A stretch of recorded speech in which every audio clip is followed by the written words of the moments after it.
Wow. Good morning, dear Excellencies, distinguished guests, decision makers and industry leaders, researchers, academics and students. Good morning again and welcome to the 10th edition of the Energy Transition Conference. To all of you physically present here at Studentersamfunnet in Trondheim and to everyone joining us online.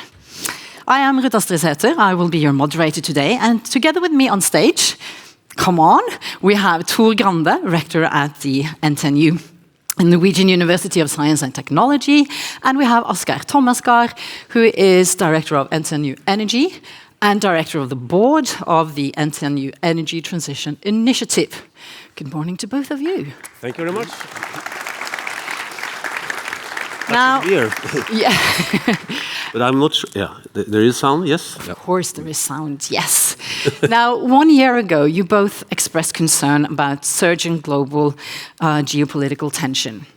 And the world hasn't become any calmer since then. Wars, instability, disruption, fragile supply chains, volatile markets, these are all affecting the energy transition. Now, that's why this year's overarching topic for the conference is energy security in the energy transition, and it feels especially urgent this time. Asgeir Thomasgaard, when you designed the conference program, you could have chosen on, focused on many different aspects of the energy transition, but you chose the relatively challenging trilemma, I would say, of security, competitiveness, and climate. Why this trilemma? Well, we started out this work last fall, in fact, to identify the main topic of the conference, and already at that time it started to become clear that we would have this discussion that we will have today. We think there is still an urgent need, as ever, to focus on the zero-emission society and the transmission, but we saw that a lot of attention was drawn towards energy security and towards competitiveness. If you look at the European situation, industry is struggling. There is an energy crisis going on, and there is an increased awareness about the security aspects of energy. So our ambition and thought was, could it be possible that we could actually be able to address the whole trilemma at the same time, and find the solutions that could contribute positively to all of those aspects? Yeah, and here we are today. And Tor Grande, where do research and education fit into this specific and complex picture? I think this really complex problem, so to speak, is really calling for both education and research. And in that terms, I think it's important to see the importance of transdisciplinary research and also with cross-sectoral collaboration. Collaboration between academic and research institutes on one side and the industry on the other side. And do you feel that's easier now or more challenging? No, it's still challenging, but I think it's still, in my view, maybe I'm a bit biased, but I think we are more relevant than ever, actually. For a few years ago, I actually embarrassed the whole audience, saying that also one of the big problems was the lack of talent. Then I insulted the whole. The point You're not going to say that today. No, the point is that we also are responsible for bringing new talent into this complex problem. That's a better way of solving the problem. Yeah. On behalf of the society. Yeah, and you are equipped to do that, of course. I hope so. I feel quite confident that we are actually. We are actually in the capital of technology in Norway, aren't we? We are, and we are a major player, especially in the energy sector in Europe. Yeah. Asgeir, we see that security spending is rising everywhere. Cyber infrastructure, materials, defense needs. How do we avoid that security and climate are ending up in a tug of war of resources? I think you could easily end up in that situation if you don't have a holistic approach to policy development. You could easily see that investments in security and investments in the energy transition compete for the same resources, compete for the same skill sets, and for the money. And I think, indeed, and I think if you look at it from another perspective, it's also a lot of the same interests. You need stable infrastructures developed in the long term. You need resilience in those infrastructures. You need a safe digital transformation. You need credible policy, trustworthy framework conditions so that you can invest. And what we are trying to address today is how to avoid lock-ins, where you do the wrong investments, focusing on only one of the objectives, but try to get a holistic view on this and make the right decisions today. Not a very easy task, I would say. And the transition is running on global interdependencies, materials, technology, and data.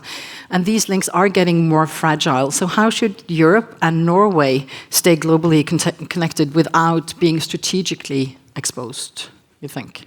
Yeah, for Norway, to start with Norway, we are a very small country. We base our economy on imports and exports to benefit from global trade. So we are in a very vulnerable situation, considering what you see now with fragmentation and sorts of deglobalization. So obviously we want to look into, and I think Europe is very much in the same situation. You need to look at work sharing and how to produce products and how to have partners internationally. So we want to study that. Is it possible to do the energy transition? Is it possible to focus on security? Is it possible to focus on affordability without going full deglobalization, but look at maybe diversified value chains and cooperation with trustworthy allies? You're nodding, Tor. Yeah, and I think also it's important to address that the problem we're trying to solve is actually a global problem. And I don't think international collaboration is actually an option.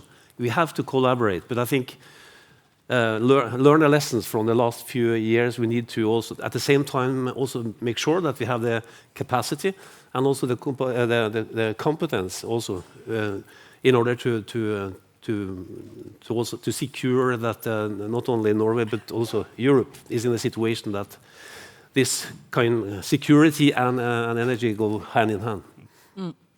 And knowledge, capabilities, you've spoken about that, but what about trust? I know that is important to you. Yeah, I came actually from Stockholm yesterday evening, and we had the 20th anniversary for the Nordic Fight Tech, and we talked about Nordic values. Yeah. And trust, I think, is really one of the key issues, which I think, especially the northern part of Europe, can really contribute not only to Europe, but actually on the global scene. Because we have societies based on trust. Trust to people, trust to authorities, trust to institutions, trust to democracy. Not everybody is doing that at the moment, but then again, we're going to discuss that further on, I think. Any final comments from you, Asker, before we set off?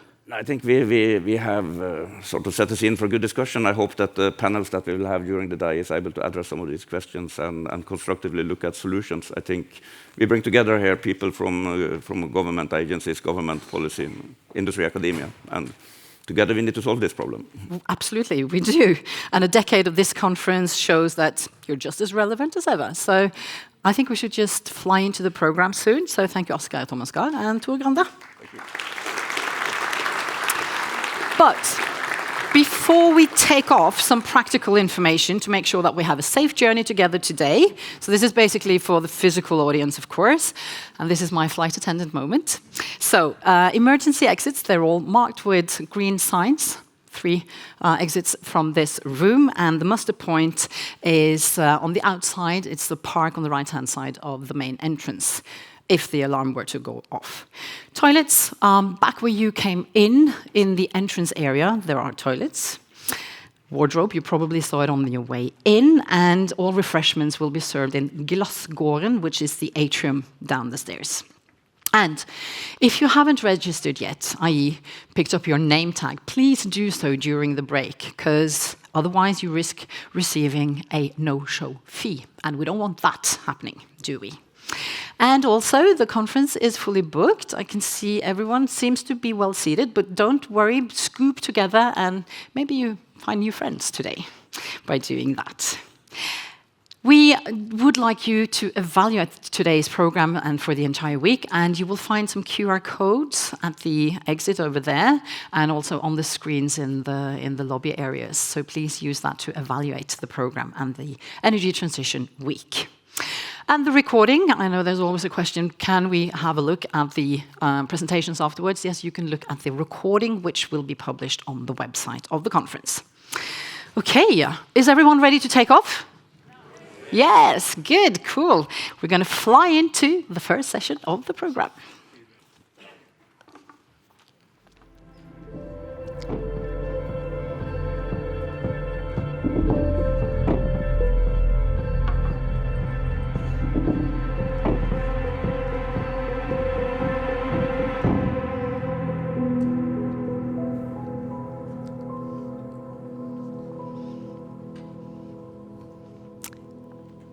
Now, security concerns dominate global agendas at the moment, but the climate crisis does not wait.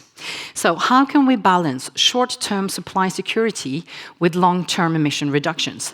Are there synergies to be found or mere conflicts? In this session, policymakers, industry leaders, and academics who are attacking these questions from different angles will be discussing the possible paths ahead. The first perspective comes from the Norwegian Ministry of Defence, which is responsible for the formation and implementation of Norwegian security and defence policy. 2026, this year, is named the Total Defence Year in Norway. And one important message from the ministry, as Norway is facing the most serious security situation since the Second World War, is that we have to stand together to be better equipped to handle everyday crises and the most serious scenarios. And within that frame, I wonder, how does the Ministry of Defence perceive the link between security policies and energy resilience? Let's lend ears to State Secretary Marte Gerhardsen from the Labour Party and the Ministry of Defence. Please welcome her to the podium.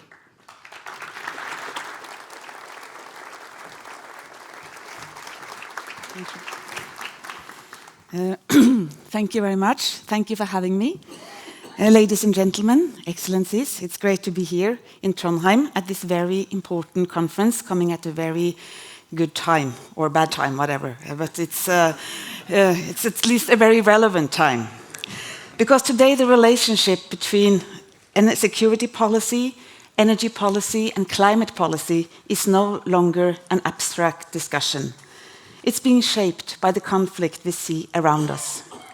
Russia's war on Ukraine fundamentally changed Europe's understanding of energy security. Energy infrastructure became a target. Power plants were attacked. Gas deliveries were weaponized. And Russia's war on Ukraine is financed by their oil export. Energy systems are both targets and tools of conflict. And now, the ongoing conflict involving Iran has once again reminded us how fragile global energy markets can be. Disruptions to oil exports through the Straits of Hormuz, one of the world's most important energy corridors, have created volatility across global markets and raised concern about supply stability. And for countries like Norway and for Europe as a whole, this underlines a simple reality. Energy, climate, and security policy are inseparable.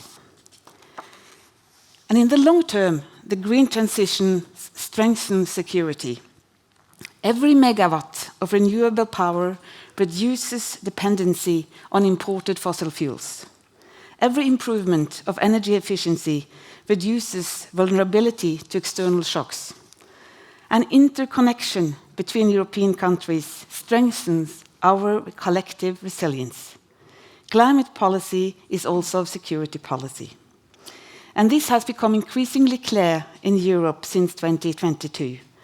Diversification of energy supply, combined with the rapid expansion of renewable energy, has reduced Europe's exposure to geopolitical pressure.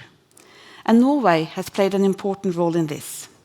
Today, the Norwegian continental shelves provide roughly 1/3 of the European Union's gas imports. Norwegian gas has helped keep lights on and industries running during an extremely challenging period for Europe. And at the same time, Norway is investing heavily in the next phase of the energy system. Offshore wind, carbon capture and storage, hydrogen, and the electrification of industry and transport. And our ambition is clear: to remain a reliable energy partner for Europe while contributing to the global climate transition.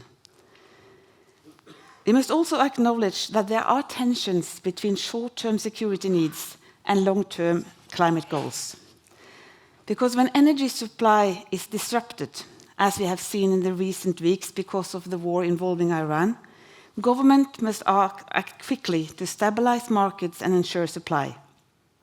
Strategic reserves may be released, fossil fuel production may increase, and infrastructure decisions may be accelerated. And these actions can complicate climate ambitions. But they are sometimes necessary to maintain economic stability and social resilience. And for Norway, this dilemma is familiar. Our oil and gas sector has provided resources that built our welfare state. Today, it also contributes significantly to financing both the green transition and the strengthening of our defense capabilities. Managing this transition responsibly while maintaining energy security for Europe is one of the central policy challenges we face. And of course, for us, in the geopolitical environment we live in right now, European cooperation is more important than ever. The German Chancellor Friedrich Merz visited Norway just a few days ago, and the agenda for those meetings illustrated how closely energy and security are linked for European policy. Germany and Norway are strengthening cooperation both on defense and energy security. And this cooperation reflects a broader lesson from the past years. Energy security cannot be achieved by any country alone. It depends on trust, stable partnerships, and integrated infrastructure across borders. But as we move towards a low-carbon energy system, new vulnerabilities are also emerging. The new energy systems are becoming more digital and more interconnected. This increases efficiency, but it also increases exposure to cyber threats and hybrid attacks. We have seen sabotage of energy infrastructure in Europe in recent years, and these incidents remind us that pipelines, cables, and offshore installations are not only economic assets, they are also strategic assets. And for Norway, this is particularly relevant. Large part of Europe's energy supply originates from installations of the Norwegian continental shelf and are transported through 9,000 kilometers of pipelines and cables across the North Sea. So protecting the underwater pipelines and cables is therefore a national responsibility and a part of our defense planning, but also a contribution to European security. The interconnection between security and climate is also very relevant in the Arctic. Climate change is transforming the high north. Temperature is rising and at a much higher speed than in the rest of the world. The sea ice is retreating, activity is increasing, and the region is gaining greater geopolitical attention. And at the same time, the high north remains Norway's most important strategic region, and our policy remains clear. The Arctic should remain a region characterized by low tension, cooperation, and respect for international law. And achieving that requires awareness of the changing strategic landscapes and continued investments in security and presence. What we are witnessing today is a global energy transition taking place under conditions of geopolitical uncertainty. Conflicts from the Ukraine to the Middle East affect energy markets, investment decisions, and supply chains. But they also reinforce the strategic importance of building a more resilient and diversified energy system. So for policymakers, the task is not to choose between security and climate goals. The task is to manage the transition in a way that strengthens both.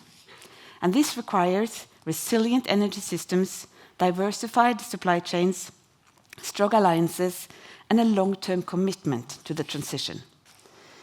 So let me conclude with this. The conflicts we see today reminds us that energy can be used as a tool of pressure and power, and it also reminds us that dependency creates vulnerability. The green transition, if managed well, can reduce those vulnerabilities, but it will only succeed if it's built on security, cooperation, and resilience. So for Norway, the path forward is clear: to remain a reliable energy partner for Europe, a strong NATO ally, and a committed contributor to the global climate transition. The world we see today, security and climate policy are not competing agendas. They are two sides of the same challenge. Thank you. Thank you so much. Thank you so much to the State Secretary Marte Gerhardsen for setting out the landscape so well and also describing these paradoxes that we're standing amidst. And the State Secretary, she's going to be back for the panel discussion later, and one of the panelists ready to discuss with her is Mr. Heitzer Siemers. He is Senior Advisor at the Directorate General for Energy at the European Commission, where he coordinates relations with, amongst others, Norway as part of the European Economic Area. TG Energy develops and supports the implementation of the Commission's policies on energy, naturally enough, such as investing in clean energy, making energy affordable for all, and ensuring access to secure and diversified energy supplies. And just 1 week ago, the EU Commission presented its first initiatives to accelerate investment in clean energy solutions, increase resilience, and reduce energy prices. So the question is, are these initiatives powerful enough to boost Europe's competitiveness in the energy sector and to continue the continent's decarbonization efforts at the same time? Now, despite busy days and turbulent times, Mr. Siemers has taken the trip from Brussels to be with us here today, which we truly appreciate. It's therefore with great pleasure that we welcome Heitzer Siemers to the podium. The floor is all yours.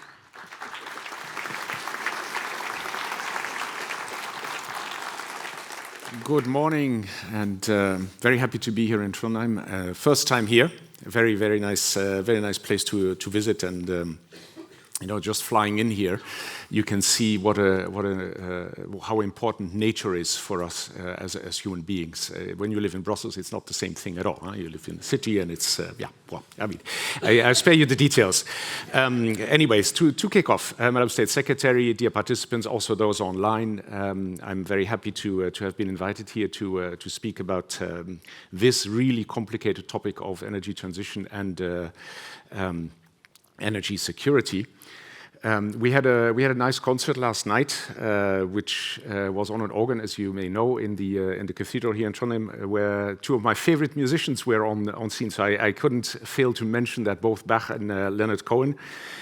Reminder, I think, really how important it is to also take a step back from the constant crisis management that we live in, and to see what is the bigger perspective. What is it that we're actually working on? Where do we want to go as human society and as human economy and as people living on this planet? So, it was a very welcome moment to kind of take a breath. Energy security and energy transition. Security, but whether it's economic or energy, whatever it is, cannot be imagined without energy. That's the first point. I think that's important for us to keep in mind. Energy security is inextricably linked to the energy transition. Also a very important point, I think, for us to keep in mind, and we all, in a way, know this. Energy determines how secure we are. Without energy, our economy stops, our capability to defend ourselves stops, our life as we know it stops. The events in the Middle East today remind us, even though here in Europe things are still sort of under control, but not elsewhere in the world, as you will have seen in the news, of the very painful experience in 2022. But the situation, I think, is also a little bit different today from our first experiences in terms of oil shock. And I'm not only talking about 2022. Think about the oil shock in the 1970s. Contrary to what happened then, when, like a junkie, we went straight back to the injection of the drug, nowadays we are really in a completely different phase of where we work energy system-wise. And this is because one of the things that we've very much come to realize is that energy security means not getting into energy dependencies and dealing with energy dependencies, which is one of the reasons why we launched Repower EU, which both kicked off a next phase in energy transition in Europe, as you're aware, but also which now has set the very clear objective of getting completely rid of Russian gas by 2028. And as a consequence as well, we are now in a far better situation than we were in 2022, when, as you mentioned indeed, the reliable energy supplier that Norway is came to our rescue and is now indeed supplying 30% of our natural gas, and thank God for that. we are in a far better situation. And so my first point really is that energy security means managing dependencies. A second aspect of energy security, though, is about reducing dependencies and in particular increasing competitiveness. And this means moving to an energy system that is independent from external sources, which is really what we are also looking at in terms of energy transition in the European Union. To developing homegrown energy, which reduces the capacity or the risk of disruptions, and also strengthens the competitiveness of the European economy, under the assumption that renewables and a transitioned energy system reduces energy costs. And energy costs, of course, is one of the big things that affects competitiveness of the European economy today. So this means really renewables deployment, strengthening grid capacity, strengthening grid integration, and it means really decarbonizing the industry, but giving them the means to do so competitively. A third part of energy security, of course, links it with economic security. The two are two sides of the same coin, as you mentioned as well. Our supply chains, critical raw materials, are essential for the economy itself, for the modern economy that we are working on, that we are building. But they're also essential for what underpins the economy in terms of energy system, for wind turbines, solar panels, batteries, hydrogen technologies, grid technology. So this is again why the link between the various initiatives that we're taking, Repower to start with, to the Clean Industrial Deal, linked to the Net Zero Industrial Act and the Industrial Accelerator Act are so important. All of them parts of the puzzle trying to make a decarbonized and modern industrial system work and reduce the dependencies not only on energy, but also in terms of supply chains and the raw materials that we need. Then the next aspect is security of energy itself. You mentioned it, infrastructure security, whether it's pipelines, substations, grids, and undersea cables is essential. And you can see here the connection to physical security, which really means defense.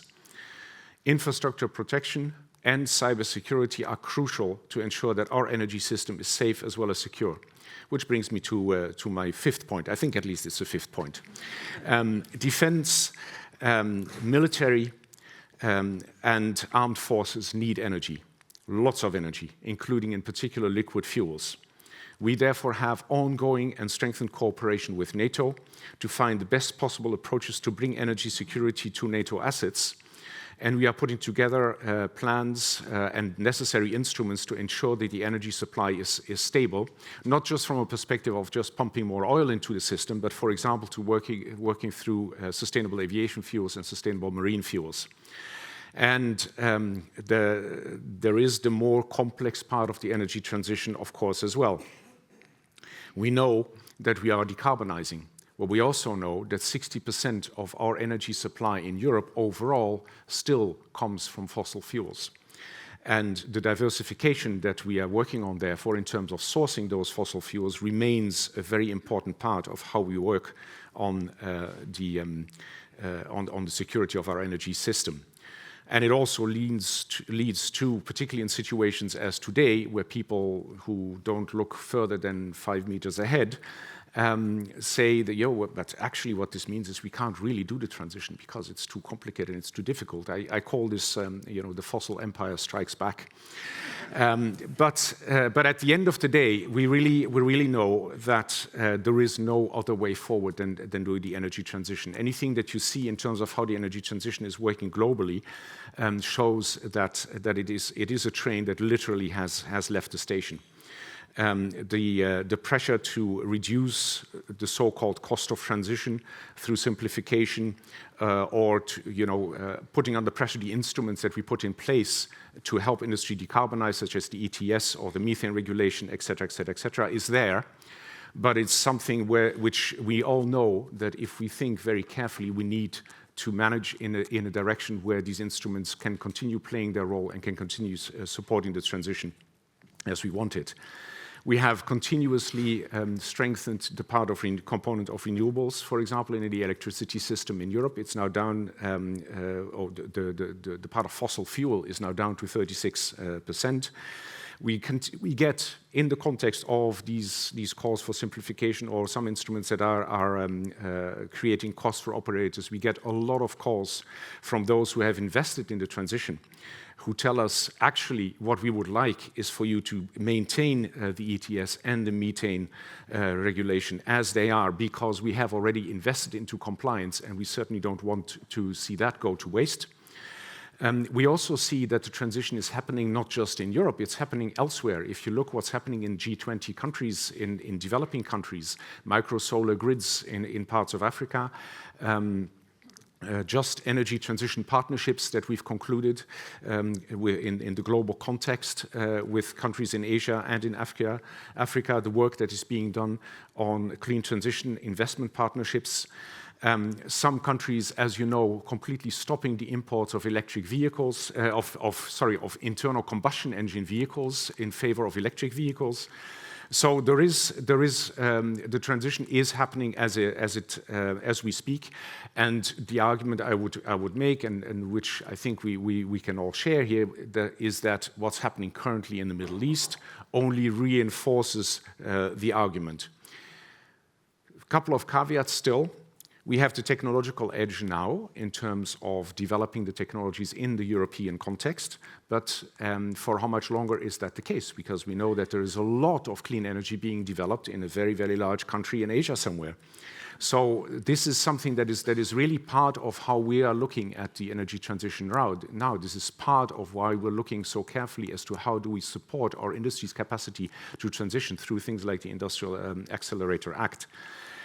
In any case, whichever it is, my adage usually is in these contexts, we will live in a clean tech world, and we will have those who have energy, who have access to cheap energy, plentiful energy, and they are not the ones who are talking about energy abundance in certain other places. So take your pick. Do we want to swallow the red pill or the blue pill? Our economic security, at the end of the day, depends on our energy security. Our energy security depends on the energy transition. Our climate change management needs the energy transition. So if we think about it, we know what direction we need to go. The question is not really all that open. We are going through crisis, but we know where we need to go, and if we keep at it, we will manage it. Thank you very much. Thank you. Thank you so much for that European perspective, Mr. Siemers. And I would say for pretty good advice. Take a break and breathe. That's good advice. And you are going to be back on stage in a short while. But before that, I would like to hand the moderator baton on to not only one, but two highly competent and experienced individuals. They've worked with energy in different forms for nearly 50 years combined. She, a lawyer, he, a professor of operations research. While he has led research centers for environmentally friendly energy for nearly 20 years, she has held leading positions in different energy companies since the 1990s. Now, Alexandra Bech-Gjørv, CEO of the Research Institute SINTEF, and Asgeir Thomasgaard, still Director of NTNU Energy and Director of the Board of the NTNU Energy Transition Initiative, are ready to take over as moderators for the rest of this session. And just for the sake of transparency, Alexandra is also chairing the board of Statkraft, the power producer, but is participating here today primarily in her SINTEF role. So, with that, please take it away, Alexandra Bech-Gjørv and Asgeir Thomasgaard.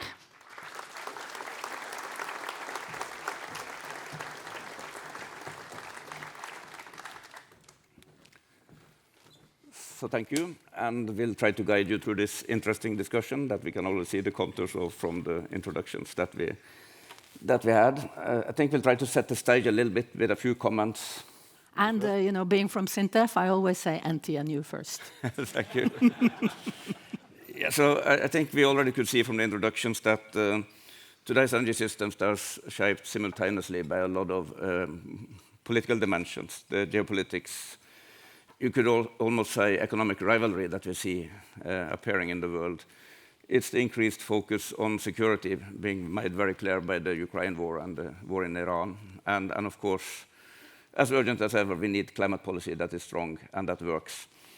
And while conflicts and trade tensions and technological competition exposes vulnerabilities in global value chains, it's related to materials, it's related to spare parts, and I think this is serious enough, but we also have the worry that investment flows will start moving in the direction of security and affordability alone.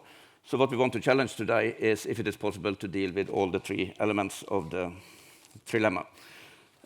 I have three topics that I made a note of before the conference. One of them is the convergence of policy domains. I think that was illustrated very well by the two introductions that we have. Energy, industry, defense, digital infrastructures, and the policies that goes with those. In some ways, you could say that security, if dealt with in the worst way, could be a constraint to succeeding with energy transition.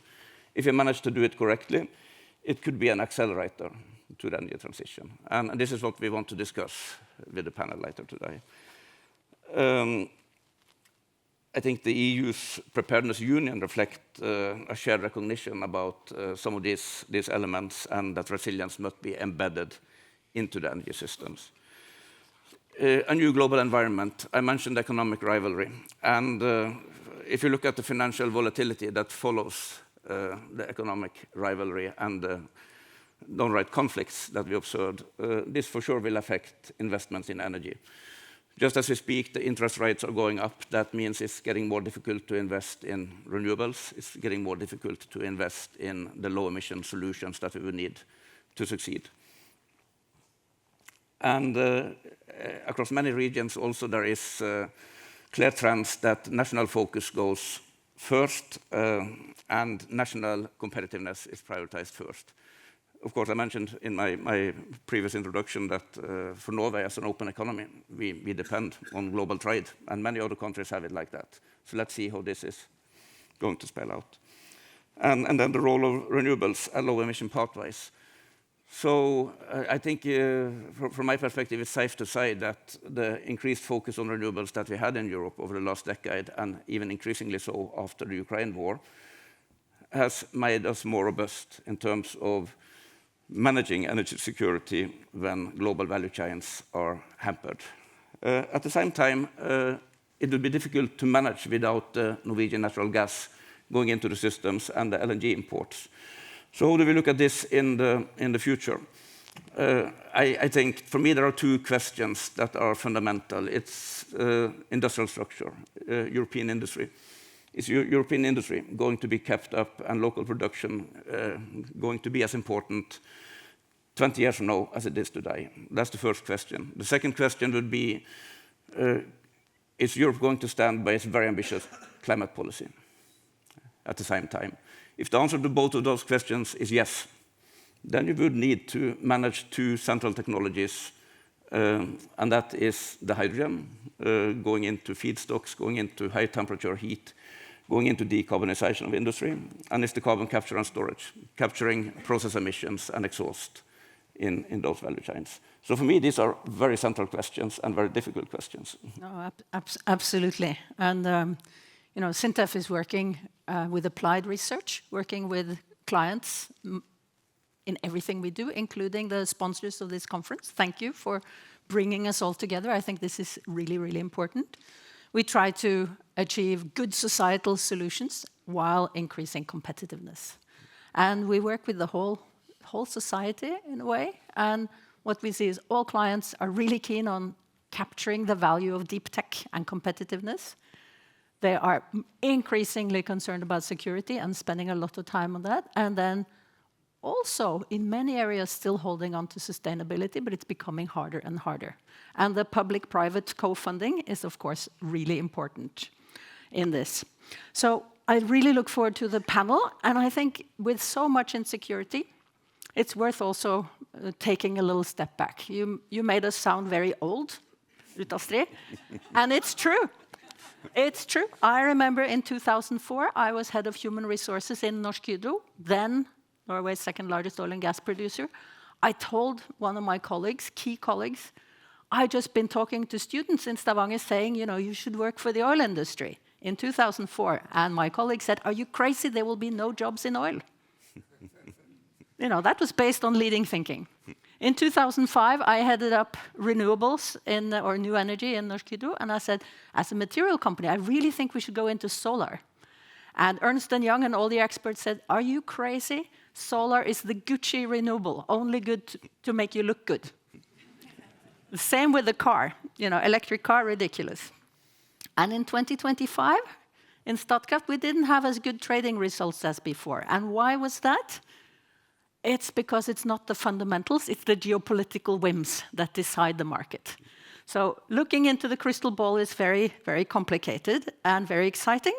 So I think we look forward to having the two panelists or the two speakers up on the stage, and also two ladies who are used to put their money where their mouth is. So let me welcome up on stage Irene Rummelhoff, Executive Vice President, Marketing, Midstream and Process from Equinor, and Ragnhild Janbu Fresvik, CEO of Eviny, together with our first speakers. Let's take a seat.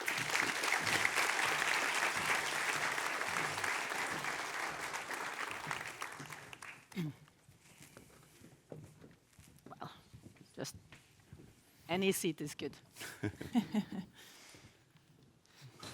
So we've had two inspiring talks from the two of you. Thank you very much. And then we have invited Ragnhild and Irene to share some comments on the balance, security, and climate and sustainability, but maybe also with what's going on in the world. A few words about what you see right now. Do you want to start? Yes, thank you very much. I would like to start on a positive note. Recognizing that renewables have never been cheaper, it's never been more accessible, it's never been more scalable. It cannot be weaponized, it cannot be blockaded, and that's why accelerating renewables is EU's primary security strategy. And although sort of the debate in Norway is about the lack of installed new capacity, we have to reckon that the speed of the transition in EU is already happening at record speed. And 2025 was a record year of installed new capacity in Europe, 90 gigawatts of primarily solar and wind, also compromised by batteries. There was the first year where electricity generated from renewables exceeded electricity related from fossils. And the ratio of investments in renewables versus fossils in EU was 35-1. So it's already happening at record speed.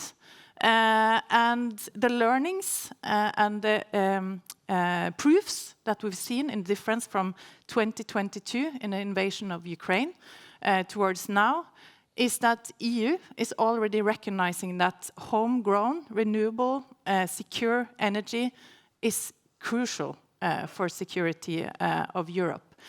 And it's also crucial for affordability. And two stats recognizing that.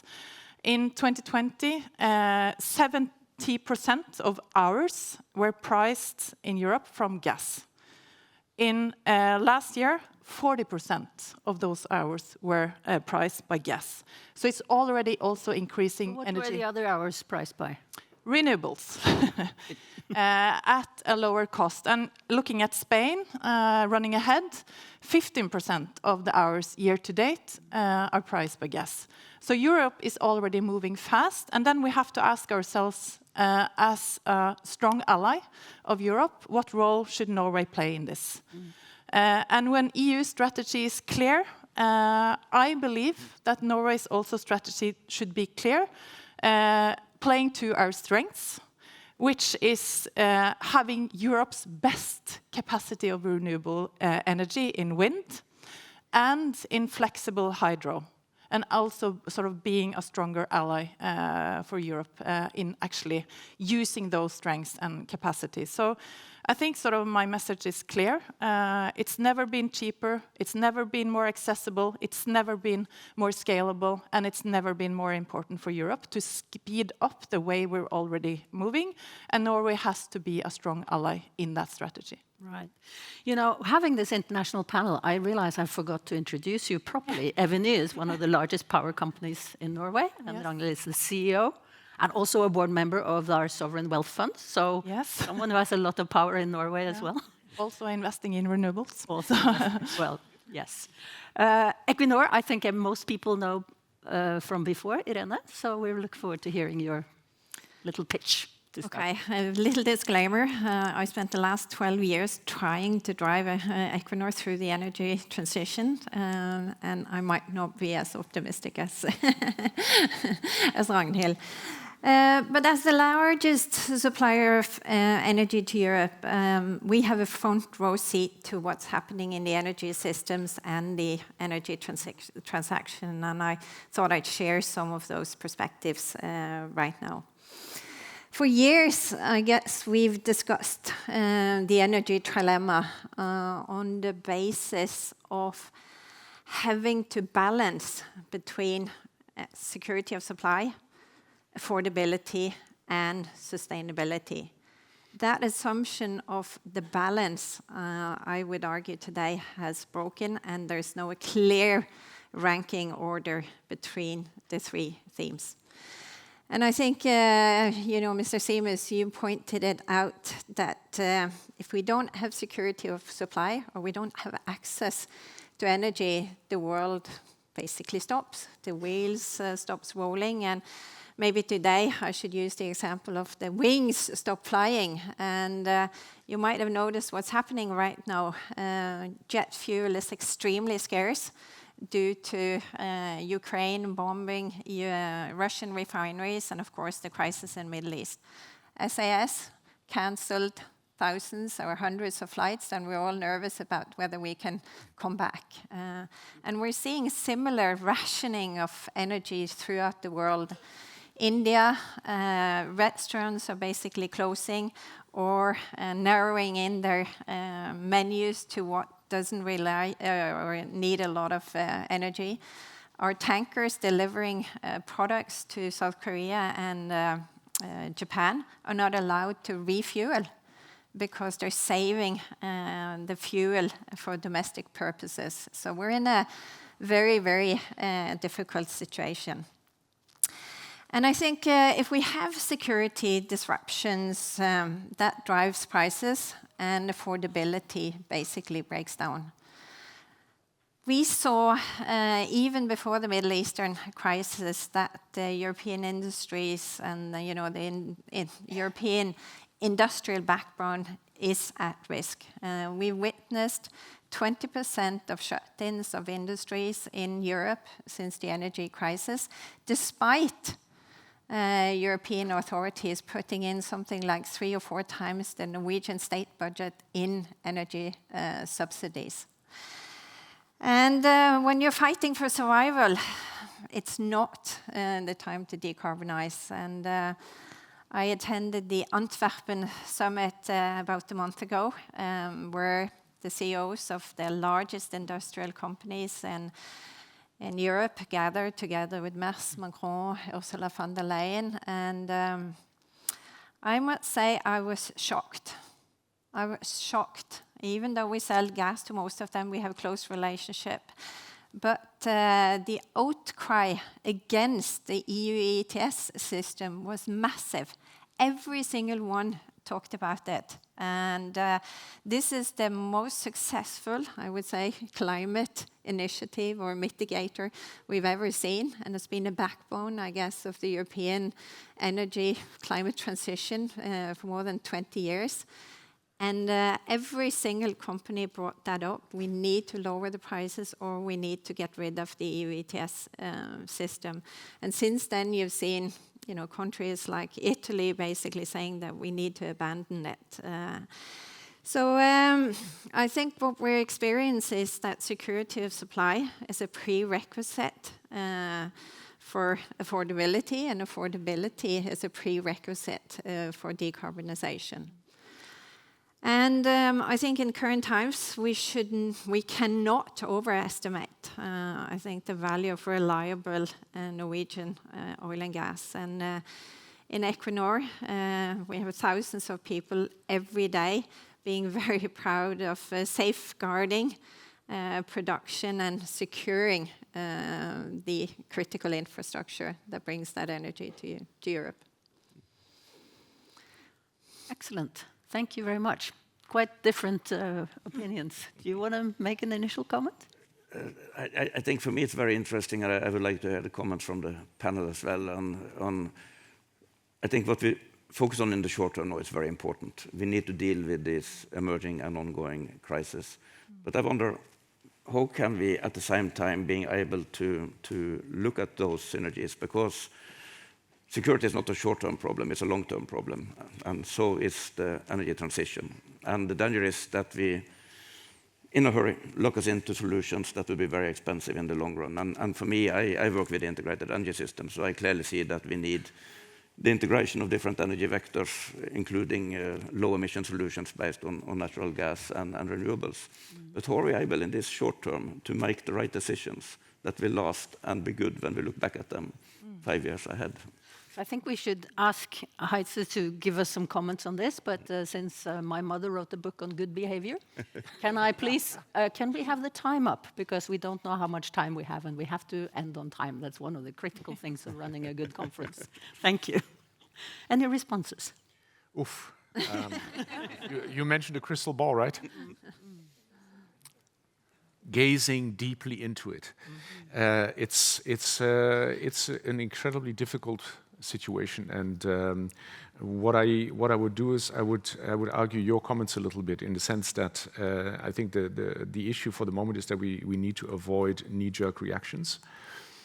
It's clear that when you have a massive supply disruption, and we yet have to see how massive this really is for Europe generally, that the first reaction is, well, yeah, but then, we have to bring the costs down elsewhere, and the first kind of target is then costs that are related to the transition or whatever it is.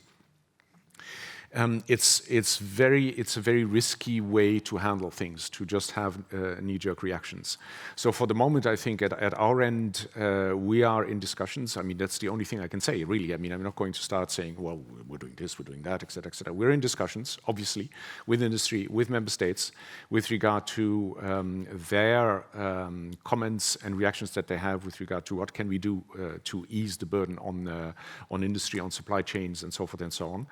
And we're trying to do exactly that. There's a French expression, ménager le chou et la chèvre, which is basically take care of the cabbage and the goat, so that the cabbage doesn't get eaten and the goat doesn't starve to death.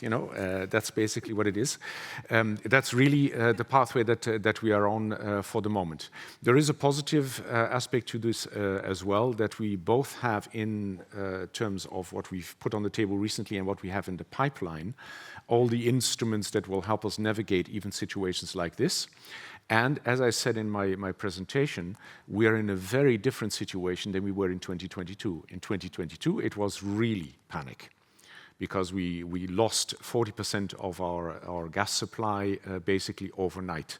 The situation is quite different now in terms of overall energy security. There are some areas that are a little bit more stressed than others, as you know, jet fuel, gasoline, and so forth and so on, diesel. But overall, we're in a very different situation than we were in 2022, which is also a sign for optimism, because it shows that the approach we followed since 2022 is actually working and is successful. So that is the kind of mindset that I would like people to have, to not sit there with this reaction like, whoa, no, catastrophe, we have to throw everything overboard. No, that's not the way to approach this kind of a crisis. You use it as a means to see how can we actually really move forward with the objectives that we've set ourselves, which are, of course, the targets that we have for 2030 and 2040.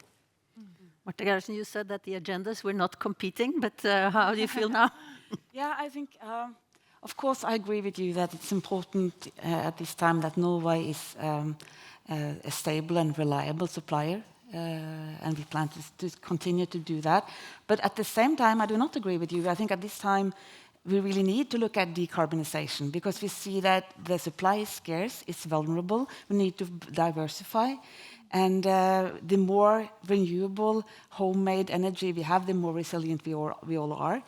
And I also want to say that for us working in the armed forces, climate change is not something abstract happening in the future, it's happening now. And as you know, there has been a large exercise up north the last 2 weeks called Cold Response. And we see that it's very difficult to organize exercise right now because the ground is not frozen. So we have to plan the exercise completely differently. And the problem is not the cold, it's the rain coming. And so it's actually very much impacting how we operate. So we attack or address climate change in 3 ways. The first, to simplify it a bit, the first one is, of course, to see how can we reduce our emissions.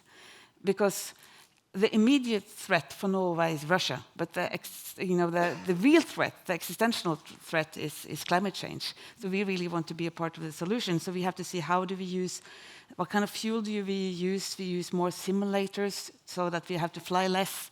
We are also looking into technology. How can we do the task with less resources? So that's one part. And the other part is, of course, how to adapt. How do we plan exercises now in the time of climate change, and how do we build the infrastructure, how do we build the buildings? We have to adjust and to do things differently. And the third part is, the most difficult one is climate change is changing our strategic and the geopolitical landscape, especially up north. When the ice is receding, temperature is rising, China is more active, our allies are more active. The military activity of our allies has doubled the last 4 years. So it's happening a lot up north. Even Italy has made its own Arctic strategy. So so it's very hot in the north in many ways. So on that we have to have more frigates, more submarines, so that they can be up there and control it and make sure that we have good situational awareness. So this is not something theoretical or abstract. It's so much influencing the way we plan, the way we work, and the way we develop our armed forces. Great. Janne? Yeah, I think adding on that, and where I know Irene and myself agree, is when Norway's importance of reliant energy supplier for Europe has increased. We need also to recognize the vulnerabilities, also between our kind of companies. We are providing via grids power for gas facilities in Norway, providing millions of Europeans of energy. And what we're seeing now is a clear warning with increased drone activity, more complex cyber attacks, unwanted attention across critical facilities. This is why we are calling for clearer and more stricter national requirements with stronger physical protection, also by air protection, and also increased repair capacity, because we have to reckon also in the exercises by the defense that without power we cannot protect our country, and we cannot be a reliant provider of energy for Europe. So that's at least one thing we do agree on, and it's increased the importance of stepping up the game because of Norway's importance for Europe at the moment.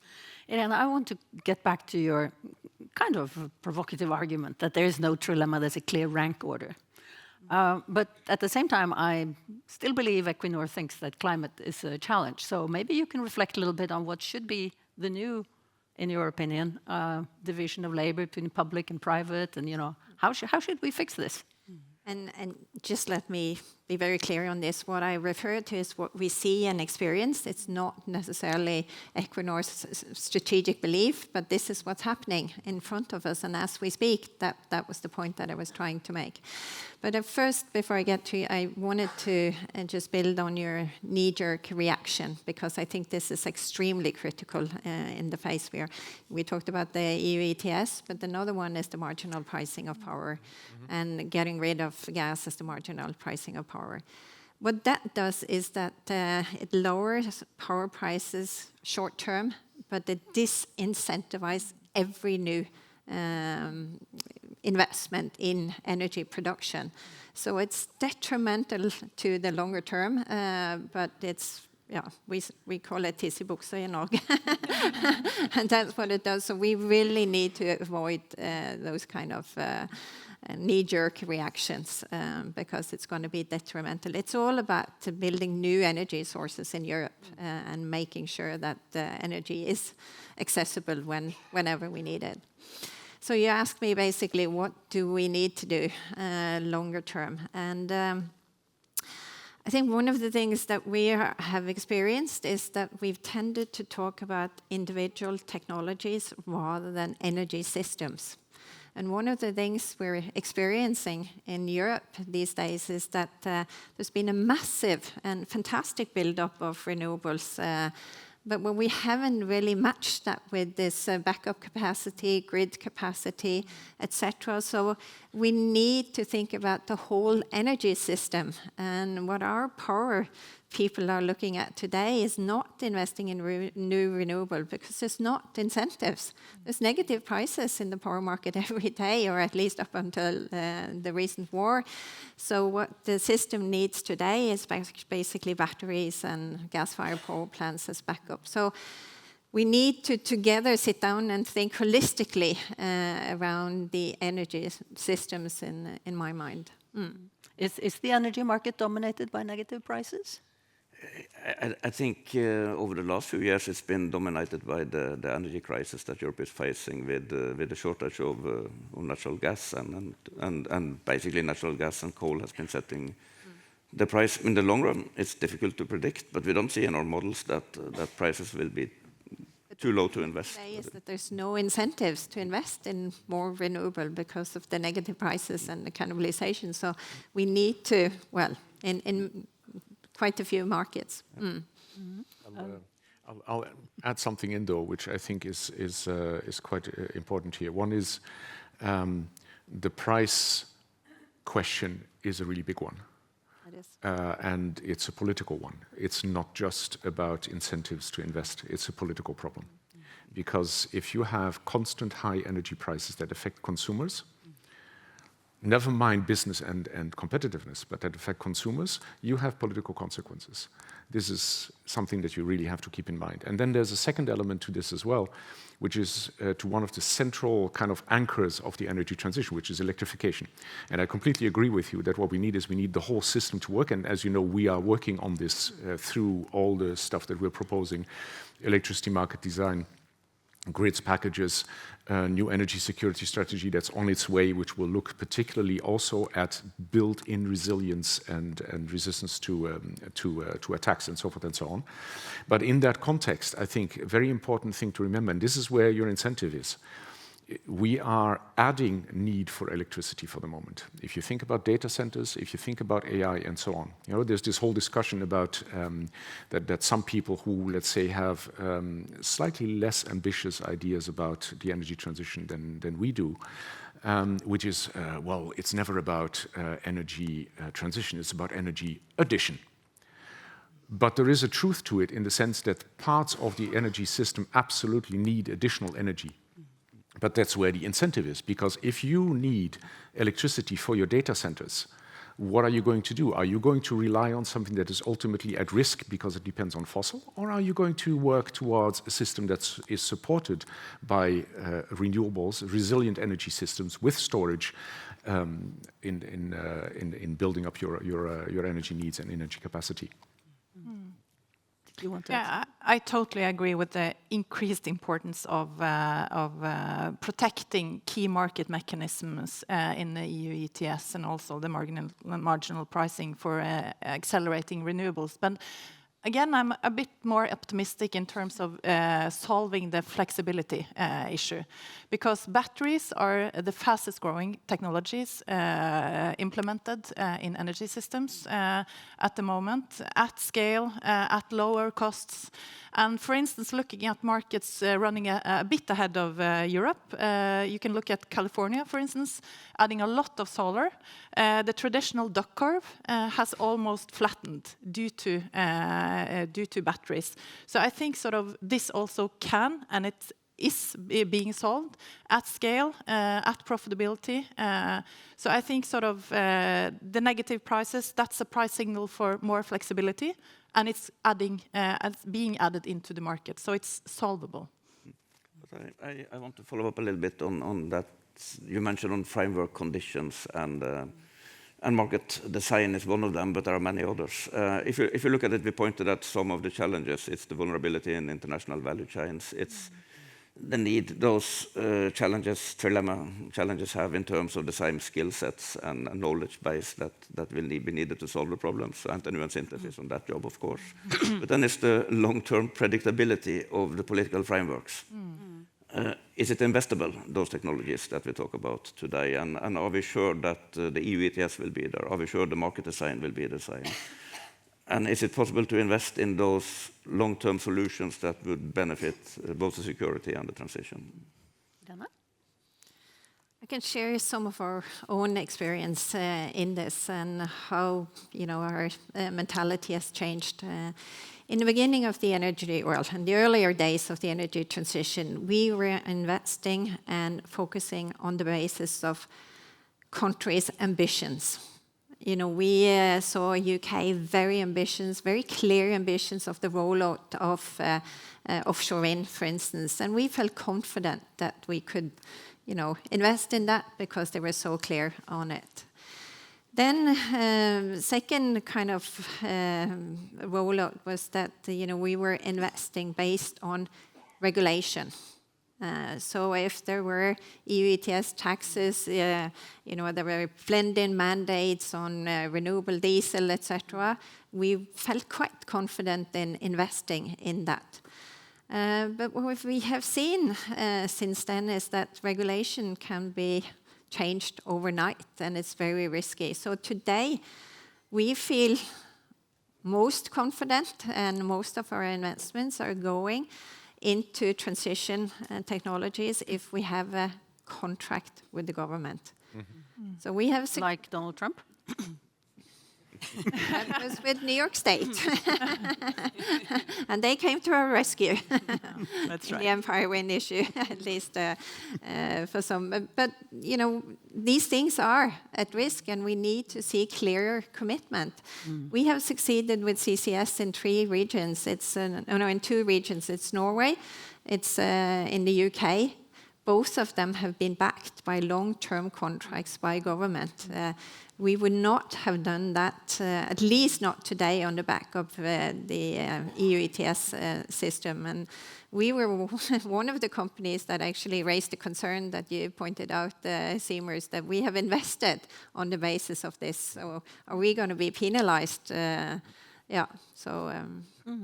been a clear development. We need stronger commitment from governments to be able to put money behind these investments. I see that you would like to say something, State Secretary, but I would also like to give you a little challenge, because all these things are interconnected, and yet, at least in our country, politics is sectorized. So when your minister says that we will invest much more in defense and defense R&D, he expects his colleague in the different departments to just prioritize defense and cut other things. So that means if you prioritize defense, you cut energy research. In research, we are researchers. And we also see that Norway wants to accelerate offshore wind and gives massive subsidies to individual projects with individual companies. And in order to finance that, you cut energy research. So, a challenge is there enough cross-sectoral debate about how we manage the long and short term? Because if there's a clear rank order where even Equinor says we need to invest on fundamentals, and ETS is the only halmstrå, straw of hope. What is the role of the public and private in terms of making sure that when we come out of this craziness, renewables and the deep decarbonization technologies will be cheaper than today? Where I think the trust and the collaboration in research is actually part of building the future. So this is a very biased question for you. That's why you were invited to the technology capital of Norway. I mean, this is obviously a dilemma. We have, as you say, a very sectorized politics. What the government has tried this time, which is a bit new, is that instead of making a government platform with thousands of different tasks to do, we have decided on 5 areas where we really need to address together as a government, and security, resilience is one of those, both for national security but also for defense, is one of the 5 areas. And we are trying to improve in terms of cooperating across sectors. And when it comes to research, we have actually very good experience in Norway with very good cooperation between industry, FFI, the military's research institute, and the defense, the armed forces. And they have developed quite a lot of very high-end, very capable products. But now we are trying to open up and to include other parts of the research society, such as SINTEF and others, because we believe that in order to keep up and to be competitive and to be able to fight the war of tomorrow, we need to also tap into the knowledge and the experience and innovation in the civil sector. So we are, and also. I also feel that now that we are investing so much money, we are going to spend 1,733 billion Norwegian crowns the next 10 years. And we really need some of those investments also to spill over to the other parts of society in terms of new innovations, more productivity, what we call dual use.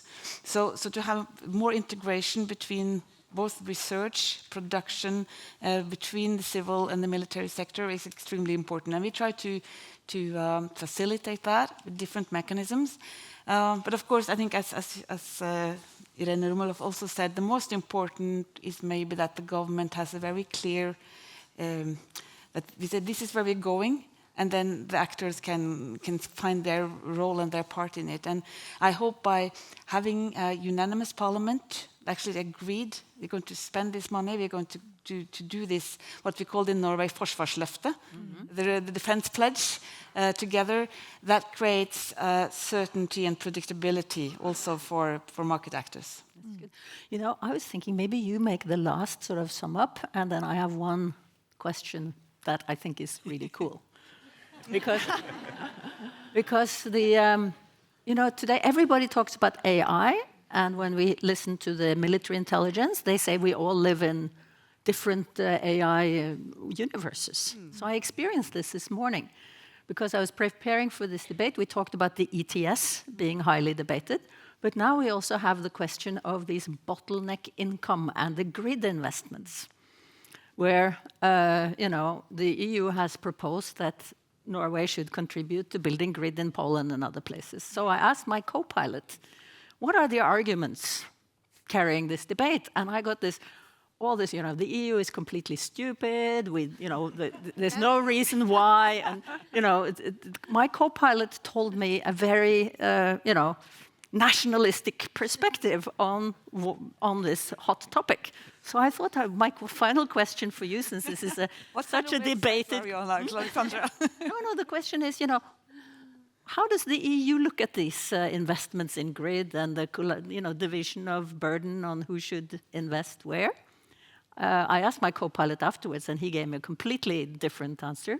Do you want to share the EU's view on? I think this, for me, investing in grids is something that is a Team Europe effort. It's something that needs to be done by operators. It's something which governments need to support to some extent. It's something for which we're trying to put in place European money as well. So it's a collective effort, but it absolutely needs to be done. I mean, we've already been around this, so I don't need to repeat all the arguments. But without having a grid that works, that is integrated, you won't have the capacity to support the energy transition from renewables to begin with already, and all the additional electricity capacity we need. But you will also not be able to avoid situations like in Spain and Portugal last year, for example. So that I think is in very short my answer. My co-pilot can help you a little bit. Yeah, he said that. I'm looking forward to that exchange, particularly about the EU's mental capabilities. No, it was very, very, very interesting, because then when I asked again, I said there must be some really good arguments from the EU why this is the case as well. It said, well, the argument would be that these are income generated by the system and not by each individual nation, and the fact that we have an integrated energy market then suggests that also making sure that integrated energy market works is a joint effort. So it's a Team Europe effort. Yeah. So it was just so interesting how AI makes you look at the world so differently. So I think from now we've finished grilling our team members. Yeah. So what do you think? I think it was very interesting. I think one area that I think will be crucial is what goes on to legitimacy and credibility in the long term. And contracts was mentioned. I think we as the voters, we have a contract with government, and we trust government to solve all of these issues at the same time. And I read from what you are saying here, and then also industry needs a contract with government in respect that you have framework conditions that are credible and makes it investable in those technologies. So I think I'm optimistic after hearing you, but I think we still need to become a little bit more concrete. So we have a full day in front of us where we are going to discuss this. And short and long term, Bach and Leonard Cohen. Right? Thank you very much. Thank you.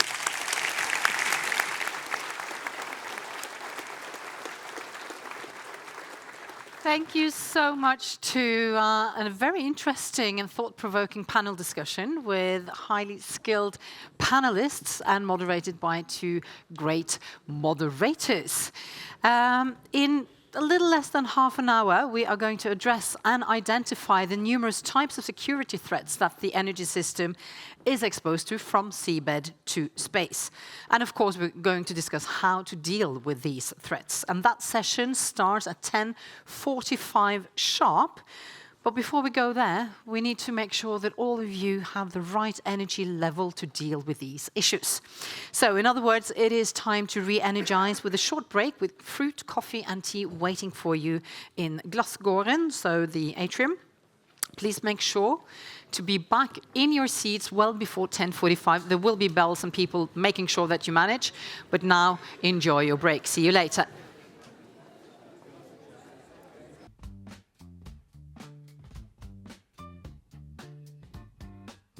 Well, we are looking into the energy security aspects about energy transition.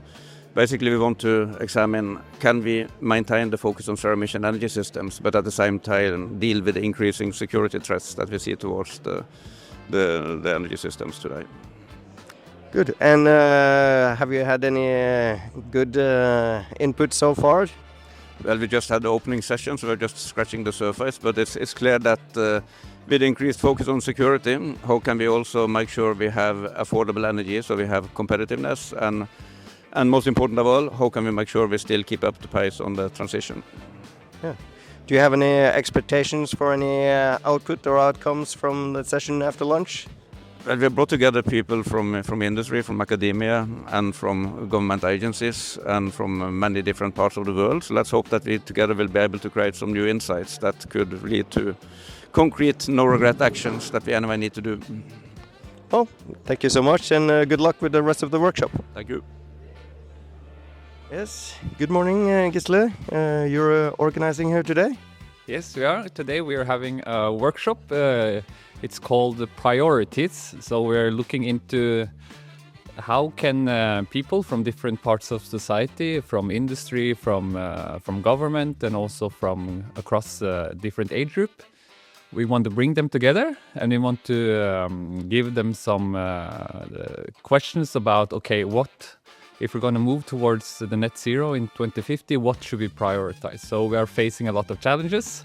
All of them are important, but in this phase, we're not going to be able to do everything. So what happens when we start this discussion about what is more important than other stuff? So that is kind of the main aim of this workshop. Cool. And are you looking for any particular outcomes? We have a couple of things that we want to get out of it. First of all, I think it's really interesting to just understand what kind of discussions that starts when you ask these questions. So if you look at energy transition, it's easy to say that a lot of things are important. So we need to continue industrial development in Norway. We need to create new jobs. We need to protect nature. We need to also fulfill our climate obligations. But then what happens when we start to look at these as a whole set of things that we need to do? And we also need to say that some things should be kind of a main priority over other things. So what kind of discussions are then emerging? And then we want to kind of look closer into these discussions and maybe come out with a set of advice to decision makers in how to prioritize further. I'm from Lofotkraft, first of all, and we are currently working on projects, and we have gotten some funds to drive electrification and sustainability in our local community. So that's the main reason for why we're here today. And I took part in the first seminar or workshop, which is about the regional transition. And that was very interesting. Very cool format, but mostly we just come up with problems and not so many solutions, as it so often is. But yeah, very interesting. Do you have any main takeaways from that workshop? That we disagree on a lot of things, and people are. The main kind of disagreement is whether or not we should focus on nature diversity, urfolk, or like build out more renewable power. So that was the main discussion. I'm in favor of building more renewable power and especially invest in more grid infrastructure. I think that's the main problem for, at least from where I'm working and where I'm living, which is Svolvær, Lofoten. We need more power. So, hello, Mike. We're about to kick off Energy Transition Week, and you're here organizing a workshop? Yes, a workshop early Monday morning just to kick off the Energy Transition Week. We're very excited. Our workshop is about startups in the energy sector and their investors. So we hope for a house full of investors, startups, future investors, students, and other industry actors as well. Good. And do you have any particular hopes for a particular outcome today? So I'm really excited for today's session because we have 5 presentations of really exciting people who work with energy investments and who research energy investments. And then we're also going to have a panel conversation. So I'm really excited to see the panel conversation, to talk with different people and just to bring these voices together. Ja, Ingvild, velkommen til Energy Transition Week. Vi står her på mandagen, første workshopdag. Hvordan har det vært så langt? Du, kjempebra. Startet mandag morgen klokka 09:00 med den fantastiske gjengen og en utrolig bra workshop. Inspirerende og veldig bra satt sammen. Altså, vi har møtt næringsaktører, vi har møtt virkemiddelapparatet, vi har møtt selvfølgelig forskningsinstitusjonene og utdanningsinstitusjonene. Og så har jeg som politiker blitt invitert hit, så det var veldig artig. Har du noe sånn, hvis du skulle ha syntetisert den etter én ting, én virkelig stor takeaway fra den første sesjonen du har vært deltatt på her nå? Ja, altså, spørsmålet i dag hvordan vi skal bli liksom best i landet og fyrtårnet innenfor bioøkonomi og bioenergi. Og jeg sitter igjen med, vi jo allerede best i landet på det her. Hva med resten av uka? Har du noen forventninger, eller er det noe du ser frem til som du skal delta på videre i uka? Ja, masse spennende som foregår I uka her, som jeg gleder meg til å være med på. Som politiker så veldig bra vi ble invitert, og jeg tror at politikere trenger å være med og møte de miljøene som de her workshopene og konferansene har I løpet av uka. Og så det litt opplysende, og vi får med oss ganske mye kunnskap som vi kanskje ikke har fra før. Så gleder jeg meg spesielt til torsdag, hvor vi skal diskutere energi. Det jeg jo litt opptatt av. So, Rolly, what are we about to do in this upcoming session here? Well, we are going to talk about facts and how facts are formed, whose facts are formed, and how are they used in the climate debate. So we are going to look at different ways of presenting perspectives and interests in the climate transition that don't naturally come forward. So how do we bring forward evidence, and how do we form evidence? And both the positive and maybe the more negative side of it also, how is that evidence or facts misused and changed into narratives to suit certain interests? Good. And do you have any hopes or expectations for takeaways from this session, or? Yeah, I think if we can actually expand the imagination of those that attend on what constitutes evidence in a climate transition and also an energy transition, because normally we would say facts about the climate, change in temperature, you would see facts about energy use and consumption, but there's a lot of facts that get hidden, that don't get talked about, that never see the light of day. And I'm hoping that both the methods on how to bring forward narratives that are not discussed or not part of the energy transition, but also those that are, by virtue of different power differentials in society, not considered as important when we are discussing or making decisions. Yeah. And you say things that are not talked about enough. If you were to pinpoint one question that's the most important question we're not discussing enough in the energy transition in general, what would you say that would be? I'd say two. One of them would be energy poverty. I don't think we're discussing it enough. I think there are existing inequalities in society, and that is a question that we need to address if we are to really leave no one behind. So that's one thing. And the other thing that I think we're not discussing is that what happens to those interests that are not mainstream. It is about people that come from indigenous communities, the balancing of aims and goals in energy transition. And obviously there will be some consequences and some people will lose some things in order for us to make a transition. But we have to do it with basis of some information, that we do it consciously, that we're aware of those trade-offs that we are making. And I think we're not talking about that enough.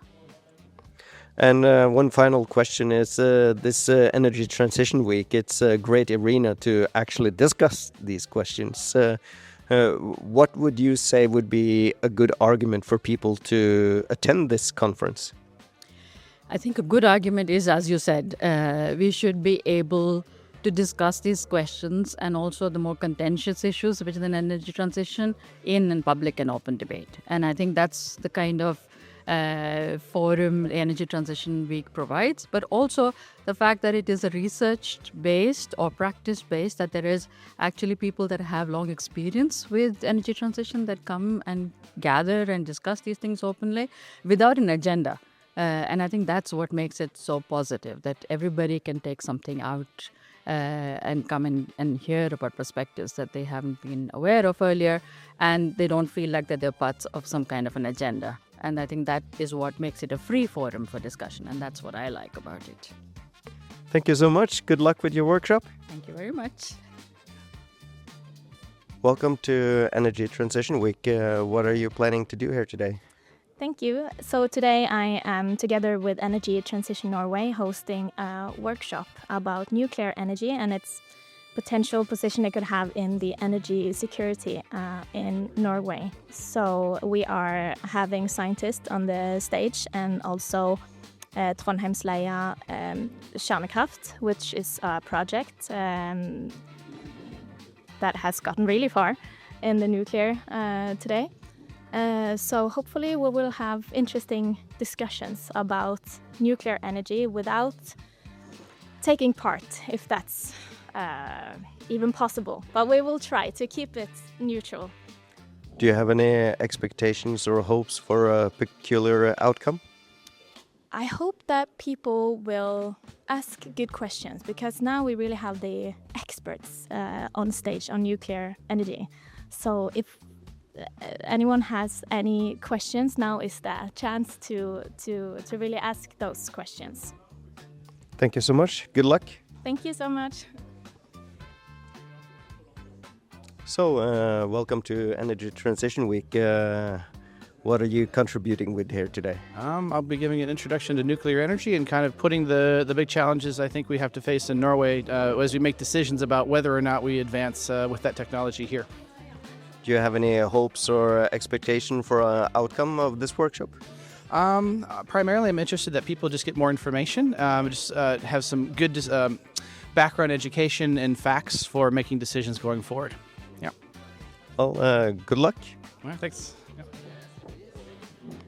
Do you have any specific hopes or expectations for this outcome of this workshop?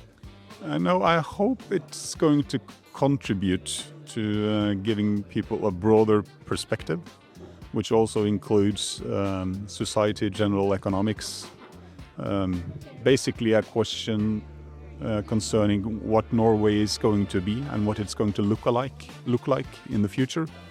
And a Norway without nuclear power is going to be a completely different society than a society with. We basically need a lot more energy in Norway. Thank you so much. Good luck with the workshop. Thank you. So, how was the first part of this workshop? Yeah, this first part of the workshop was very informative to me, of course. It's sometimes the same messages, but it doesn't make a sense how you actually convey those messages so that it's easily understandable for the audience where we are. And that's me, I'm coming as a scientist, that's what I see as a high importance. And I think this event like this one is quite important because it takes the questions all the way down to the public so that they understand, rather than overwhelming with scientific facts and technology, we tell them what exactly is this about and why is it important and what they should think about. Has there been any good outtakes, takeaways from the first session, or is there something you hope to get out of the second session here now? Well, the outtake is quite similar. Nowadays we have quite a few of these events, and the outtake is quite similar, that we always emphasizing some of the big points. Are we ready for this? Yes, we should be ready for this. Or should Norway be brave again to actually embark on these important adventures like it did before? Yes, it should. But now I think the question is, will these kind of messages be taken up? For instance, in now this NOU, this big governmental report is coming up. Will they be recognized? These aspects, will they be recognized? Will they be the aspects about it doesn't have to be completely dependent on nuclear power? These decisions, as I said in my speech, they can be beneficial, or it would be beneficial for the country no matter what. Therefore, rather than just waiting, I am hoping to get to a stage where say, okay, let's do these steps, and then we can still decide whether to go forward with nuclear power or not. Thank you so much, and good luck with this second session. Thank you. So, you've been attending the nuclear workshop here today. What do you think about it? I think it was very interesting. Nuclear power is a very big debate in Norway, and we need to have more knowledge about it. It's a very ideological discussion out in the public, but we need much more knowledge from researchers to know about the risk, the cost, and the use cases. And did you get any good takeaways from today's workshop? I think it shows that it's very much possible. Technically, it's possible. It's a technology that's in use everywhere, but it's a big project management issue that if we're going to do it, then we need to have a political environment that's able to manage a build and not make it just a very, very big sunk cost project. What about the rest of the transition week? Are you attending anything else? I'm trying to attend as many seminars as I can, and I really like the format that you can pick and choose, so you don't have to spend full days but can have a half day here and there, and that it's free. So I mean, it's very accessible for everyone. I think that's a very good thing, that knowledge sharing is free and accessible. You touched upon a lot of good arguments there, but if you were to advise people to attend next year, would you, and why? I think people should attend next year and just pick the topics that you would like to do. It can seem a little bit dry when it's written from academics, but I find that when you're actually in the room, it's presented in a way that is understandable even for us that don't have a PhD. Great, thanks a lot. Sure. Can I just ask you for your reaction of today's workshop? It was a really great workshop. I was at the session about metals and the decarbonising the metals industry. Great speakers, really good discussion. Learned a lot. Good. And would you recommend others to join next year? And if so, why?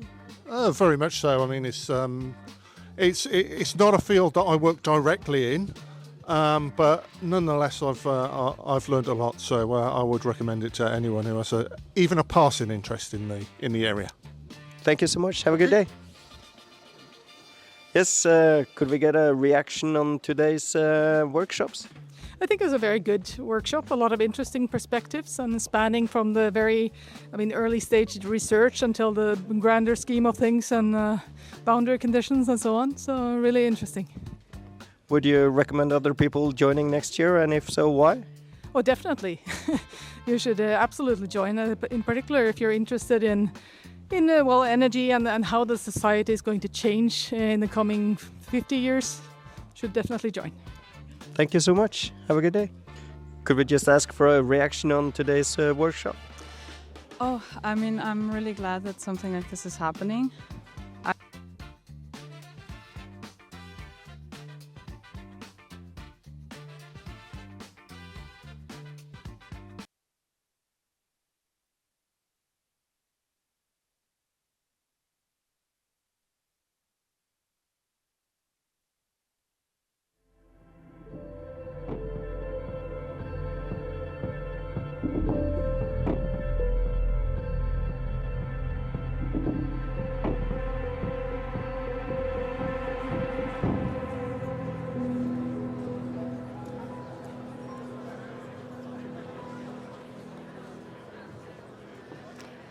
Welcome back from the break. I hope you're all re-energized. Yes, everyone's talking, so that's a good pointer for having a good break. Now, people, for the next 90 minutes, security threats towards the energy system are on the agenda. Considering climate change, natural hazards such as floods, wildfires, and blackouts are increasingly challenging the energy system. At the same time, more intentional threats require our attention, like cyber attacks, embedded electronics, and hybrid operations. In this session, we are going to discuss these different security threats and how to tackle them. And you are all invited to participate in that discussion. So, to give everyone, either you're a physical or a digital participant, an equal opportunity to ask questions, we are going to use the digital tool Slido. On the screen, and your name tag for those who are physically present, there is a QR code that you can scan, or you can open a browser, write Slido, slido.com, and you can enter the code ETC26. Quite logical. In the forum that you're entering, you can ask questions and promote the most relevant ones by clicking like. And I have two highly adept helpers reading through all the Slido activity and sending the most pressing and relevant input to me, and I'm going to try to convey as many questions as possible during the panel discussion towards the end of the session. Does that sound good? Yes, good, perfect. Let's start our round of presentations within the framework of energy security. Our first speaker is Dr. Emily Holland, the Eurasia Director at the Foreign Policy Research Institute, which is a non-partisan American think tank dedicated to foreign policy and national security research. Emily Holland, who is a political scientist, brings deep experience from NATO, the US Naval War College, and leading research institutions across Europe and the United States, all focused on how energy, security, and geopolitics intersect. She will open this session for us by zooming out to the big picture, the cross-border threats to our energy systems, in plural, and the vast infrastructure we rely on from seabed to space. So, with no further ado, please welcome Dr. Emily Holland.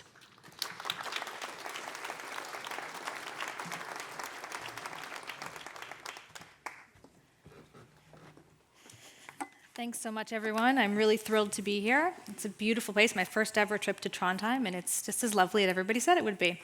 So the first panel did a really, really excellent job at kind of outlining the complex nature of threats, of energy security, and of competing policy priorities. And I will speak a little bit today about the spectrum of threats to energy systems that I saw when I was working at the US Department of Defense for 7 years, and then later when I was the political advisor for critical undersea infrastructure at NATO Maritime Command. So you may remember in Vilnius in 2023, there was a mandate to NATO to protect critical infrastructure. And of course, this came about after Nord Stream. So I went over to Maritime Command, which is in London in 2023, and we helped get this new operational center off the ground. So I'll talk a little bit broadly about threats, and then I'll zoom in a little bit to energy infrastructure in particular, because that's something that's really at the top of everybody's minds these days. So, of course, energy systems today are targets of war. We see this today in Ukraine with systemic attacks on power generation and distribution, deliberate attacks to degrade civilian infrastructure and resilience. And this is not new. So there's a Russian tactic called SODSIT, which is Strategic Operation for the Destruction of Critical Infrastructure, which is a military doctrine that far preceded the war in Ukraine, focused on targeting power systems and energy infrastructure. And its goal was not just military, but its goal was to disrupt society and undermine political will. Now, we don't just see this in Ukraine. We also see this in very recent events in Iran. Right? In the Middle East, we see now legitimate targeting of civilian energy infrastructure as a military target. So beyond kinetic targeting, there are sort of several things that national security concerns that like the DoD and NATO focus on when it comes to energy security. So of course, there are disruptions to the global hydrocarbons markets. We see this today with the closure of the Strait of Hormuz and the disruptions to shipping, and of course, its effect on oil prices. Infrastructure production, which I'll talk about in a moment, and then secure but flexible supply chains. So the question of, is the energy transition trading one set of dependencies for another? There's also a huge focus on dual use synergies. So defense in particular is focused because of the rise in autonomous vehicles and drones on battery technology. So thinking through and doing R&D on increasing battery life with longer payload. So drones being able to go longer and carry more stuff. And what we see is there's sort of two prevailing approaches. There's the current United States approach to energy nationalism, which is really siloing away from any potential risks of Chinese dependence. And then there's the European approach, which views electrification as a means towards a strategic autonomy. But the two are not mutually exclusive, and they sort of both exist in both places. So what is critical infrastructure, and why is it so important?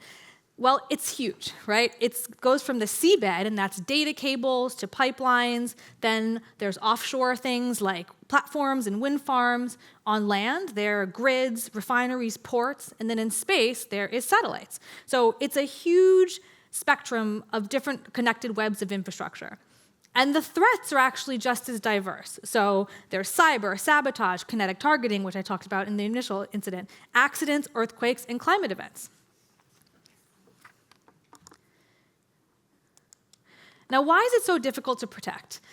There's sort of 5 main structural challenges. The first is scale. Well, it's vast, it's dispersed, it's very hard to monitor, and it's not just owned by one company or state.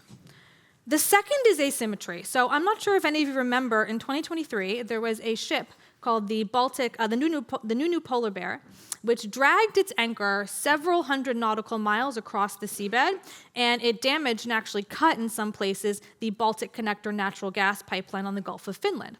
Now, they claimed this was an accident. There are currently criminal investigations into this. The captain of that ship just pleaded not guilty.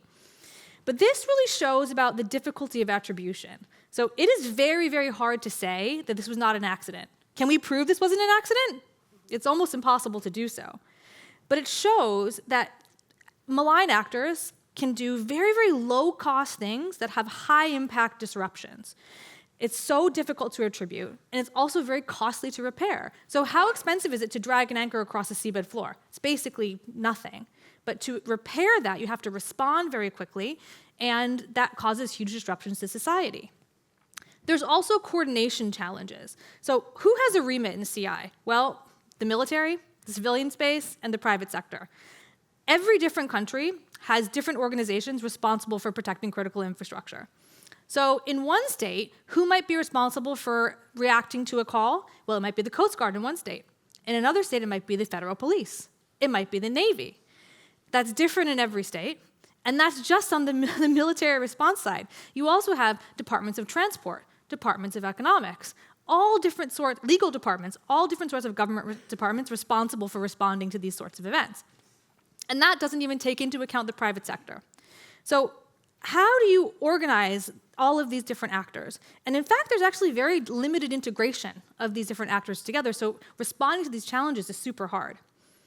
Right now, there's actually a lot of new reporting schemes that have just come out, which are fantastic, right? There's North Seal, which is a Belgian government reporting scheme. There's the NATO CUI Center. There's UK's Department of Energy Security and Net Zero. All these different schemes where an operator can report a problem to a government body. But that also is potentially fragmenting. Who are they supposed to report to? There are also legal regime issues, so there are different legal regimes that govern subsea cables versus pipelines. Did you know that? I didn't before I started that job. There are also very different insurance issues. So now that energy infrastructure is becoming a target by states, are those insurance schemes that cover infrastructure, do they protect against war? Oftentimes not. So there's all these different legal challenges that come up. There's also a strategic versus operational challenge. So there's great awareness of the challenge, but there's weaker execution and practical coordination. And so the key challenge is not just defending assets or even deterring against malign action. It's about managing a really complex, interconnected system under pressure and time constraints. Because when these things go out, you have to act very quickly to try to repair them. And sometimes you're delayed by things such as weather. So there's huge challenges that oversee this. And I got to wrap it up, but I'll just say really, really quickly, we've seen the threats and risks from a hydrocarbons-based system, and we're just sort of now trying to understand the risks and the vulnerabilities in a transition-based energy system. And it's very clear that the transition strengthens energy security, but only if resilience is built in from the start. And that's really the lesson that we're learning now, is building resilience into grids, building flexibility, all of these different things. And doing that can really make a much more resilient energy system moving forward. And I'll stop there. Thanks. Thank you, Emily. That was really fast and rather complex. I tried. Yeah, I think you did a great job. So, but I was curious, maybe we should save that for the panel discussion. You mentioned energy nationalism versus homegrown, which sounds so much better. Mm-hmm. Why is that take so different? Well, I think from the US perspective, energy nationalism sort of views that it has these great factor endowments. The US government, Trump administration views that the US is blessed with, all of these natural resources, hydrocarbons, and it says that's a resource that we are going to use as an element of national power, right? And states or governments or regions that don't have those same assets, they have to think of it as something else. They have to build strategic autonomy through another way. And a very good way to do that is through electrification and through sort of homegrown renewable energies. Yeah. Thank you for clarifying that. So you're going to be back for the panel discussion, and I think there are questions coming in already. Great. So thank you so much, Emily Hollin. See you later. Now, our next speaker wants us to reflect on how much our defense capacity and capabilities depend on a robust and resilient energy system, a timely reminder in this Norwegian Total Defense Year of 2026. Dr. Janet Martha Blatney is the Research Director of the Total Defense Division at the Norwegian Defense Research Establishment, in short FFI in Norwegian, where they perform research on topics within national defense, security, and resilience. And just like our previous speaker, Janet Blathney, who holds a PhD in biotechnology engineering, has extensive experience from NATO, currently as a special advisor for NATO's chief scientist in Brussels. Today, she's here in Trondheim, so please give Janet Blathney a warm welcome.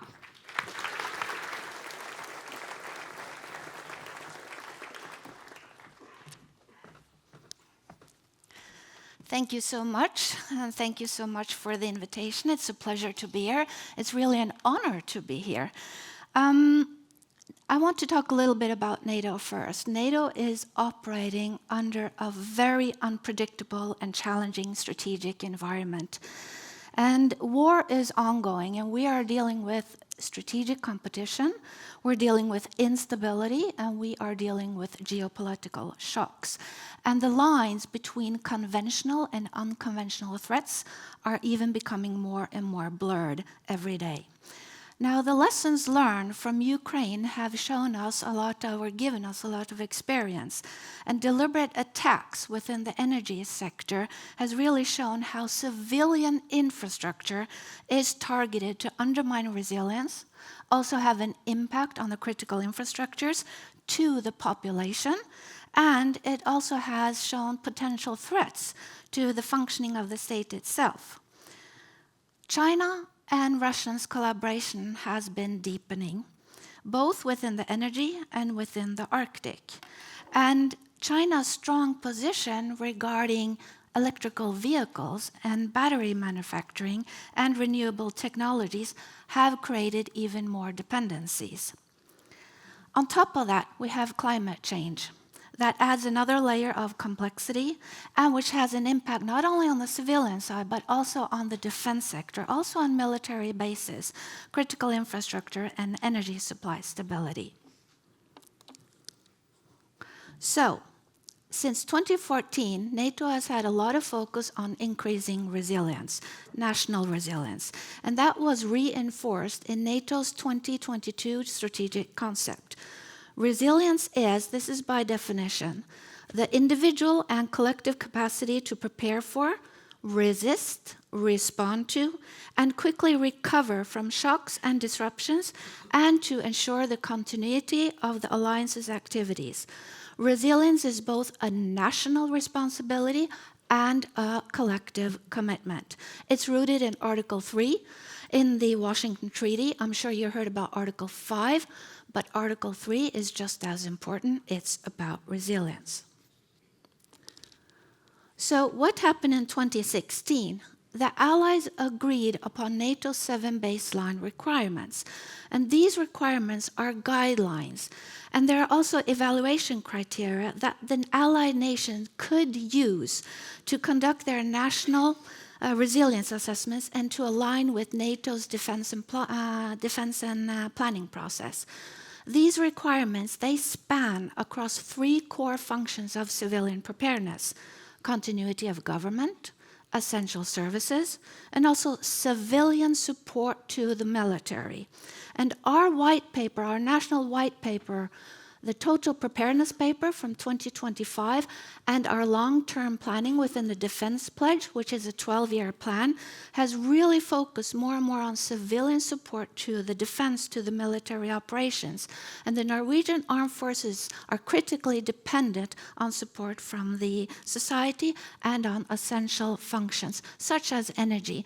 And that's why I would like to point out 2 baseline requirements. One is the one on energy supplies, resilient energy supplies, and the other one is on resilient civil communication systems, because energy and digital infrastructure are interlinked.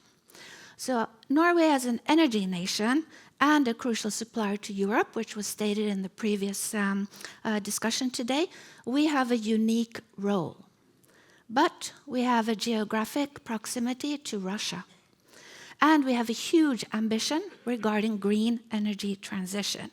And this all introduces dependencies and vulnerabilities, and we have to understand our dilemma, or dilemmas in plural. So lessons learned from Ukraine have shown the importance of a whole of society and a whole of government approach dealing with resilience. But in Norway, This is a part of our total defense concept. And this concept is really about mutual support between the civilian society and the defense sector. And it's really about using all the resources we have in our nation to safeguard our national security. It's not only dealing in peacetime, but in crisis, conflict, and war. It's one of the 3 main pillars in the Norwegian defense effort, and that's why also FFI has a huge focus on strengthening total defense as a strategic research priority. And that leads me over to a few examples that I would like to provide to you. We have also been looking on the robustness dealing with power supplies. And in 2023, we had an analysis regarding malicious acts on how malicious acts could interfere or have an impact on the Norwegian power supply. We use a scenario-based approach, and areas such as cybercrime, extremism, state actors, hybrid interference, non-state actors, and also the uncertainty of the security policy situation, as well as the green transition. What kind of impact would that have? The bottom line is that Norway must prepare for realistic worst-case scenarios.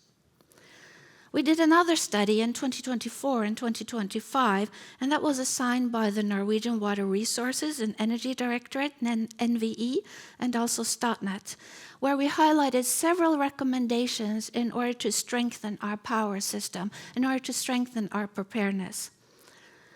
So, different holistic approaches, procurement, proactive measures against airborne threats, more training and exercises as well.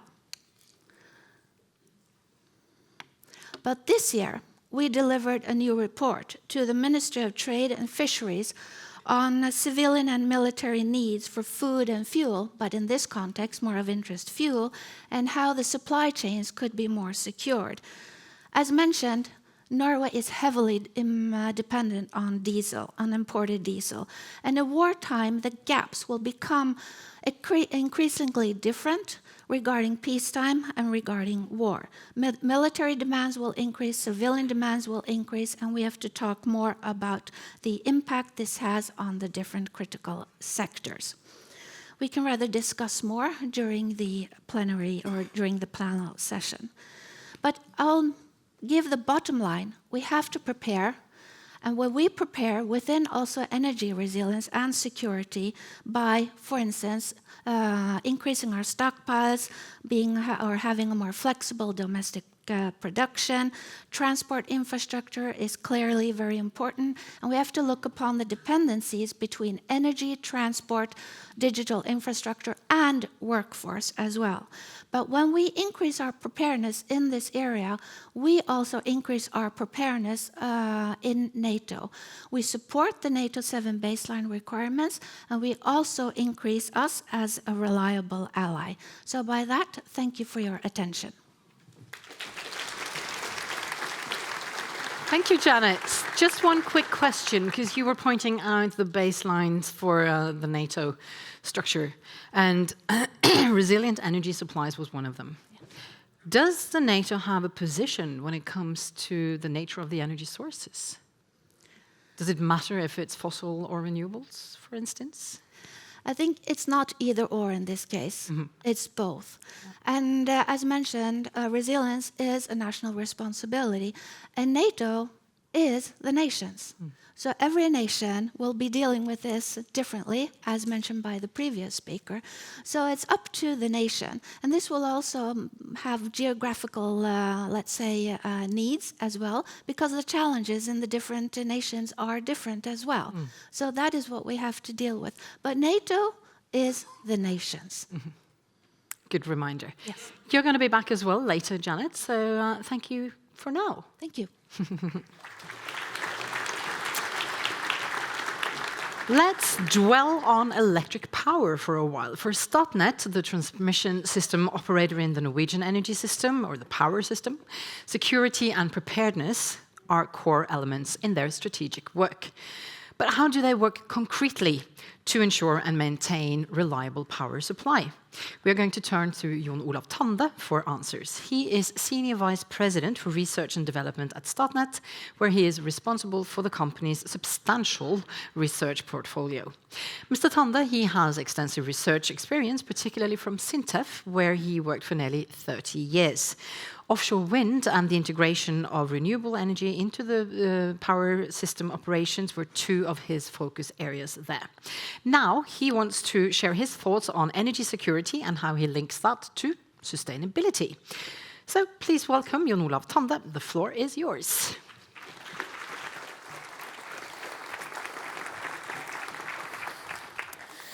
Thank you. Last time I did a speech on this conference, it was about offshore wind.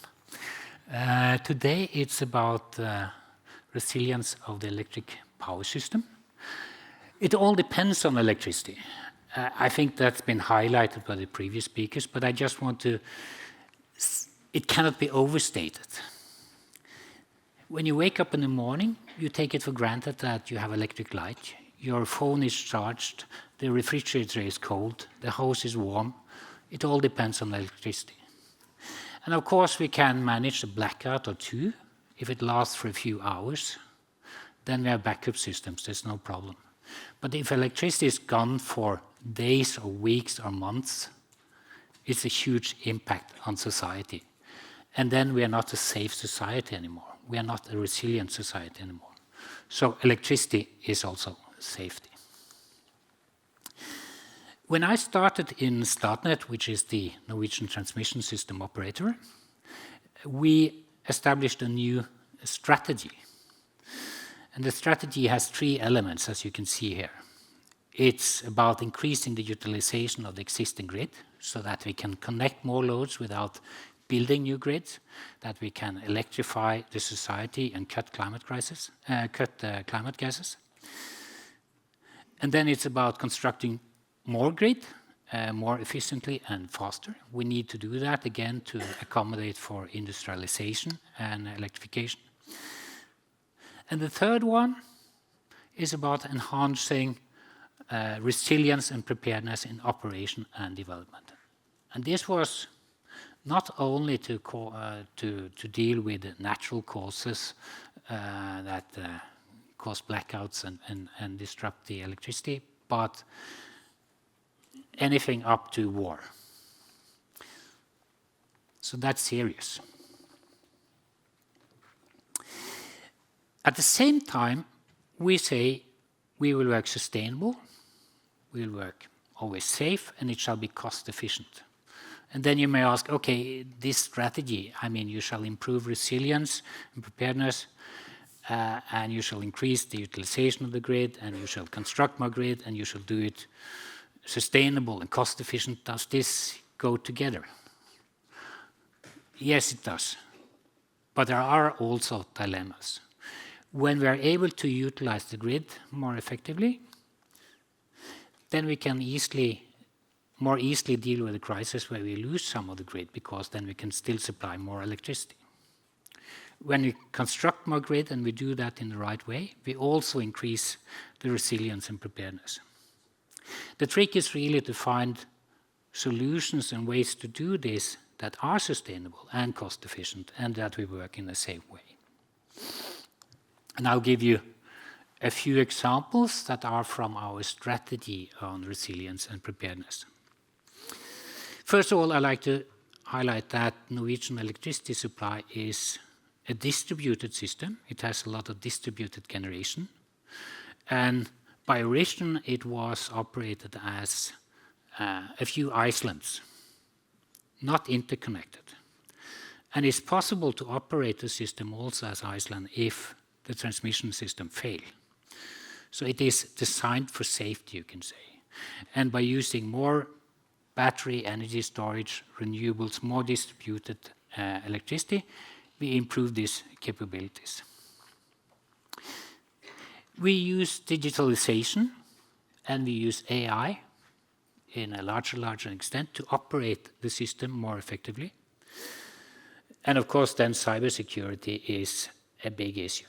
But it's it's a threat, but it's also an opportunity. Using AI and digitalization means that we can handle alarms more effectively, that we can survey things more effectively. And we use also drones for surveillance.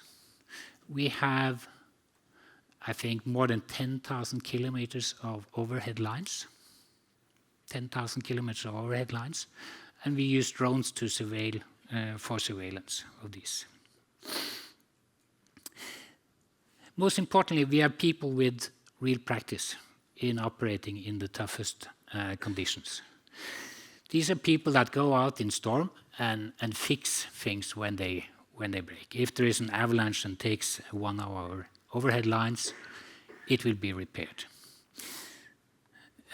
And of course, people is also very important as part of the total defense and the safety culture. They need to also the sort of office level safety culture. We need to take care of that.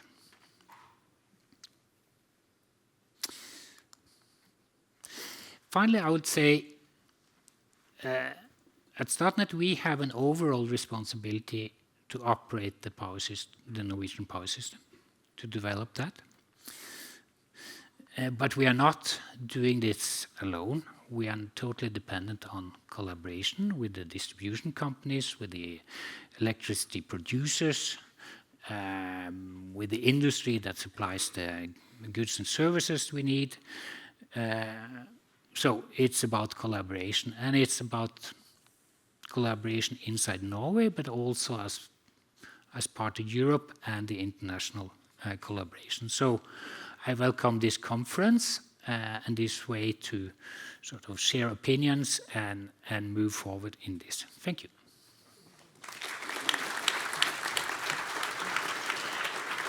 Thank you, Jon Olav. Just a quick question. Your final slide, shared responsibility for a secure society. And you mentioned, the system operators and industry and so on. What about us, citizens? Yeah. Don't we have a responsibility on how we're using this electricity? Yes, absolutely. Yeah. We can even be prosumers. Yeah, you can. I mean, I didn't go too much into that, but of course, I had a picture of a battery system, one of these, and I said designed for safety. One of the things you could have was to say, okay, could we have small backup systems at home? Yep. But it's a big discussion. If you go to a developing country with an unstable electricity system, all the rich people have diesel generators at their homes, so that they are sort of have electricity. But it's not really cost efficient. It's not really sustainable. No. So we should do it more clever. But we could have, for instance, solar panels on houses and battery systems combined with that, so that you get these micro-generation communities. And that could be a good idea. And we could use the grid more flexibly, probably. Yes, absolutely. Yeah. So that's just a start for the panel discussion that you will be joining later. So thank you so far, Jon Olav Lande.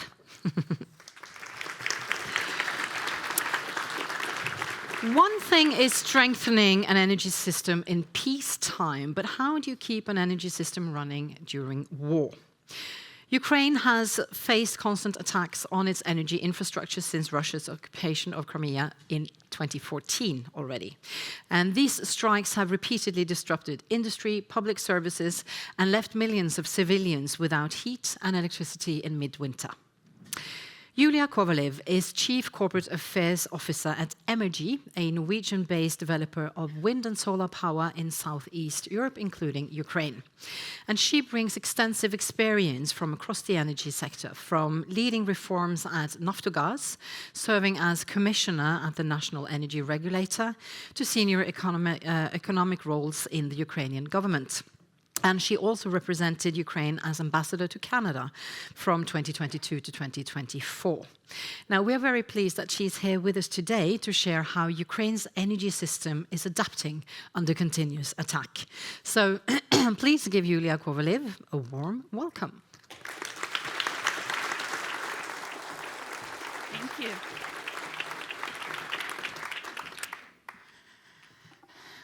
Good afternoon. It's my a great pleasure and honor to be here today and with this important discussion about the security and energy security and resilience. And of course, what Ukraine has went through for already 12 years, as you rightly mentioned, since actually the war started by occupation of Crimea and parts of Ukraine territory in the east.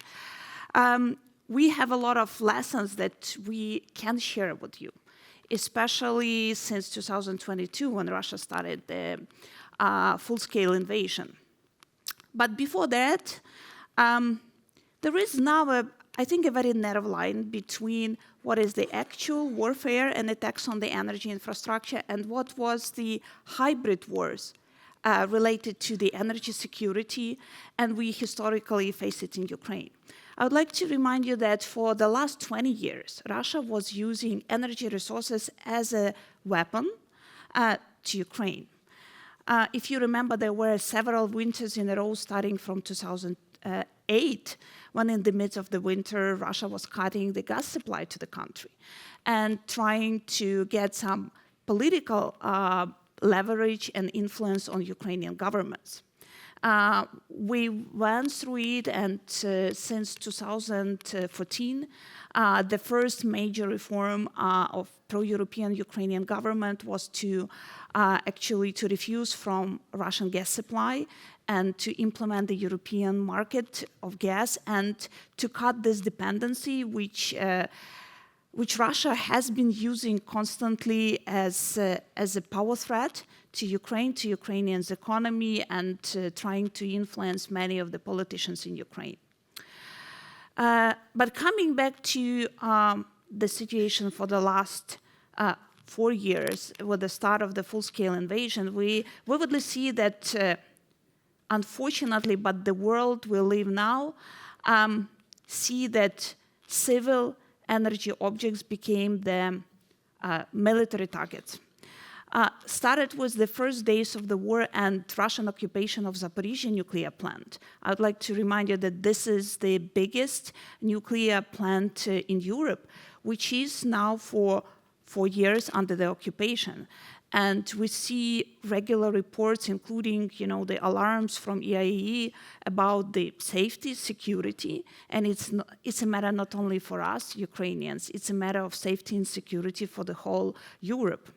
Since the start of the war, Russia carried at least 64 major attacks, specifically targeting energy system of Ukraine.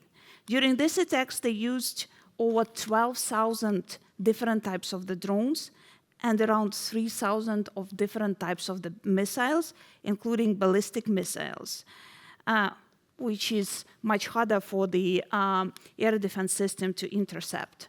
Just according to the recent World Bank assessment, the overall damage for specifically the energy infrastructure for Ukraine is exceeding $24 billion US dollars, and the needs for rebuilding reaching over $90 billion of dollars.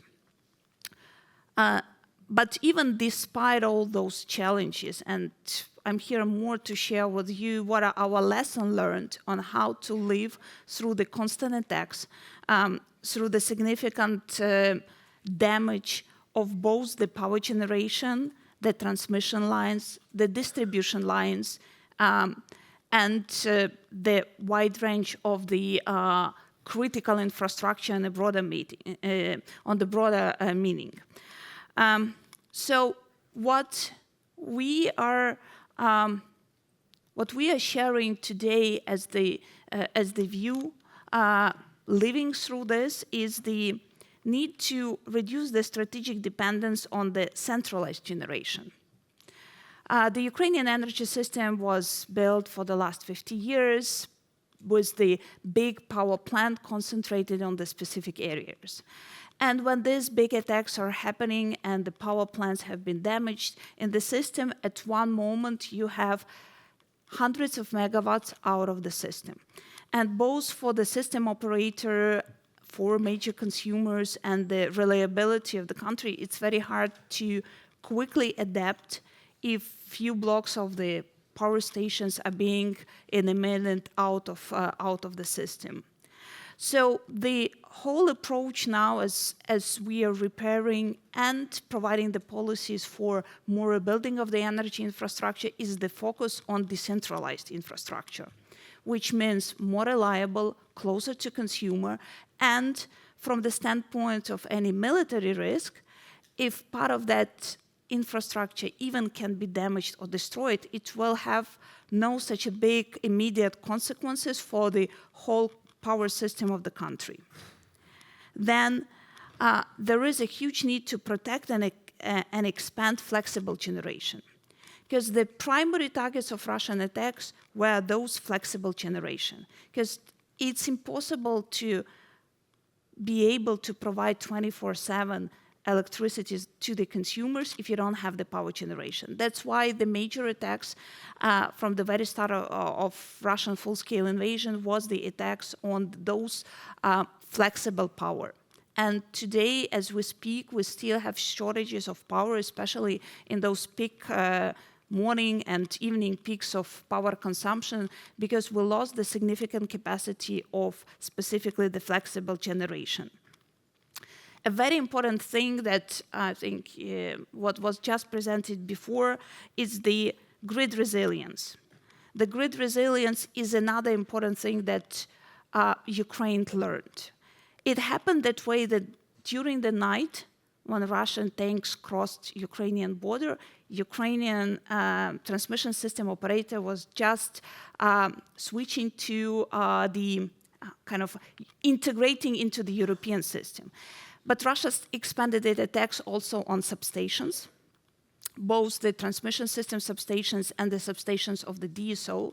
So building the resilient system that will allow the system operator quickly switch from different types of the generation and move electricity throughout the country to all of the consumers is the reality that we can share with you. One other important thing, and I'll probably finish on that, is the equipment. Many of you who are working on the energy sector, in a peaceful time, there is quite an extensive lead time to get any significant and big equipment, including the transformers, including the cables. And imagine you are the country who are in the war, and you're trying to get this big transformer to replace the one that was damaged, and you get the leading time of 36 months. So the need to expand this production, but also to have the stock of the equipment to be able to quickly repair, restore, is something that need to be also in mind for especially the regulators, the governments, and the TSOs. And in parallel, the very practical thing what we saw is also the standardization. Because you have many producers, you have many standards, even from country to country, and being able to standardize it, it will give all of us jointly in Europe more flexibility and more security when it comes to specific grid maintenance. And last, and I think the very important piece that is not always on the air, is the preparedness of the personnel of all of the energy sector. We need to be able to train the people so they can quickly address those challenges that we all can face, whether it's the cyber attacks, whether it's the hybrid attacks, or the physical attacks that we have. Today, Ukrainian personnel of both the grid operators, the generation, are those who are able to make a miracle, to do what probably in the many European countries will take days, weeks, and months, just in several hours, to be able to provide the electricity. So we are, I think, sometimes underestimating how important is the investment into the people who daily work in the energy sector, because that is up to them and up to all of us to ensure security. Thank you.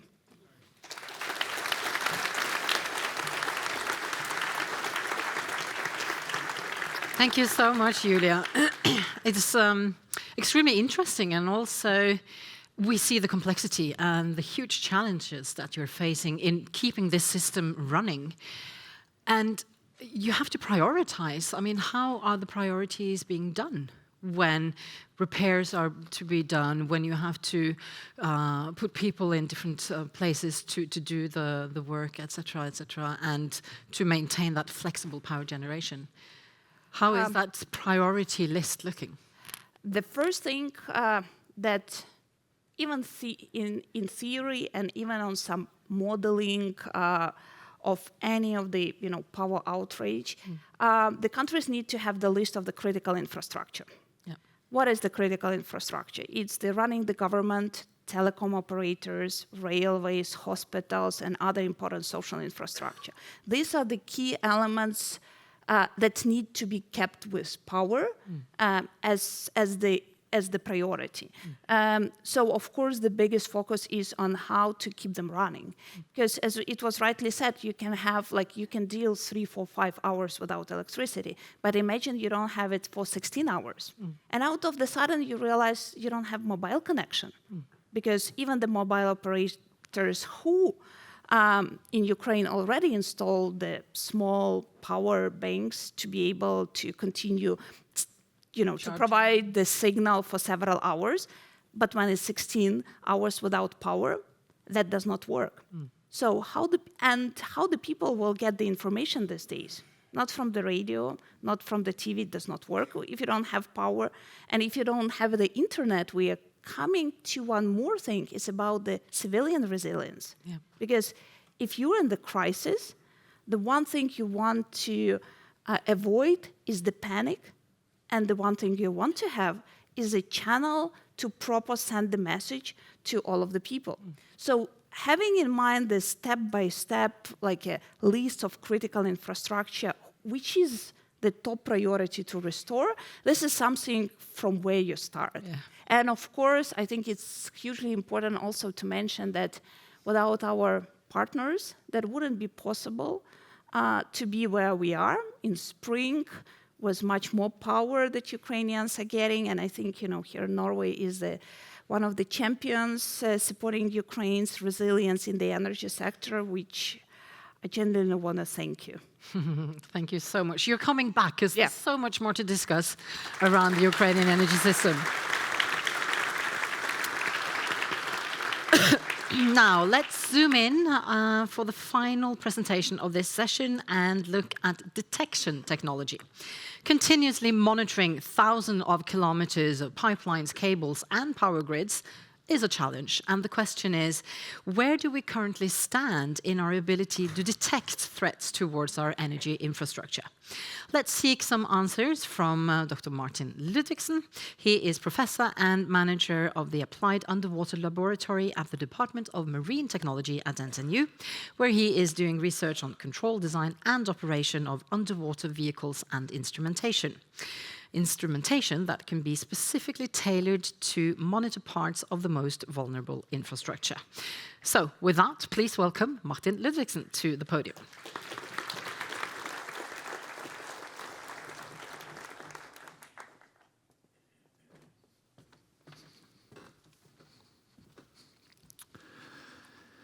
Yes, thank you all for the invitation and for having me here to talk about threats. And I will focus underwater because that is my topic, and I will also show you why this is so important today. So I'll start with showing a map of critical seabed infrastructure on the seabed. This is in the North Sea. Cables, power lines providing electricity, pipelines providing oil and gas, and also cables for communications. My next slide, or my next point, is this points to the Nord Stream. Nord Stream was one of the largest pipeline systems in the world, and it was damaged in a simple way to put it that. It was not a high budget effort, it was a low profile effort, few people, low cost, and this took out one of the sort of major European assets providing energy. We have also seen other less known efforts. There have been other threats in the Baltic. We have the Baltic Connector, we have S-Link 2. Norway has been sort of a little bit out of this. We have not had a lot of incidents. We have had two major. The cable connecting Svalbard with communication has been there's been an incident there that might be sabotage. There's also a research line in Lofoten Vesterålen that have been attacked, or something happened at least. But why I'm showing this? I show this because this is a threat that is ongoing. The National Security Authority, they claim that sabotage attempts and sabotage actions in Norway are now probable. They are likely. They will or will not happen, but it's not something that is slightly or unsecured. This is something that we should be prepared for. And also, just to add to the backdrop, for Norway, the subsea infrastructure for energy is primarily an economical, financial, or industrial asset. For Europe, it's about making their society run. It's the energy and the communication that they need to make the society to work. So protecting this is important. And as a scientist, I have to add to this that this is a technology race because it is very difficult. I will show you why and how. And a core input to win this technology race is research. We need to be on our tiptoes, and we need to be prepared to sort of defend our assets also on the seabed. But what can we do, and why is it difficult? Why is it difficult? It is difficult because the ocean is impermeable. We can't see through it from the air or from the space. And why do we need to see that? Okay, we need to see who are there, who have been there, what did they do. This is important because we need to have or stop this deniability. If something happens, we should be able to prove who did it and why. But still, coming back to why it's so difficult, the sort of light and radar and these signals doesn't penetrate the ocean. We can only see the surface from space and from the air. To see more into the ocean, so we need to have the sensors there. We need to have vehicles that are closer. And this is expensive. Normally it requires ships, and ships are expensive, vehicles are expensive. And to move forward, we need to move to vehicles and systems that are unmanned, autonomous, and much more intelligent than we see today. So I like to say that we need to have persistent presence. We should ideally be everywhere all the time, also in the water column and in the ocean space, as we like to call it. We also need to be able to put all the data, all the information, the observations that we get, we need to put them together. At NTNU, we have a concept for persistent robotics, which is a layered structure for observation systems. So we have different observation layers because there's not a single solution that solves everything for us. In the air, we can see a lot from space. Satellites are super important. Underwater and in the marine environment, it's not so easy. So we need to have more layers. We need to look also from the air, of course. We need to look from the surface. We need to look underwater, both with mobile vehicles, with stationary vehicles, and with listening cables. These need to be combined. But coming back to vessels. Vessels are important, and it's a limitations to how many vehicles can we deploy, how can we roll this out, and how to get away from vessels for these underwater operations vehicles. We are looking into what we call subsea residency. We try to put vehicles out there that can be controlled from shore, that we sort of get rid of this dependency of the research-intensive and expensive vessels. This is also a challenging task. That's the reason why it hasn't been done before. That's what we're leading into. We require energy for the vehicles. We need the vehicles to be able to communicate back home to some kind of operation center, to the operators.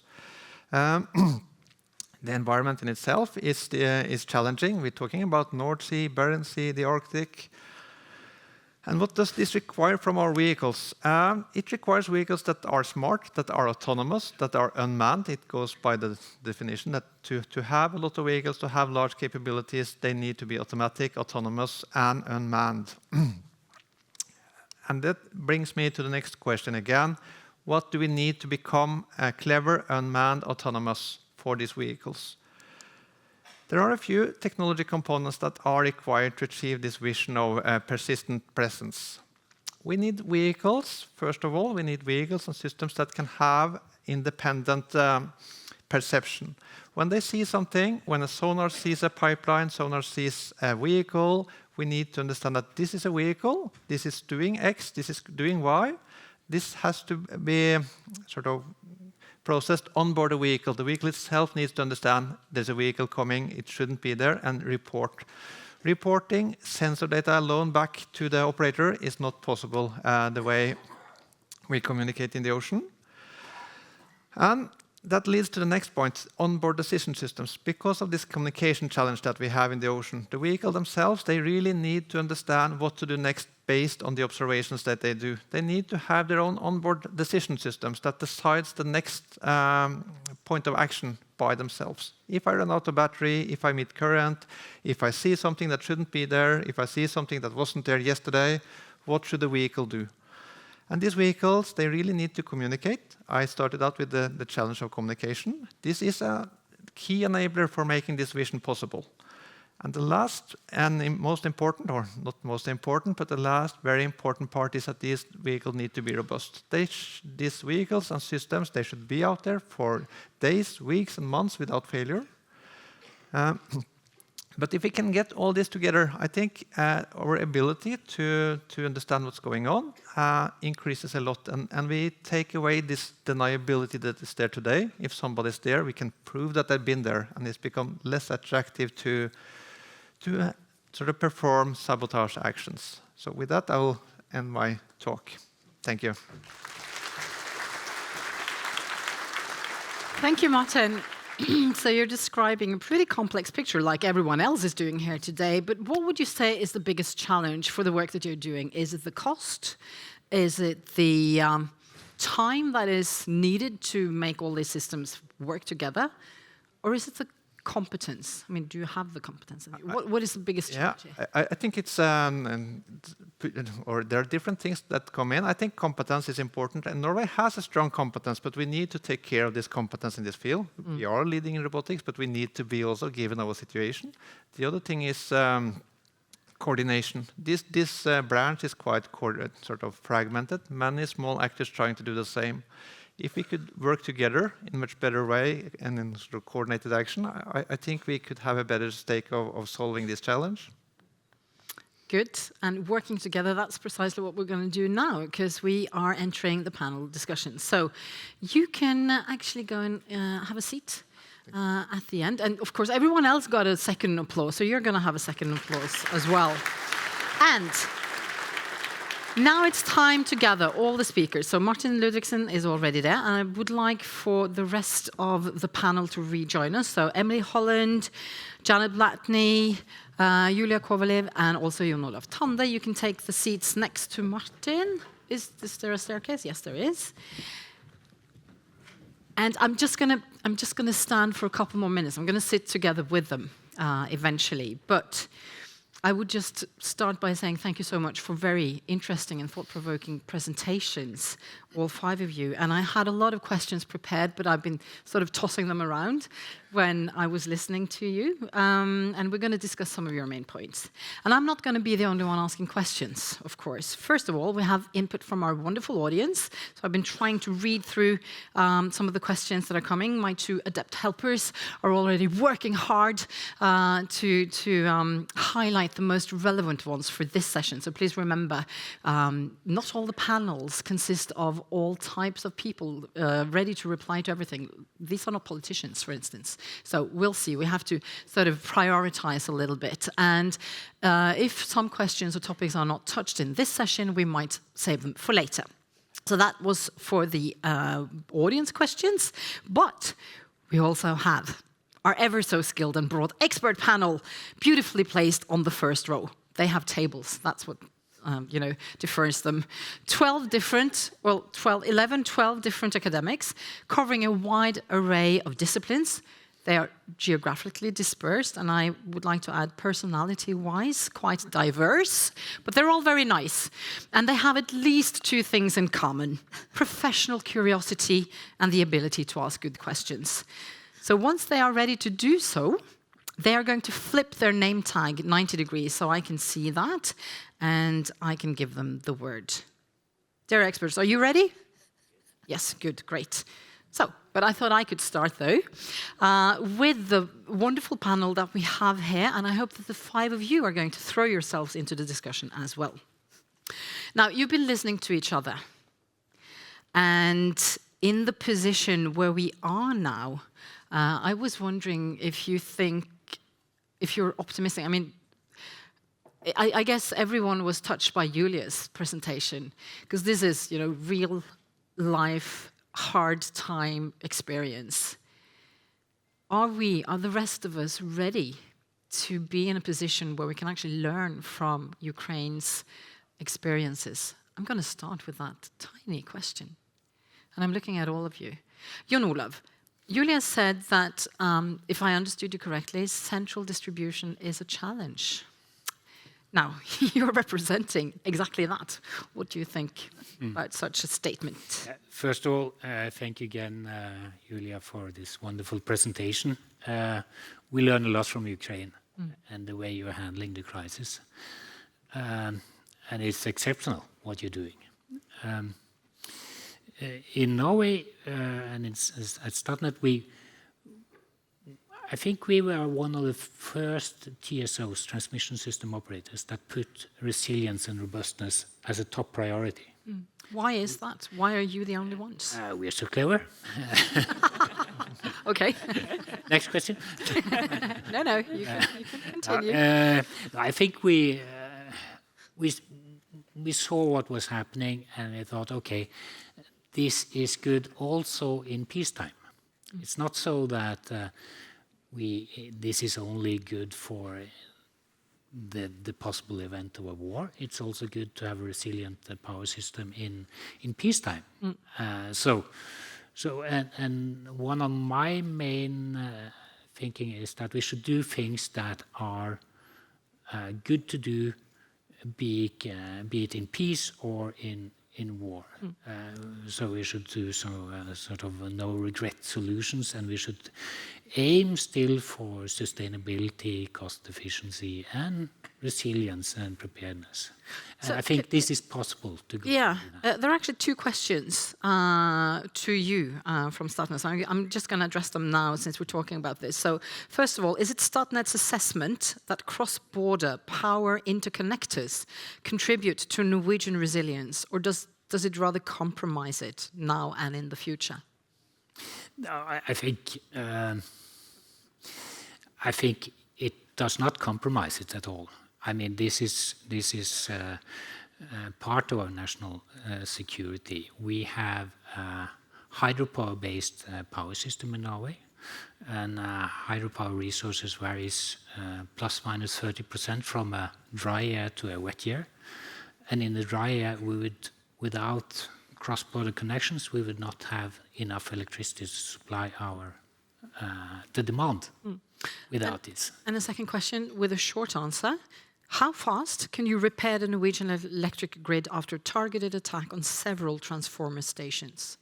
No, you're going to say, oh, super fast. Yeah, I mean, that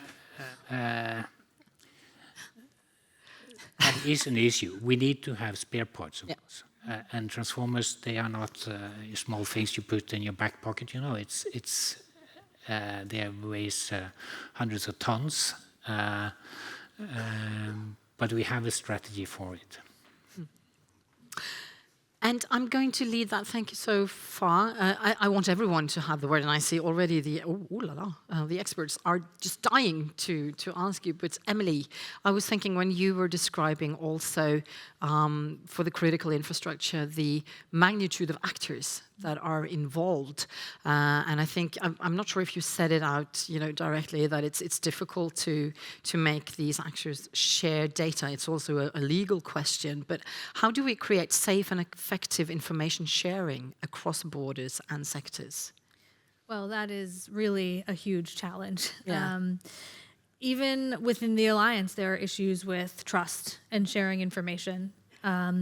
There are also issues about proprietary information because you're dealing with private actors. Yes. Particularly with very large private actors like the hyperscalers. They are obviously very reluctant to share information a lot of the time. So it's really an exercise in building trust. And one of the things I think I've learned spending time working as a civilian in the defense sector for so long is that there is not a history of the military and the private sector talking very easily. They are quite siloed industries, and many times they don't feel very comfortable speaking to each other, and that has to change right now, especially when we're talking about whole of society approaches to resilience.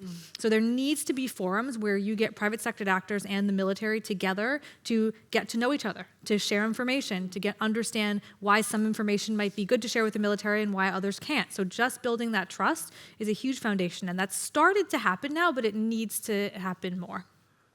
That's very diplomatic of you to say it like that. Is this effort being continued as we speak? Yes, it is. There are a lot of efforts to try to bridge the gap between the private sector and the military, but again, as you so rightly said, NATO is the nations, and each nation in NATO has a very different perspective on this issue.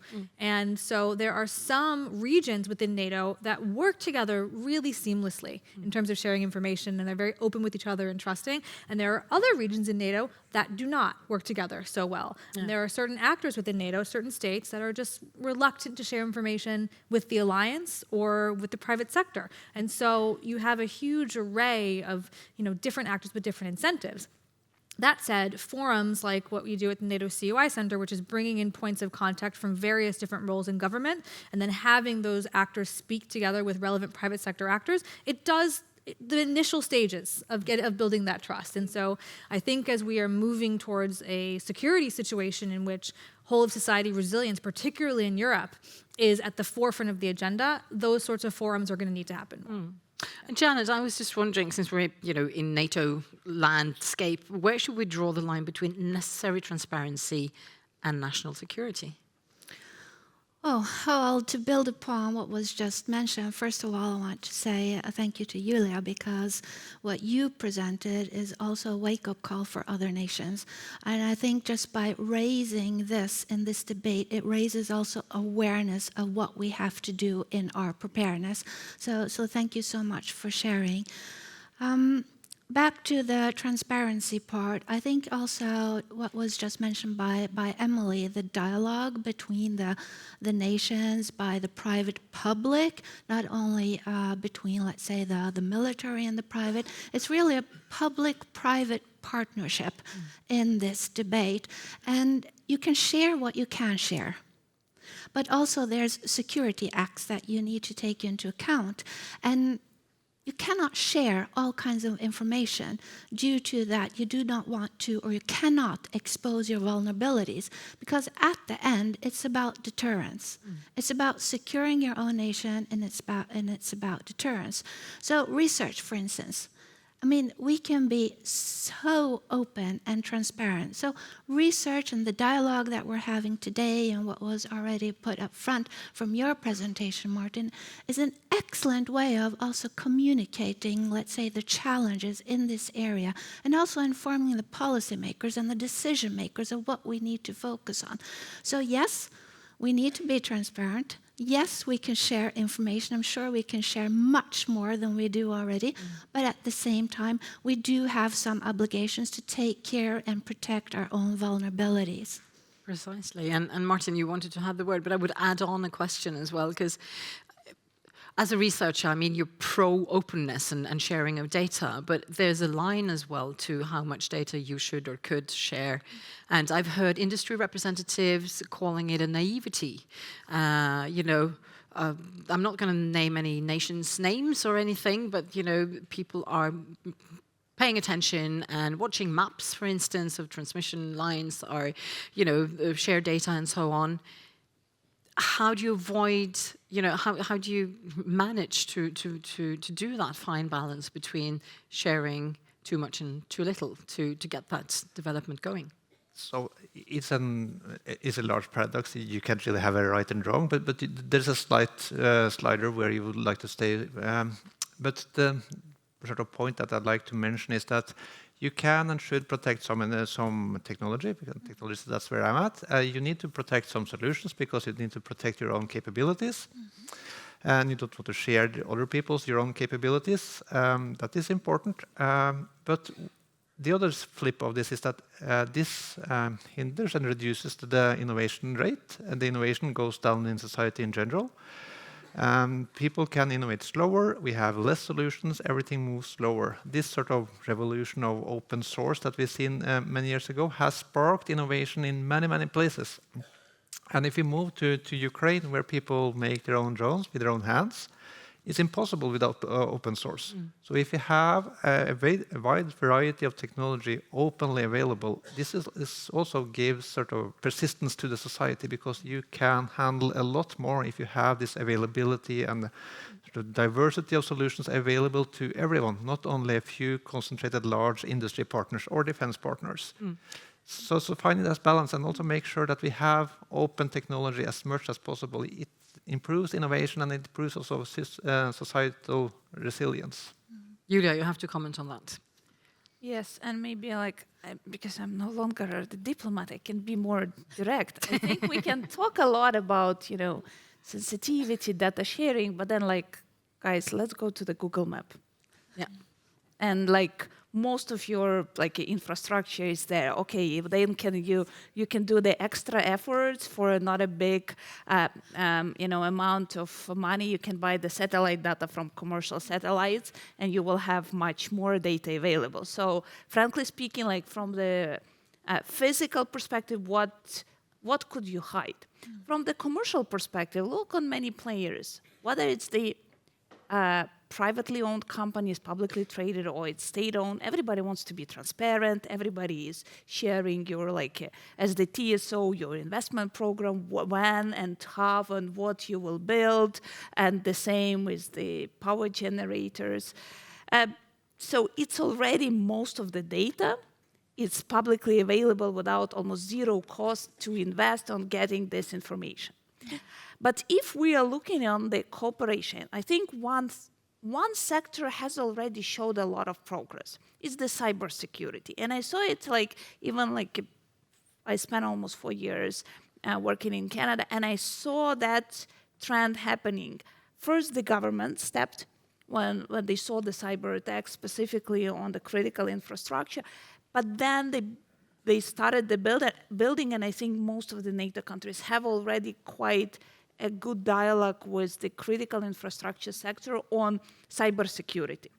And it's something that both the governments from the security standpoint is driving, but also the private sector is aware of and putting attention. This is the first an example, and I think that is this practice needs to be just increased through all the dimensions. Because that is where I think it's a win-win strategy.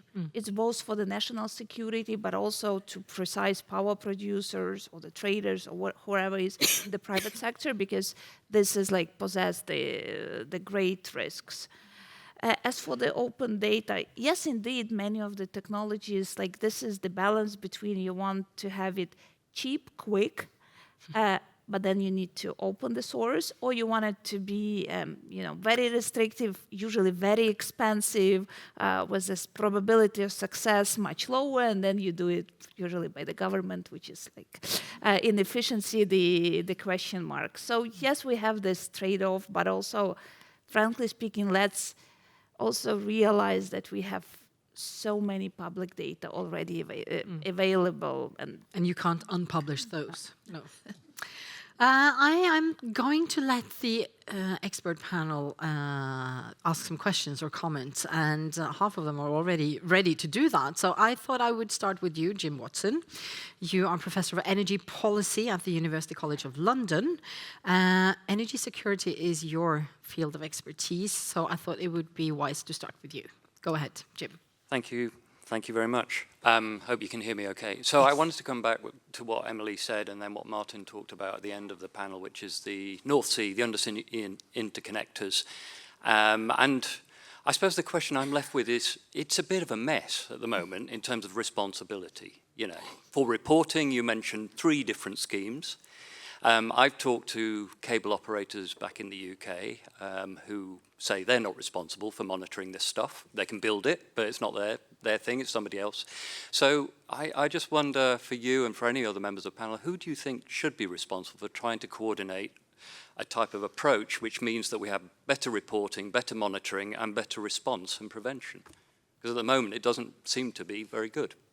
Emily, would you like to start? Sure. You're absolutely right. It is extremely fragmented. And I think that is a result of the nations sort of realizing that this was an issue, waking up to it, and then frantically trying to respond as best they can. But in terms of who should be responsible, it's a very good question. Ultimately, it's the nations who are responsible. But when you're talking about this sort of infrastructure with this cross-border and multinational, it becomes very difficult, and you need some sort of body to help coordinate that. I worked in the CUI Center at NATO. I think that's obviously a natural fit to sort of act as the coordinating body to oversee the various different kind of relevant agencies. But again, it's up to the nations to decide that. And NATO can't make or force a country to say, well, get rid of your reporting scheme and just go to the CUI Center instead. That said, I think that because of the nature of this infrastructure, it really does make sense to have an alliance level body to report to and to try to clean up that fragmentation, because response time is so important. And when you have confusion amongst the operators about who to report to, that then weakens response time. And one of the things that's happened in the CUI Center, but across kind of other bodies, is just thinking about how best to increase situational awareness, which you talked about, which is the big challenge, which is how do we know what's going on, when and where? And it's basically impossible to monitor that all the time. And so, of course, nations and the alliances turn to AI to try to figure out a way of better understanding what is normal activity across the whole spectrum of infrastructure and what is abnormal. And so we're going to see much more complex systems moving forward from that. And hopefully that might help to ease some of the coordination challenges. Yeah, I wanted to comment on that, but I'm not going to do that. Janet, would you like to reply as well to Jim's question? A great question. And I think this is a question that could be raised in several areas as well. Very often we see that some of the, or let's say a lot of the challenges that we are dealing with in security and defense are cross-sectorial. And as Emily said, it is fragmented. But at the same time, I think that every nation are organized in different ways, and there are systems in let's say, in the different nations. So in Norway, for instance, every sector has, or every ministry has their own responsibility.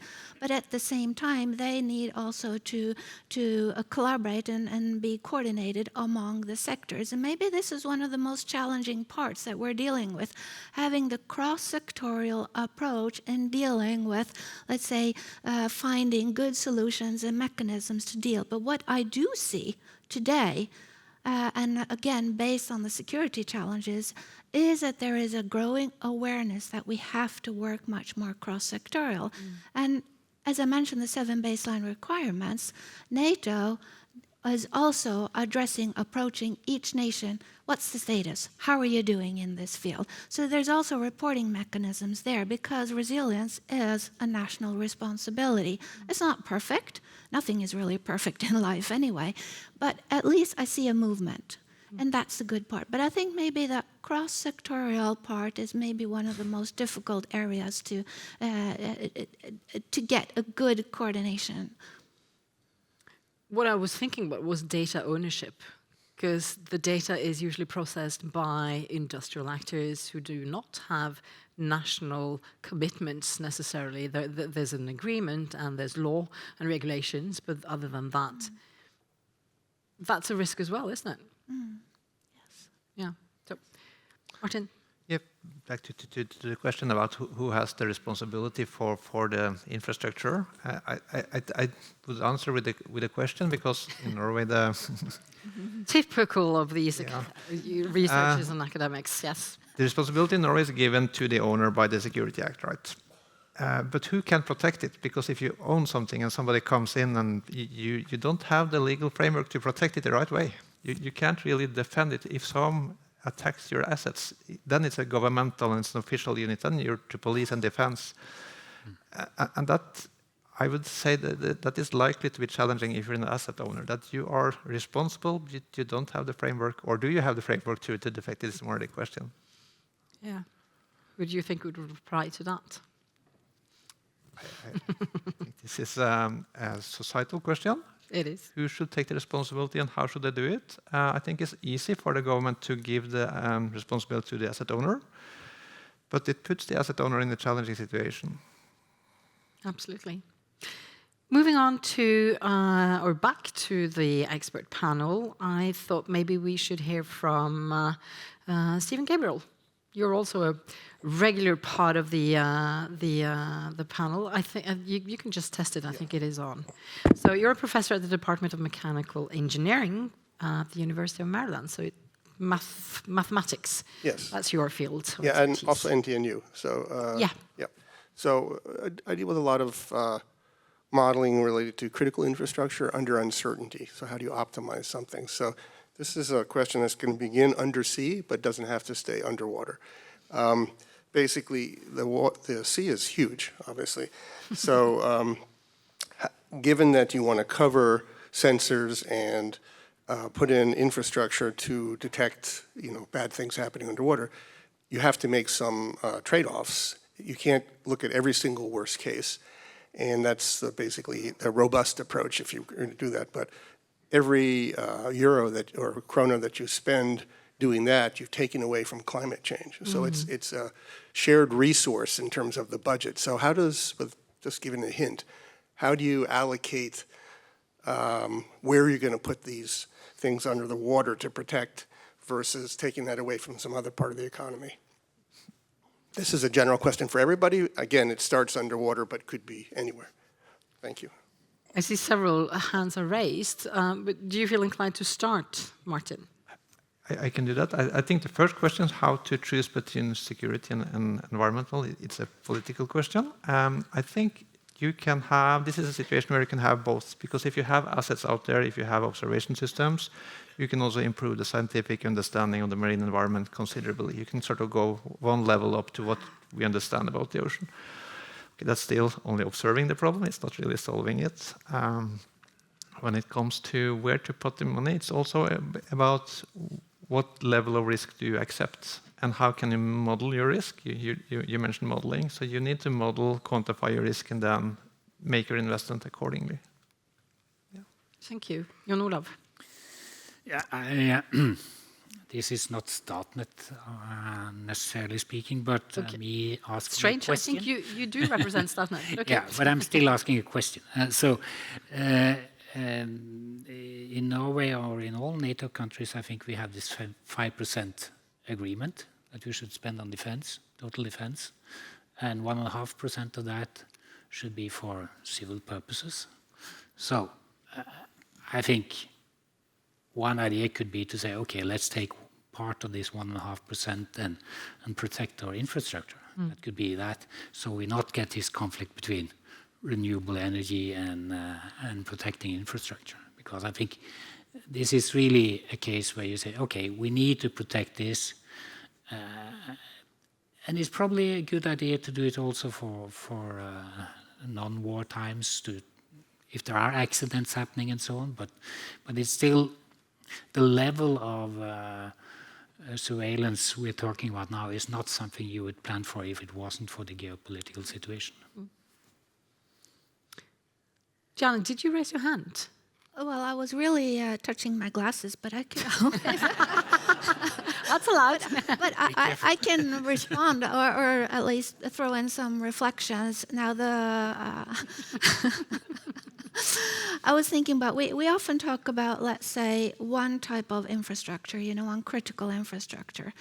But I think we also need to highlight the system dependencies. We have to look upon, as I mentioned, and several mentioned this, energy is linked to digital infrastructure. We talked about workforce, labor, And I think we need to look upon this in a more systematic approach, call it a holistic approach. And that is where we also deal with the risk assessments. When we're dealing with risk assessments, we tend to do it within one infrastructure. But again, due to all the dependencies, we really need to broaden up this. And I think that that is something that we should be looking on into the future. And back to the 5%, yes, it will be really, really great if we could have a lot of more money in this area. It would be perfect. But again, NATO is the nations, and the 5% is divided in two, right? 3.5% for defense and 1.5%. So my question would be, where are we going to get the money out of the 1.5%?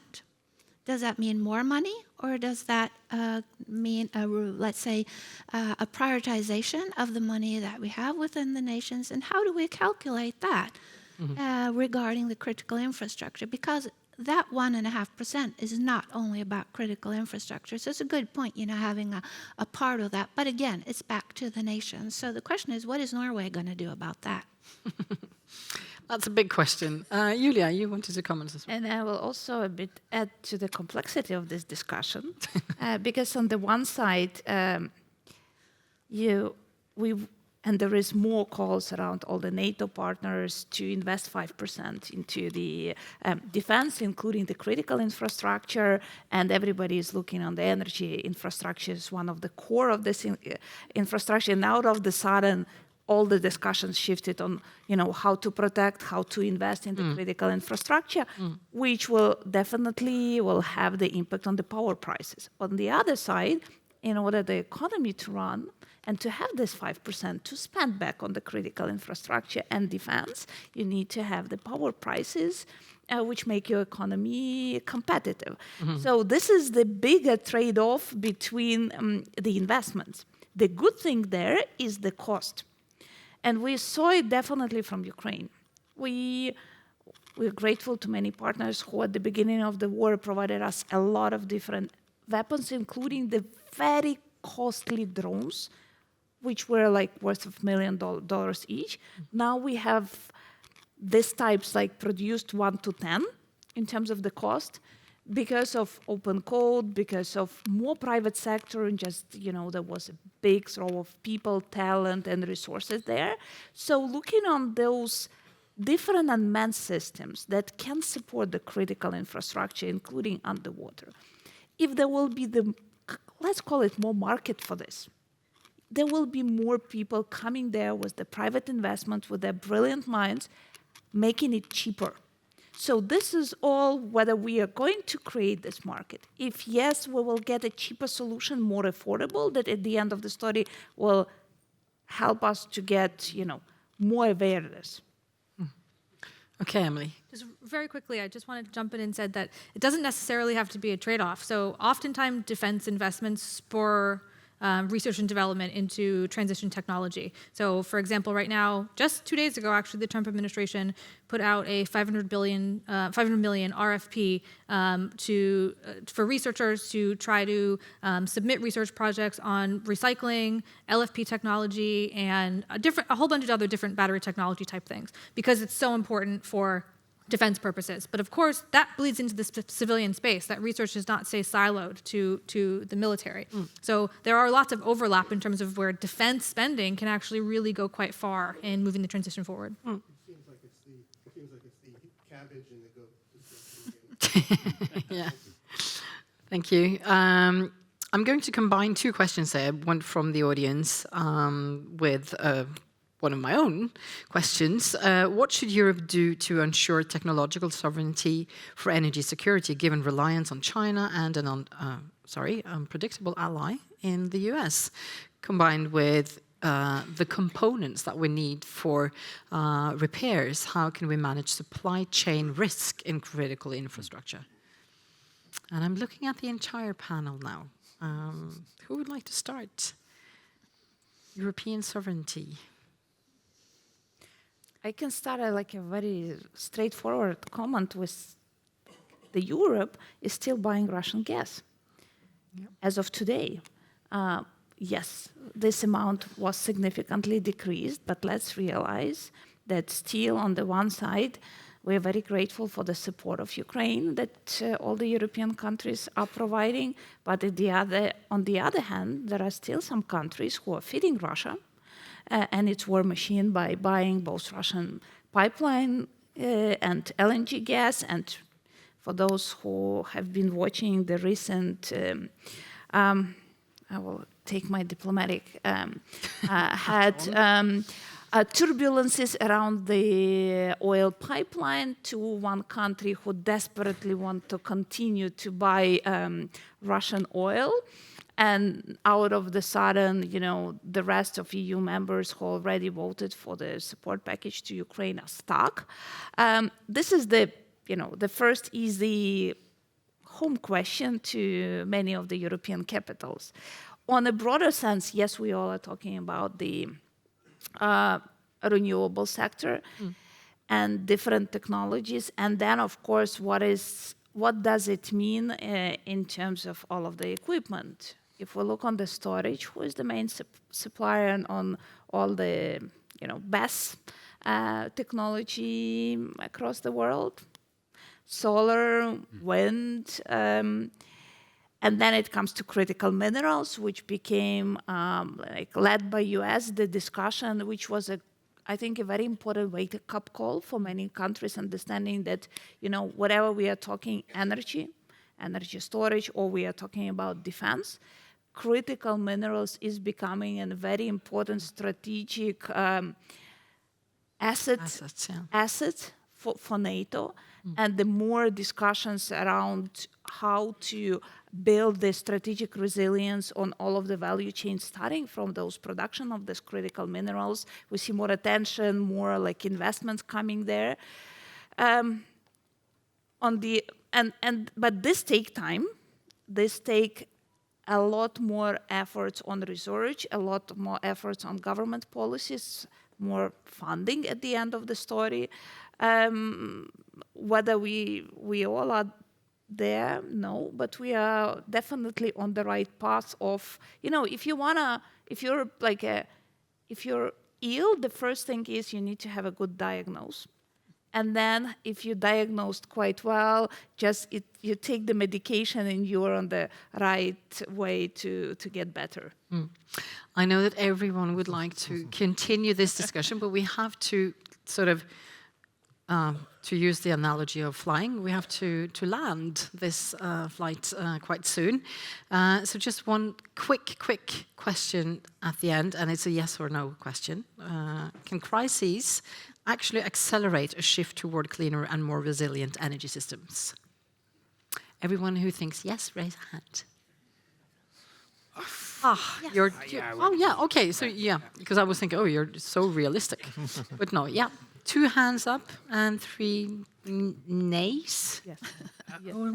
I will tell yes, and this is the example of Ukraine for the last 4 years. Yes, exactly. Just the last year, the new installed capacity of the wind generation was around 500 megawatts in the mid of the war. And if we look on the energy security, what is the dilemma? What is your primary source of energy? Whenever you're taking gas, you're at risk. Whenever you're taking coal, it's no longer bankable. We are moving. So renewable it makes yourself as a country more energy resilient and independent. So this is the definite example from where we are heading as the country in our energy system.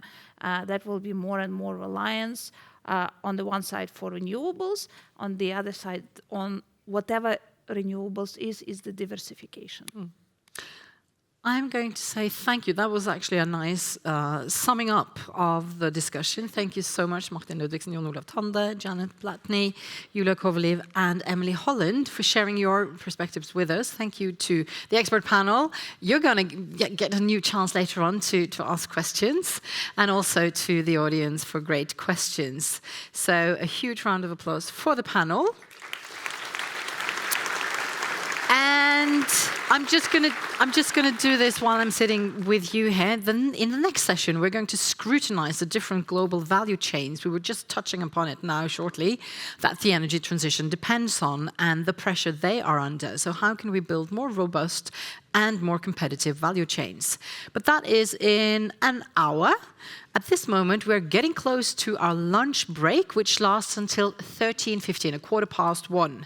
That should give you all ample time to pick up your name tag if you haven't done so, and not to mention, do what we all love to do during conferences, which is mingle, meet new people, revisit old memory lanes and so on. That's what you're going to do, preferably around a meal. So in other words, lunch is served in Glasgow, and please make sure to be back at 1:15. Enjoy your lunch. Thank you.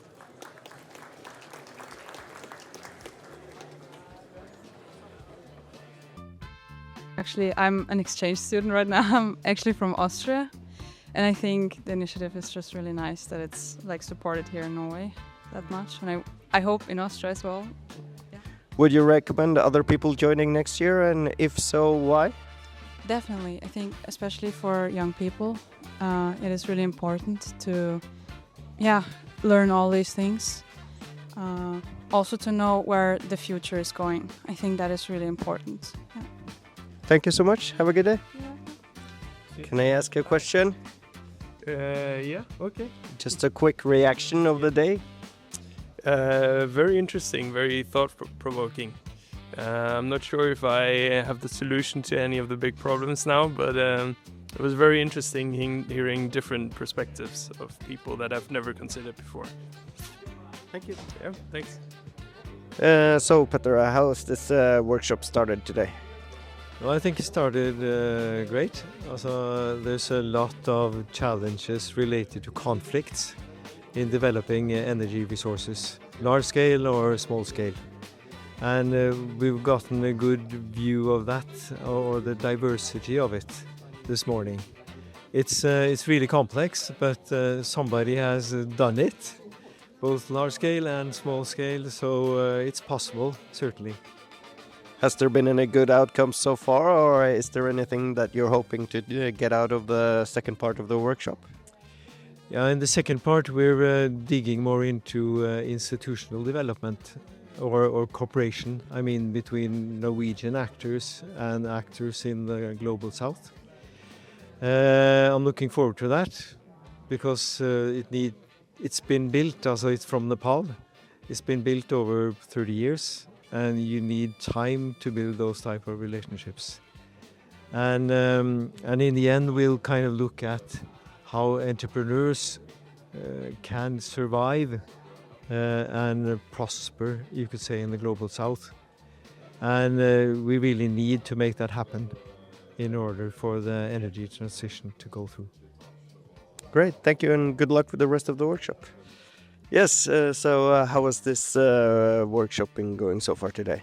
Very interesting, and many people coming as well. So for me, it's a good day. We were expecting 20-ish people. We have 40, 50, so that's good. And then we have people with very good experience on what we're talking about. So from my point of view, this is a good thing. Has there been any good outcomes or anything you're hoping for in the last session now? We were pushing NVE and NORAD to tell us a little bit about what's going to happen in the future.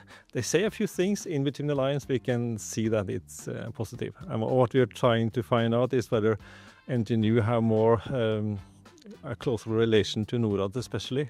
And that is based on what was told today. I'm happy, at least positive. Is the NTNU Energy Transition Week something you would recommend other people attending next year, and why? Of course, yes. First of all, the venue. People will want to come back to something there, but there are topics that is very hot for us. So we were actually a little bit afraid that other hot topics was taking away people from us. But yes, of course, I think energy is one of the main political hot topics these days. So yes, I think we should continue next year and the year after, and so on. So thank you so much. Good luck with the rest of the workshop. Thanks. Yeah. Yes, Bula, welcome to Energy Transition Week, and you just finished your workshop on Global South. Can you tell us a little bit about it? Thank you very much for inviting me on this very important event. So I had 2 sessions, one about experience of developing an institution in the South, developing a university when we had a conflict, especially the political conflict, and what is our experience on that Maoist conflicts, and then how did we manage the university activities, and then cooperation with the Norway and then the other North partners during that period. So that's one experience, and then in the second session I presented it's a long-standing cooperation between Kathmandu University and NTNU for development of education and connecting education to our own resource, that's hydropower, and then starting from the undergraduate level, what we have achieved, where we have reached up to the highest level of the PhD research, and then how can we prepare for the future collaboration and cooperations. Yeah. I heard a lot of the participants were really satisfied with your presentations, and but as yourself, did you get any good outcomes or takeaways from this workshop? Definitely yes, because the reason I'm here is it's a long experience of collaboration, and that's also the true experience of developing hydropower in the country, which was on a very primitive stage back in 1990s, when Norway had contributed to start to develop a hydropower project from the community level to our first ever foreign funded international investment on the hydropower project. That was 60 megawatt Kimti power project, which was the investment of SN Power as a first foreign investment even from Norway also. So on that journey, what is the role of human resource that we developed by ourselves, and whether that is contributing for sustainability of any such initiatives in the future. So that at least I could share it from my point of view to other participants. But me, that I could learn a lot about how the energy how energy transition is taking place, and then what are the crises associated with this. So learning from that, and then preparing for future when Nepal also will be in a position that we have enough hydropower projects, that when we have a surplus electricity in the country, how we can utilize that, and then what could be the possible consequences, possible risk in the future, whether it's economic, social, or geopolitical risk associated with the energy or hydropower, and with that lessons and knowledge, how can we initiate a business, especially for youths who are aspiring who has very high aspiration, and then all around the world they are talking about the business incubation and startups. What energy can play a role in a business incubation or a startup industry? So that is something which I have learned, and then I'm taking this message back home, and then motivating and starting something for the country. Welcome to Energy Transition Week, and you're up for a new workshop here now? Yes, I am. I'm going to participate on the sustainable aviation fuel theme on behalf of the Royal Norwegian Air Force and 132 Air Wing.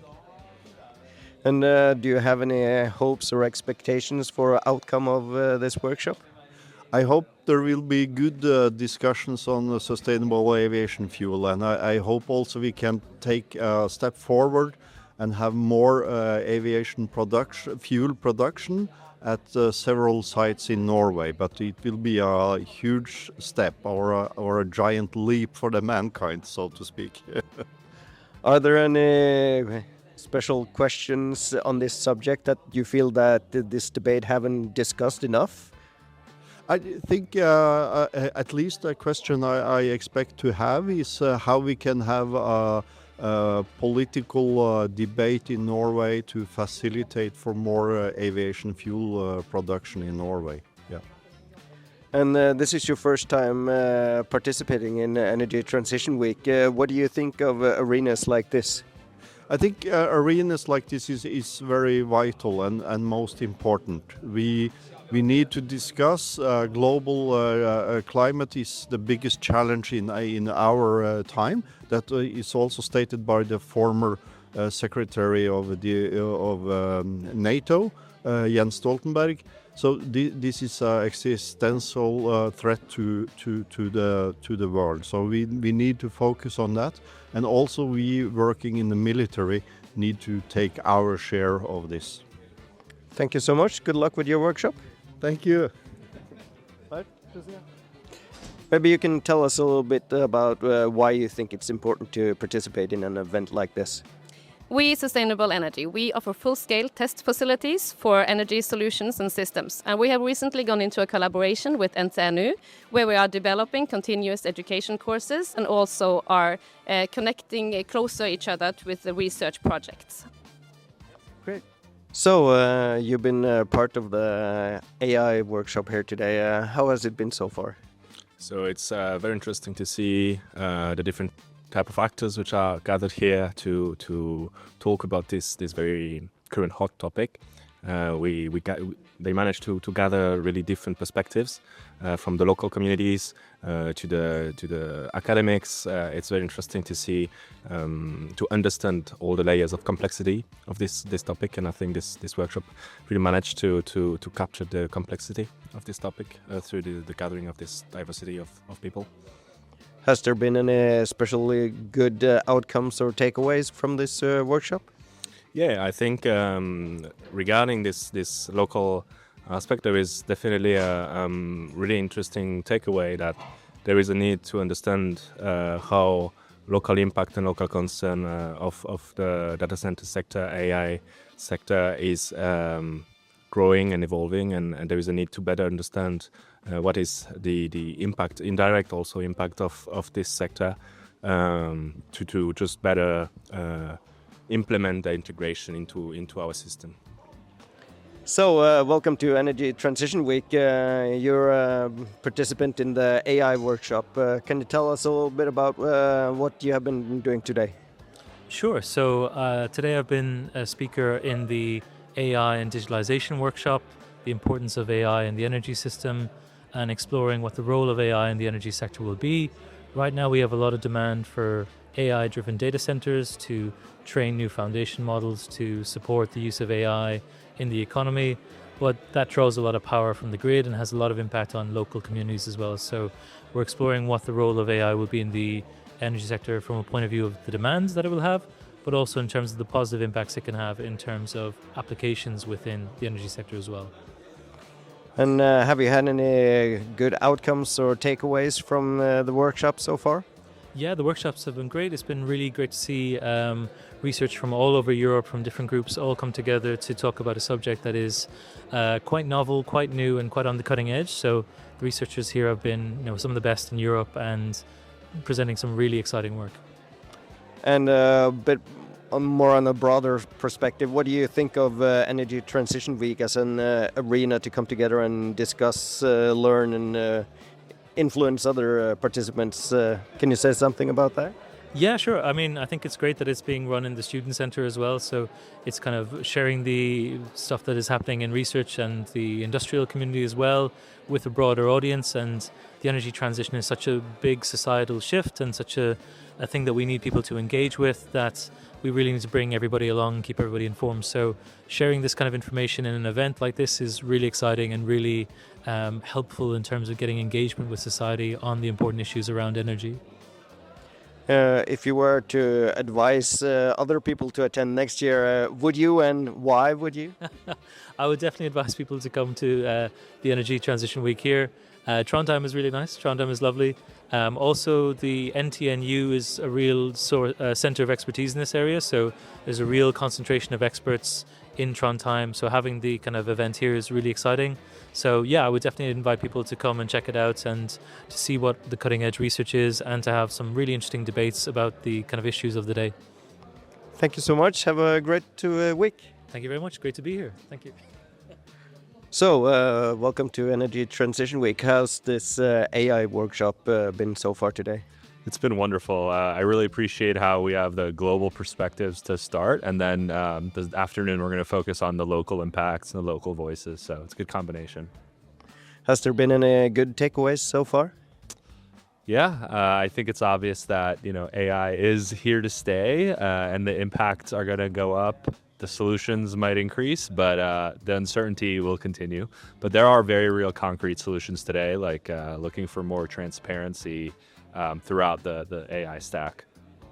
Has there been anything that you feel you haven't touched upon yet, or that you're hoping to touch upon in the last session? Yeah, very much the local impacts. The folks from Norway that will talk about what the data center construction looks like here, what it's like on the ground. So coming from the States originally, I live in France now.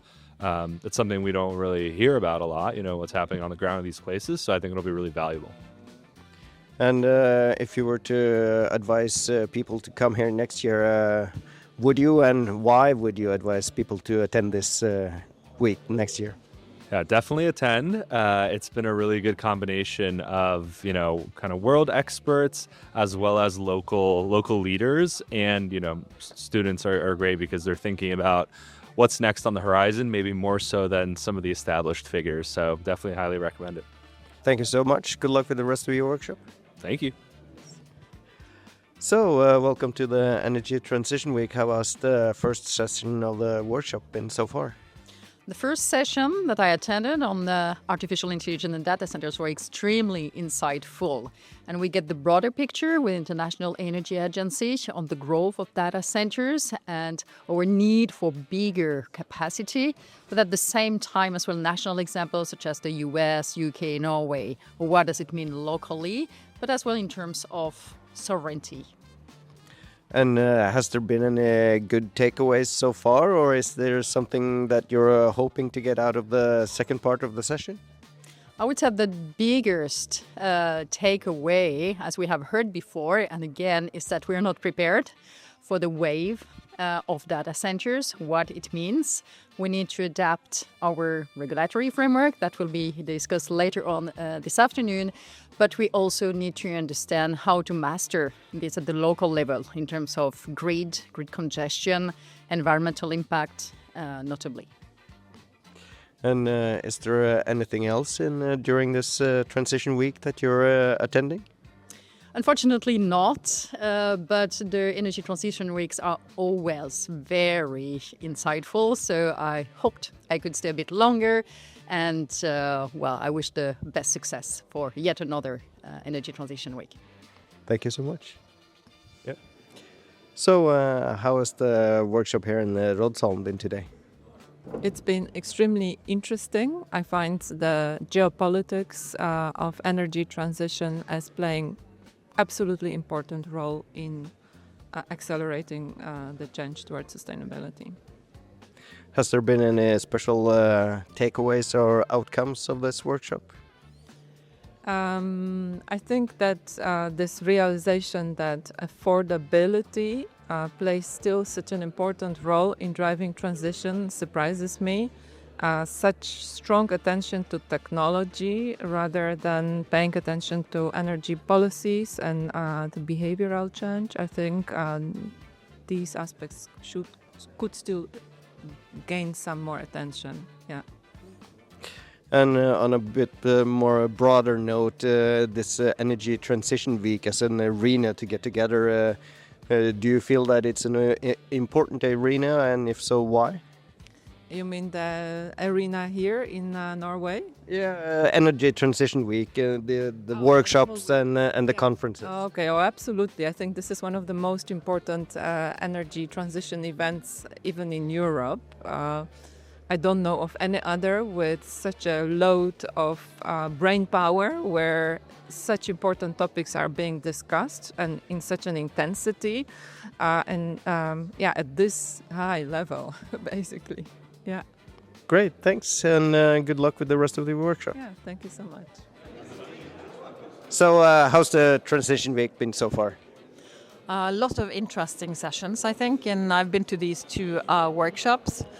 So resilience, readiness, how markets are going to work, maybe not working, and so on. Yeah, same for me. I think very interesting to meet so many different people, different backgrounds, sort of broad interdisciplinary setting, and good perspectives overall. Yeah. Would you recommend other people to join, and if so, why? Of course, I think it's a great meeting place, like Anders is saying. So a lot of interesting talks, a lot of interesting people, both from academia, from industry, from abroad, and from Norway. Yeah, a good opportunity to hear basically renowned international experts talk on topics of their general expertise. So I think it's very worthwhile to come here. Thank you so much. So, Rune, how has Transition Week been so far for you? It's very good. It's been very good for me, who is normally sitting in an office and organizing research funding to be able to listen to and to be able to be part of the discussion about the bigger issues. It's really good. Yeah. Would you recommend other people to attend this next year, and if so, why? Yes, it's always difficult to find the time to attend to such events, but once in a while, everyone needs to be able to get some new ideas and new knowledge, and so I would recommend everyone who can to come. Yeah. Thank you so much. Good luck with the rest of the workshop. Thank you. How's the Transition Week been so far for you? Very good. A lot of different perspectives, and future going forward will be challenging but doable, I think, from all these discussions. That's what I learned. Has there been any good outcomes or takeaways from today's workshop? Just time for reflection on these challenging problems, I think. So just think carefully about them is what I get, yeah. And if you were to recommend other people to attend next year, would you, and if so, why? Actually, I have two people this year who are coming that I recommended, and because it helps see the bigger picture. There's a good group of people here, and we get good perspectives that you wouldn't get just on your own. Thank you so much. Good luck with the rest of the workshop. Thank you. Bye-bye. So, how's this workshop been so far today? Very interesting workshop, basically because we get input from very many other countries than we usually do. So you're opening your views about how we should respond to this problem and how we should new arguments basically to speed up the progression in the energy transition. And has there been any good takeaways or outcomes from this workshop? At least I think that's cooperation. I think trusting that the policies and not at least that we have the technologies to drive the shift, and also that we need to cooperate much more because we're not even close to being finished with this, and but still on a positive note. So I really enjoy the week here. On a bit more broadly note, what do you think of the Energy Transition Week as an arena to get together with peers and other people to discuss? I think it's very important that we do have an Energy Transition Week, basically because you meet people from different parts of the industry or different industries, because this will not be solved by for example, the energy industry alone. For me, I work in the financial industry, for example. So I think we need to cooperate across industries, and that is why it's important to meet here, because we need to broaden our scope and find new ways to make this efficient enough and to get this going in the speed we need to. And if you were to sum up really, really short, how has the week been so far? The week has been excellent. A lot of good inputs and a lot of nice people. Thank you so much. Thank you.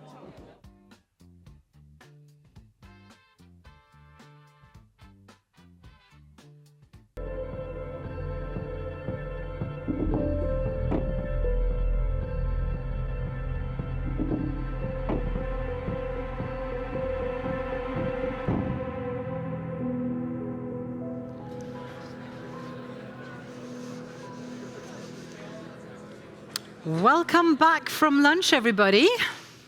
I hope that you're all re-energized and that you've been able to reconnect, exchange ideas, and build the relationships that make real collaboration possible, something that feels quite relevant for this particular session. The global energy transition is unfolding under very different conditions. Emerging economies are striving to expand access to affordable and reliable energy while avoiding excessive buildup of fossil fuel dependence. For advanced economies, the focus is on cutting emissions and decoupling economic growth from fossil energy use. And in both cases, markets and the global trading system are at the core. Today, companies face increasing exposure to volatile oil markets, geopolitical tensions, and vulnerable supply chains. Diversification, risk management, and resilience have become essential as the world navigates constrained resources and rising competition for critical materials. These pressures make the pursuit of a fair and sustainable transition even more challenging and urgent. Now, over the next 90 minutes, we're going to explore how international finance, trade policy, and investment partnerships can support equitable progress in turbulent times. And you may, of course, participate through Slido. And yes, I know there are many questions that we still haven't had the chance to convey to the panels, but rest assured, I'm seeing them, and I'm going to ask a lot of them as soon as we get the chance. So the QR code is available for the physical audience on your name tags, and the code is ETC26. Just remember to click like for the things you find relevant. Now, let's take a look at the state of the energy transition today. Where do we stand, and where are we heading? Someone who can offer clear answers to that is Sverre Alvik, Vice President at DNV, which is a Norwegian-based international provider of independent assurance and risk management. Every year, DNV publishes its Energy Transition Outlook, and Sverre, he is the director behind this work. He is here now to share some key insights from their latest report and to give us a clear snapshot of the global transition as it looks right now. So please welcome Sverre Alvik.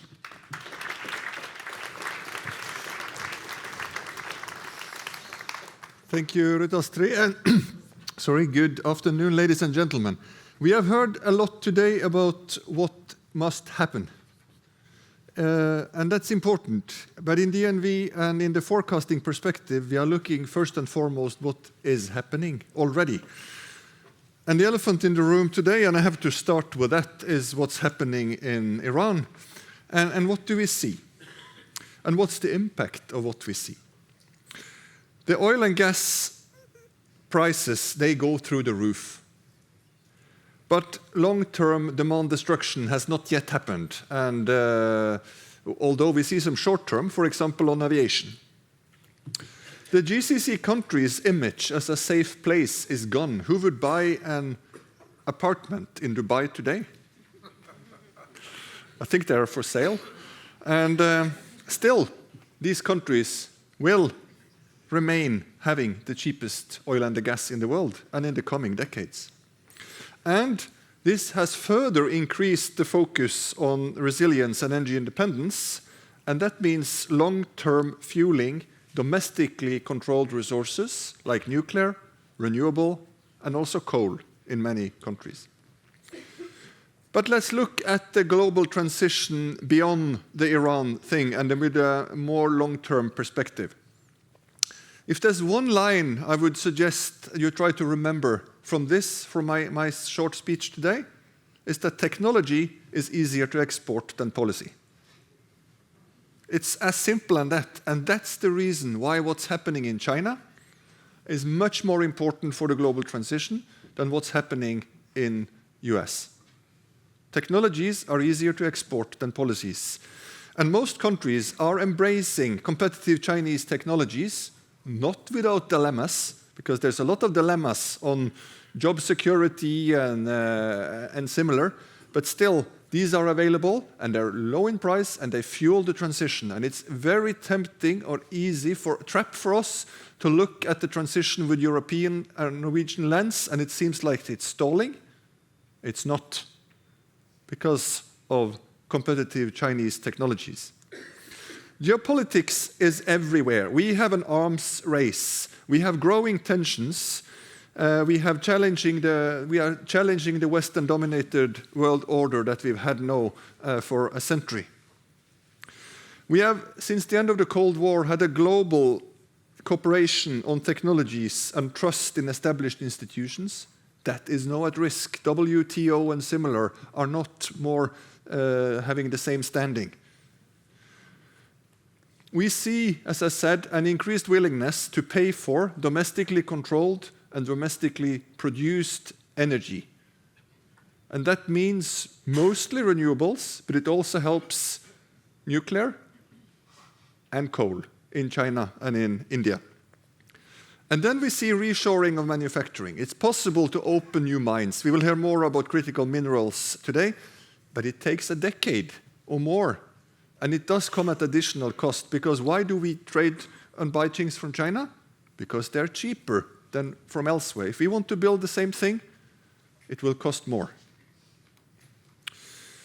We heard earlier today that energy security is challenging the energy sustainability. We heard that from Equinor. I disagree. Energy security is challenging affordability.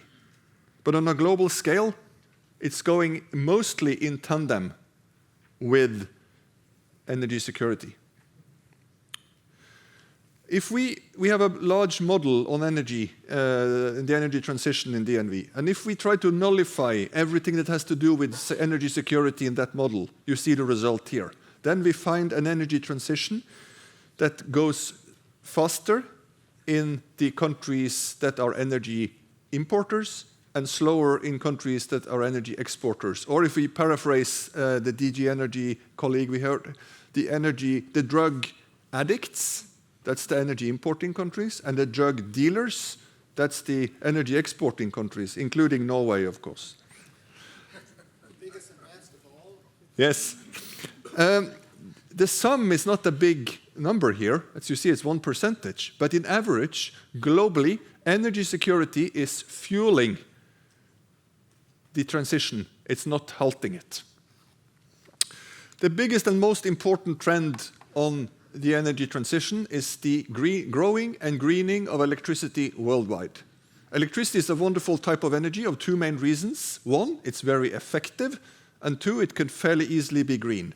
Today, most of the world's electricity is still fossil fuel, but already know solar and wind is the cheapest form of new electricity most places in the world. And by 2060, they will represent 80% of the global electricity mix, not without caveats, because it's variable, and the variability means it's much more expensive grid that needs both demand response and storage and connectivity to function. But the greening and growing of electricity is the most important trend for the transition globally. Still, 80% of the energy we use globally is fossil fuels. And up to now, we have had an energy addition, not an energy transition on a global scale, but from now onwards, fossil fuel is about to peak within the next 5 years, and fossil fuel is being replaced on an absolute basis by renewables and partly nuclear. And mid-century, we'll see a 50-50 split. In 2060, it will be a 37-63 split, according to our best estimate. Is that enough? No. Because, as we know, CO2 emissions is more or less directly correlated with combustion of fossil fuels. And with the present an expected pace with the expected political, economical, and technological development. We are emptying the 1.5-degree carbon budget this decade. We're emptying the 2-degree carbon budget around mid-century. And then in the very end of this century, around 2090, we will see net zero. Net zero is the magic number here, because that's when global temperature rise will stop. And this is happening first in fossil fuels, in power, then in transport, and slower in other sectors. So we're on the right track, but with the wrong pace, heading towards 2.2 degrees of global warming is our best estimate. Thank you.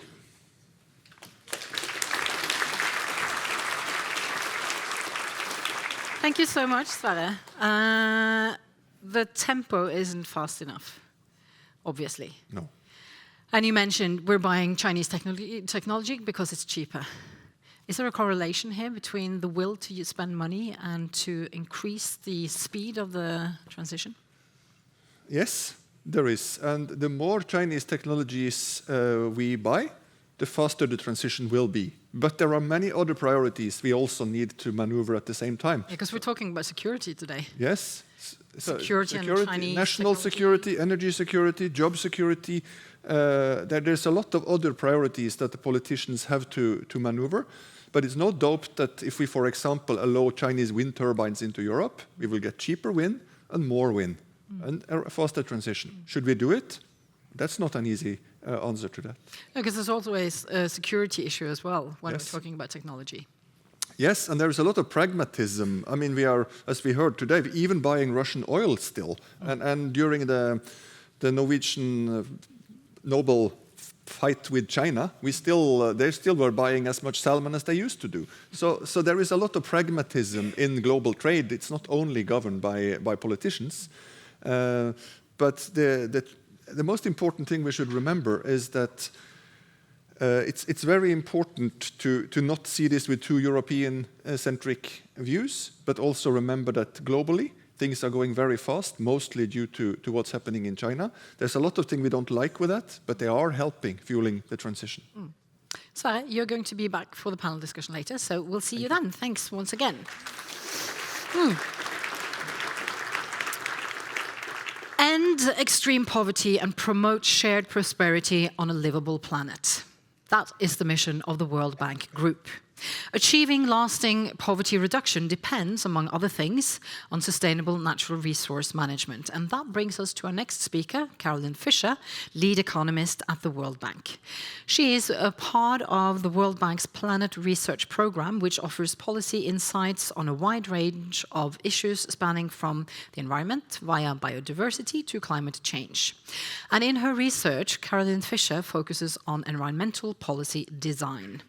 Today, she will offer us insights into the global drivers of low-carbon competitiveness and the investment landscape in green-compatible versus fossil-reliant capital in developing economies. Usually based in Washington, D.C., she has crossed the Atlantic to be with us today, and she has also a spot in the expert panel. But right now, she is entering the stage for us, so please welcome Caroline Fisher.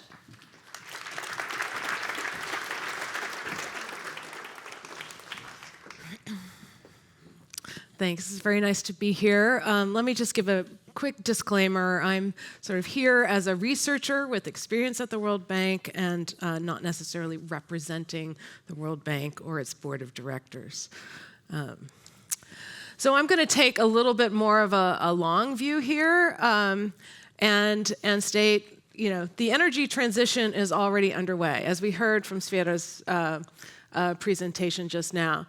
We track the different sustainable development goals, and one of the indicators relate to energy access and renewable energy. And we see, around the world there are many major economies that have already installed a great deal of renewable energy capacity per capita, and then a lot of economies that have, a majority even of their total energy consumption is from renewables.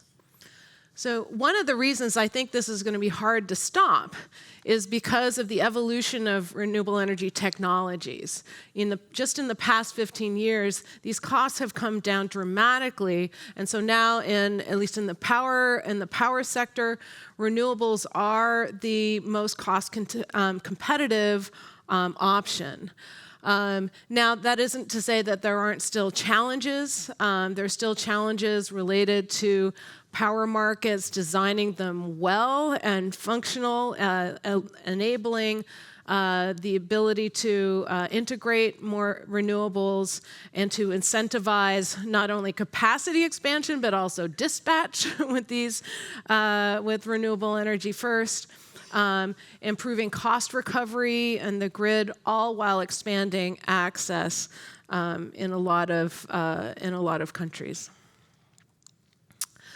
So in developing countries, though, there is a challenge in that developing countries need to finance more of these capital investments, and the weighted average cost of capital, I guess that's the WACC up there, is much higher in these countries. So you see, in the lower left-hand quadrant, those are mostly advanced economies, and then as you get up to the upper right-hand quadrant, those are developing countries. They have much higher costs of capital. And we also see this on average for renewable energy, which is more capital intensive than conventional sources. The capital costs can be quite higher than those in advanced economies. So that's a challenge we need to tackle in terms of de-risking finance, concessional finance, blended finance, and targeted interventions to help make sure that developing economies can take advantage of the tremendous technological progress, so they don't have to develop in the same way that industrialized economies did in the past. Now, there's also trade. Trade can be helpful for the transition. So certainly, there's a lot of trade in these technologies, but there are still a fair amount of barriers to trade in green value chains. So this is from a study by one of my colleagues in the research group, looking at an example of 35 emerging markets and their policies in terms of the tariffs that are applied to electric vehicles and also solar and wind technologies, and also non-tariff barriers. These, remain significant, and they can be higher than other conventional goods. And so my colleagues find that actually firms' response to these tariffs, their import response, is more sensitive in these green value chains than in conventional products. So these sort of findings indicate that governments in emerging markets should be very careful and not try to follow in the more protectionist industrial policy attempts of advanced economies, because their local firms really rely on imports in the short term to help aid diffusion of these green technologies. Trade also much more broadly shapes energy choices around the world. And in particular, I do a lot of research on emissions-intensive industries, so heavy industries. They're going to be very sensitive to energy costs, emissions regulations, and also the evolution of market demand. So we see now, fossil price volatility, energy cost volatility is going to add some extra impetus for efficiency and also to look at alternative energy sources. A challenge, though, is that if these price shocks are not commonly shared, then they have the potential to really shift relative competitiveness and change and add tensions in what's already a very tense industries. Think steel, aluminum, etc., fertilizers. At the same time, there is, though, growing demand for goods produced with lower carbon footprints, with less embedded emissions, including through the EU's Carbon Border Adjustment Mechanism, which is coming online this year. And so this is requiring importers in the EU of goods from these emissions-intensive industries, steel, cement, fertilizer, aluminum, and a couple others, to have to pay for their embedded emissions in the same way that EU producers have to pay for their emissions under the EU emissions trading system. So this is one of many drivers that are indicating that decarbonization in the long run is going to be an essential component of competitiveness in these markets and in growing markets globally.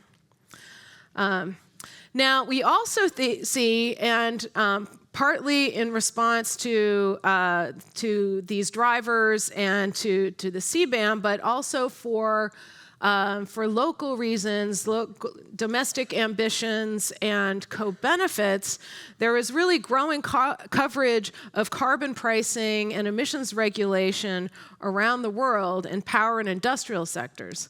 So some of my colleagues at the bank, we have a carbon pricing dashboard, and each year they produce a state and trends of carbon pricing. And now we have 80 different carbon pricing instruments that have been implemented worldwide, so more jurisdictions have carbon pricing.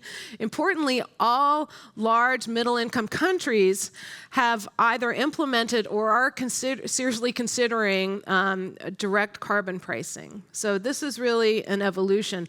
Already, a little more than half of all emissions from the power sector worldwide are covered by either a carbon tax or emissions trading system, and over 40% of industrial emissions. Okay, a lot of this is the EU and the Chinese nationwide emissions trading system, but also several other countries and more coming online. So we see there's great progress in this area and commitment to tackling emissions, although obviously there's still a lot of variation in the sort of prices and stringency, but I think this shows great promise. The EU emissions trading system has taken a couple decades to get where it is. So there's a foundation that's expanding worldwide. And then finally, I want to make the point that, the vast majority of the world is still committed to the transition. So we have net zero targets that cover 77% of global emissions. This is even with the US pulling out of the Paris Agreement and abandoning these targets, but arguably temporarily, because a new administration may come along and come back in, so we need to think in the future.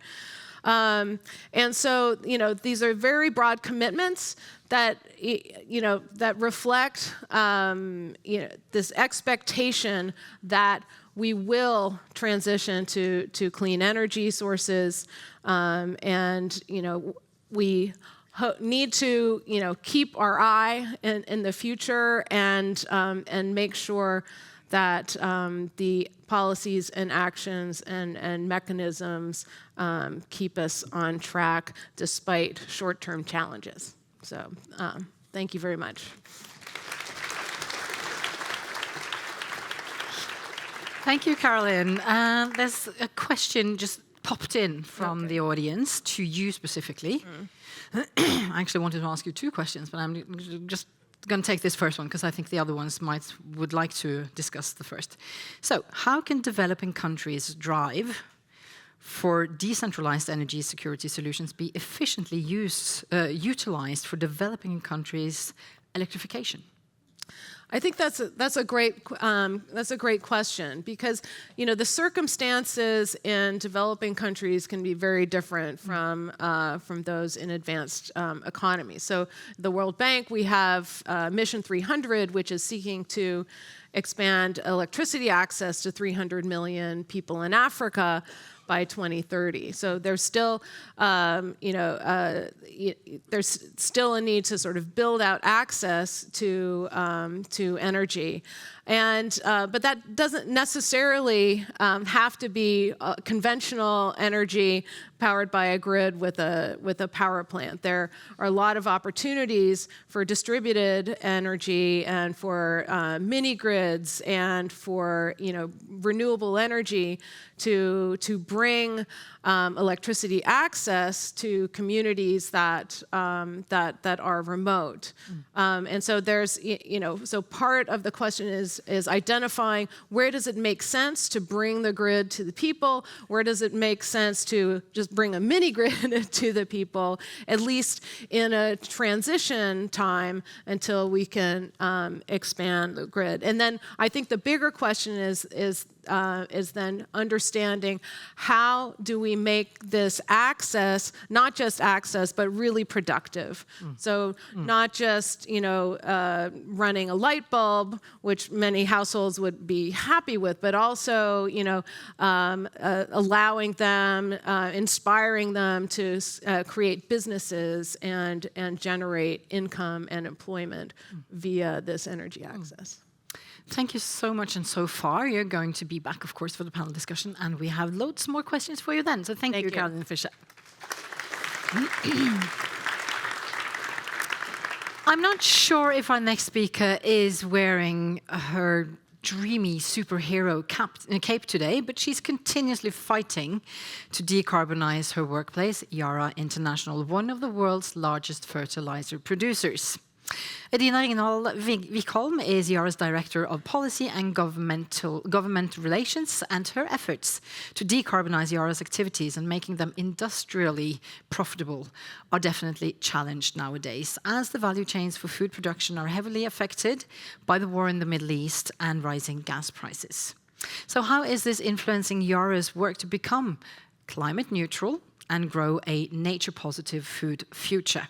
Let's find out by lending ears to Edina Ringdal Vikholm. Please welcome her to the podium.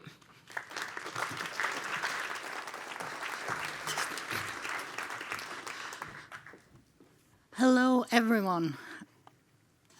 I know we just met, but I would really like you to join me on a journey. Luckily, it starts right here in Norway. It's going to take us across time and around the globe. My aim is that when we end this journey, you will know a bit more about mineral fertilizers, why they are important, why they are vulnerable, and how we work to reduce that vulnerability. But first, 100 years ago, Europe was actually facing a famine. The Industrial Revolution meant that more people were moving into cities, less were left to work the fields. But the age and the living age was rising, so we needed more food with less hands. The answer, in short, was mineral fertilizers. We take nitrogen from the air, we take potash or potassium from ancient salt formations, and phosphate from mines. Combine them and replenish the soil where we grow crops. So in 1905, right here in Norway, what is now known as Yara was founded. It was the world's first mineral fertilizer company. A lot happened in those first years. From 1905 and before 1920, we had 2 full-scale hydroelectric plants, and we had 2 full-scale fertilizer factories. Some might say that it takes a bit longer to get things done today, but at least in those days, we were quite early on. In 1907, just 2 short years after the founding of the company, we had a very important visit. It was King Chulalongkorn, which I have recently learned that was also called Rami IV. I wish I had learned that before Chulalongkorn, but okay. He actually visited the factory in Rjukan. So 1907, 2 years after.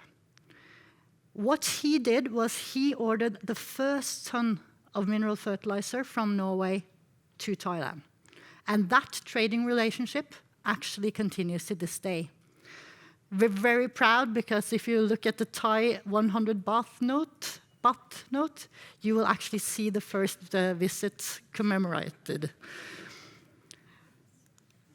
So, what started in 1905, now in 2025, mineral fertilizers are actually producing more than 50% of all food that we are consuming around the world.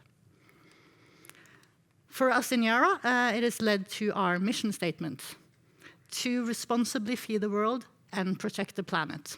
This is why my kids think I wear a cape for work.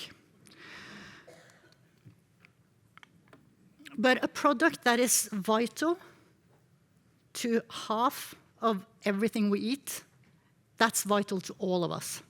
And anything that is vital can also be vulnerable. The dark patches on this map are countries where Yara's mineral fertilizer is not used. 140 countries use mineral fertilizers, Yara's mineral fertilizers. But despite being used all over the world, the minerals we need are extremely concentrated. Let's start with phosphate. Phosphate is critical to all living organisms. It is crucial for cell growth and for retaining water in organisms. Phosphate is mined, and over 90% of everything that we mine is used for mineral fertilizers. China is by far the world's largest producer. Of a global production of 240 million, 110 is produced in China. And you see the other countries. Can anyone notice a continent that is missing? Europe has one phosphate mine. It's actually our phosphate mine. It's in Finland. It produces 1 million a year. What about potassium or potash? Well, why is potassium or potash important? It's used in everything, really. It helps our crops. It yields larger yields, improves taste, helps plants to resist disease. It is in all our mineral fertilizers. But it's the same picture of limited supply. Canada is the world's largest producer. Then you have Russia and Belarus. You also have China with 6.3 million, but China uses everything it produces themselves, so we don't really get access to it. So what you see is that 3 countries control 60% of all the supply. And that's now, after sanctions. The number was 80% before. But nitrogen, finally, something that is abundant. 78% of the air that we breathe here, that's nitrogen. Unfortunately, nitrogen in its form in the air doesn't penetrate to the roots of the plants. So we need to use energy to get it into a form that we can give to the plants. And as we all know, energy can and has been weaponized. But if we want to do an energy transition, if we want to cut or decarbonize fertilizers, we need to use more energy. Either by employing CCS, like we do in Sluiskil, where we will cut 800,000 tons every year using CCS and actually storing it right here in the North Sea, or by so-called green or renewable hydrogen and ammonia, where we use electrolyzers. So we get the hydrogen that we need to make ammonia and capture the nitrogen from water electrolysis. This will help decarbonize, but it will make us more vulnerable when it comes to renewable energy. So geopolitics can dramatically reshape the fertilizer landscape. We've seen it time and time again. We're seeing it right now, where we both are hit by LNG exports through the Hormuz Strait. But you remember I told you about phosphate? 20% of the world's phosphate is shipped through the Hormuz Strait. 30% of the world's traded ammonia is going through the same strait. So we have energy and the minerals, all of them combining. So what do? We just try to be ourselves. We need to build trust in times of peace so that we have it when we need it. We try to build our knowledge, knowing everything we can, preparing for business as usual as well as business as unusual. And we try to prepare, but not predict. We don't know where the next conflict will hit. We don't know how chaos will erupt next time.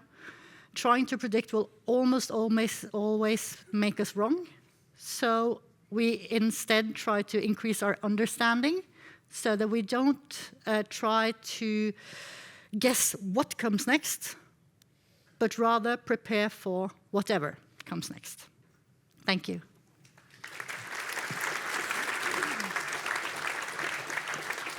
Thank you, Edina. Interesting. And you said we have to prepare for whatever comes next. And I guess 20% of the LNG exports is now stranded in the Hormuz Strait.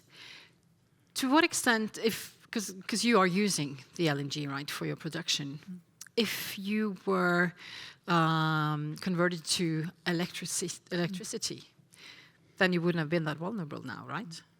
So how are you working now to reduce that dependence on LNG, for instance? Yeah. So the problem now is, yes, it's more vulnerable to have for LNG imports. We in Yara are very lucky that we don't actually import from the now affected area. But the prices are rising. The prices are rising. Yeah.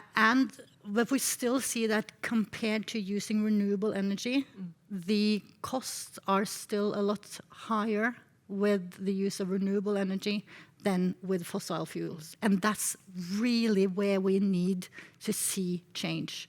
Because as long as producing with renewable energy has an increase, it depends a bit where you are, but we're talking between 5 and 8 times higher costs. And that's not something that you are able to just absorb in the market. So you will not find a person more eager to get more renewable power production online than myself, because that means the prices will be lower and we can start using renewable electricity instead of fossil fuels. You will have the chance to elaborate on that in the panel discussion. So far, Edina, thank you so much. From one traditional company to another, we are now going to hear from the global trading company Sumitomo Corporation. They work across sectors from metals and mobility to chemicals, mineral resources, and energy transformation. Akiko Shimada is the general manager of business intelligence at Sumitomo's European branch, and she leads the company's geopolitical and strategic analysis for senior management in this region. She started her Sumitomo career just last year and brought with her over 20 years of financial experience, including nearly 2 decades at the Mizuho Bank in London. And she also holds a master's degree in development economics and a certification in sustainability investing. So with this broad background, she'll help us explore a key question. How does a company of Sumitomo's scale maintain sustainable economic growth in a time of rising geopolitical tensions? Let's find out by leaving the podium to Akiko Shimada.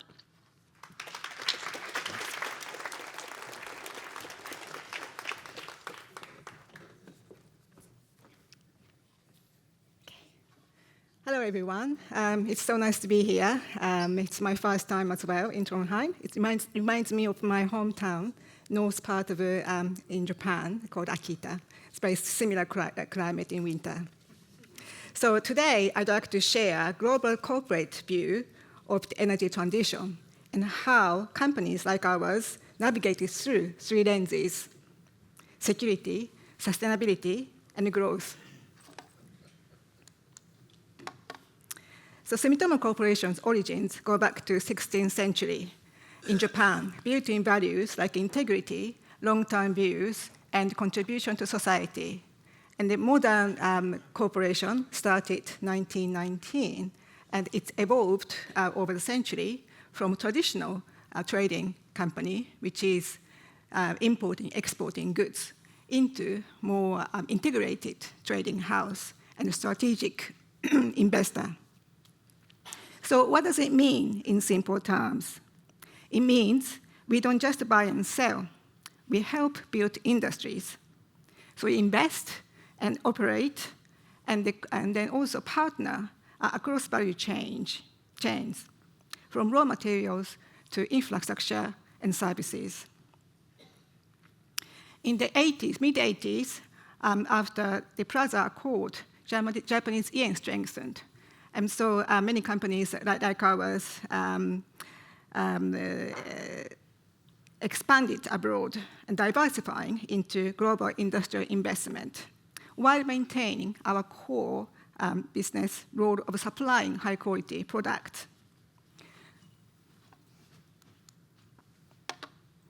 Today, we have over 83,000 employees in 63 countries.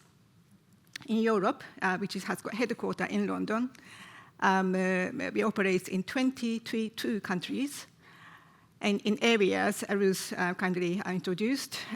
Yes, so energy transformation and automotives, steels, and also lifestyle and so on. So why this matters for today's topic?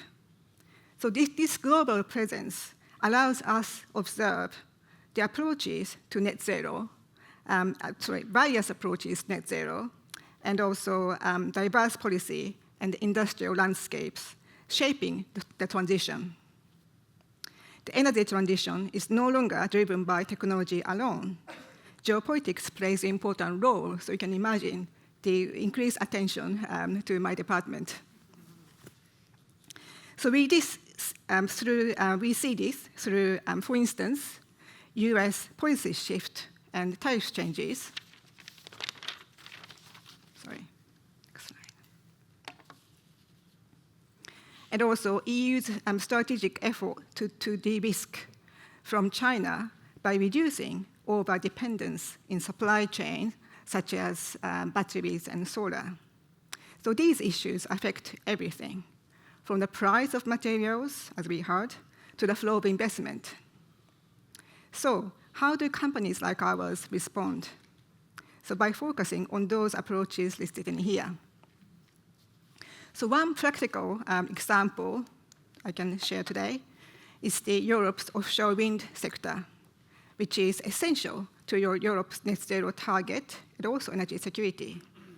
But the recent geopolitical events created disruptions, such as rising cost, and then logistical delays if you are importing from outside Europe.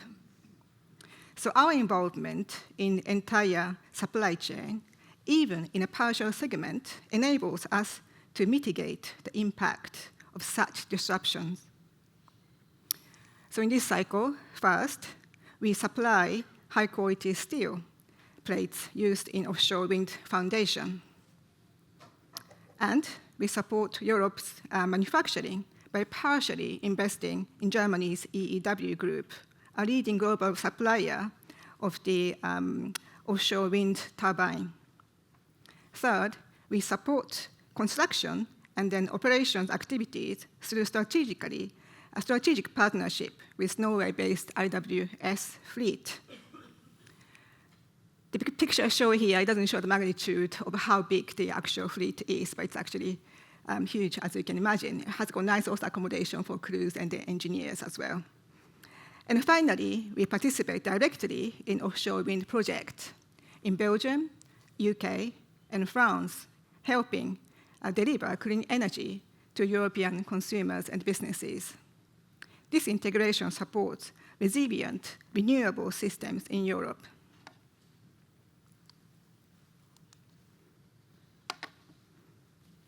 Partnership with the government, industry bodies also helps, together with the collaboration in research and academics.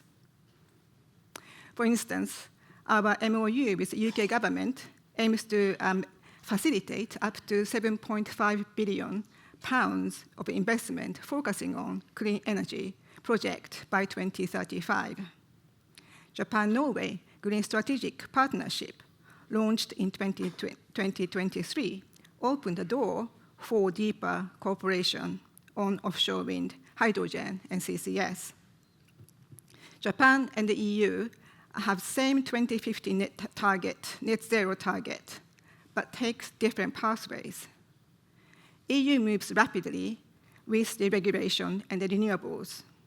Japan takes more gradual and pragmatic approach, balancing energy security and technology development, using transitional solutions such as hydrogen and ammonia. And this is backed by capital known as transitional finance, which Japan is leading. Japan recognizes that some industrial process cannot decarbonize overnight, so it supports flexible and technology-neutral pathways, and that scales over time. Our CCS project, such as P-cluster investment in the UK and the value chain development in Nordics, and our engagement with the so-called hard-to-abate industries, our approach reflecting this Japan strategy, that is to protect competitiveness and economic stability as decarbonization scales.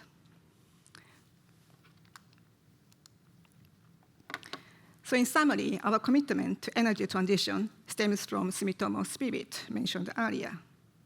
Our corporate message, enriching lives and the world, expresses our determination to create safer and cleaner and a more prosperous future through collaboration. Thank you.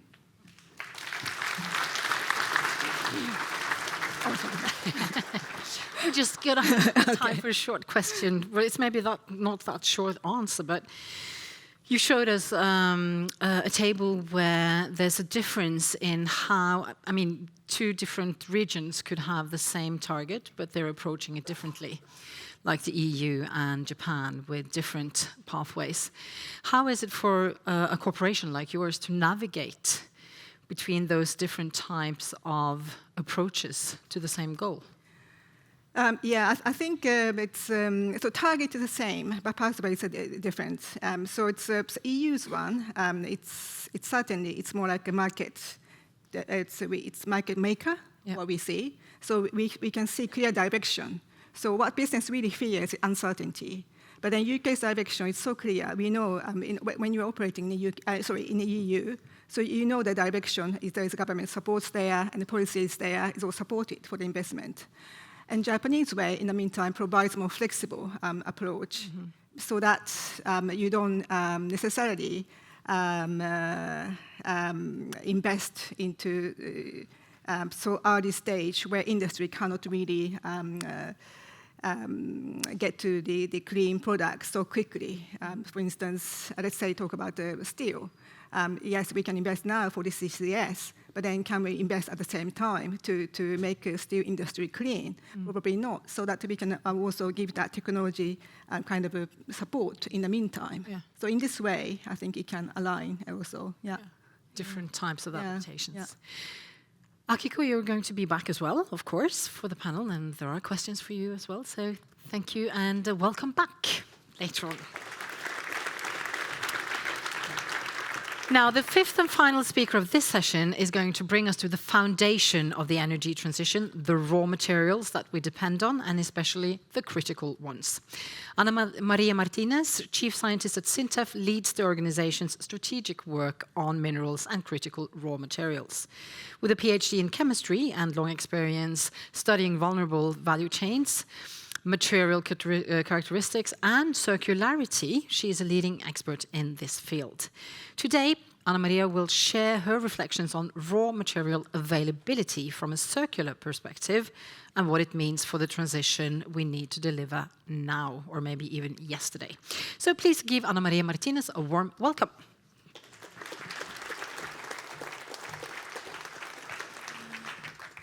Thank you very much, Ruth Astrid, and thank you very much for having me here. I'm really happy that you brought up this subject in the energy conference, and it has also been signalized earlier by some presenters and panelists.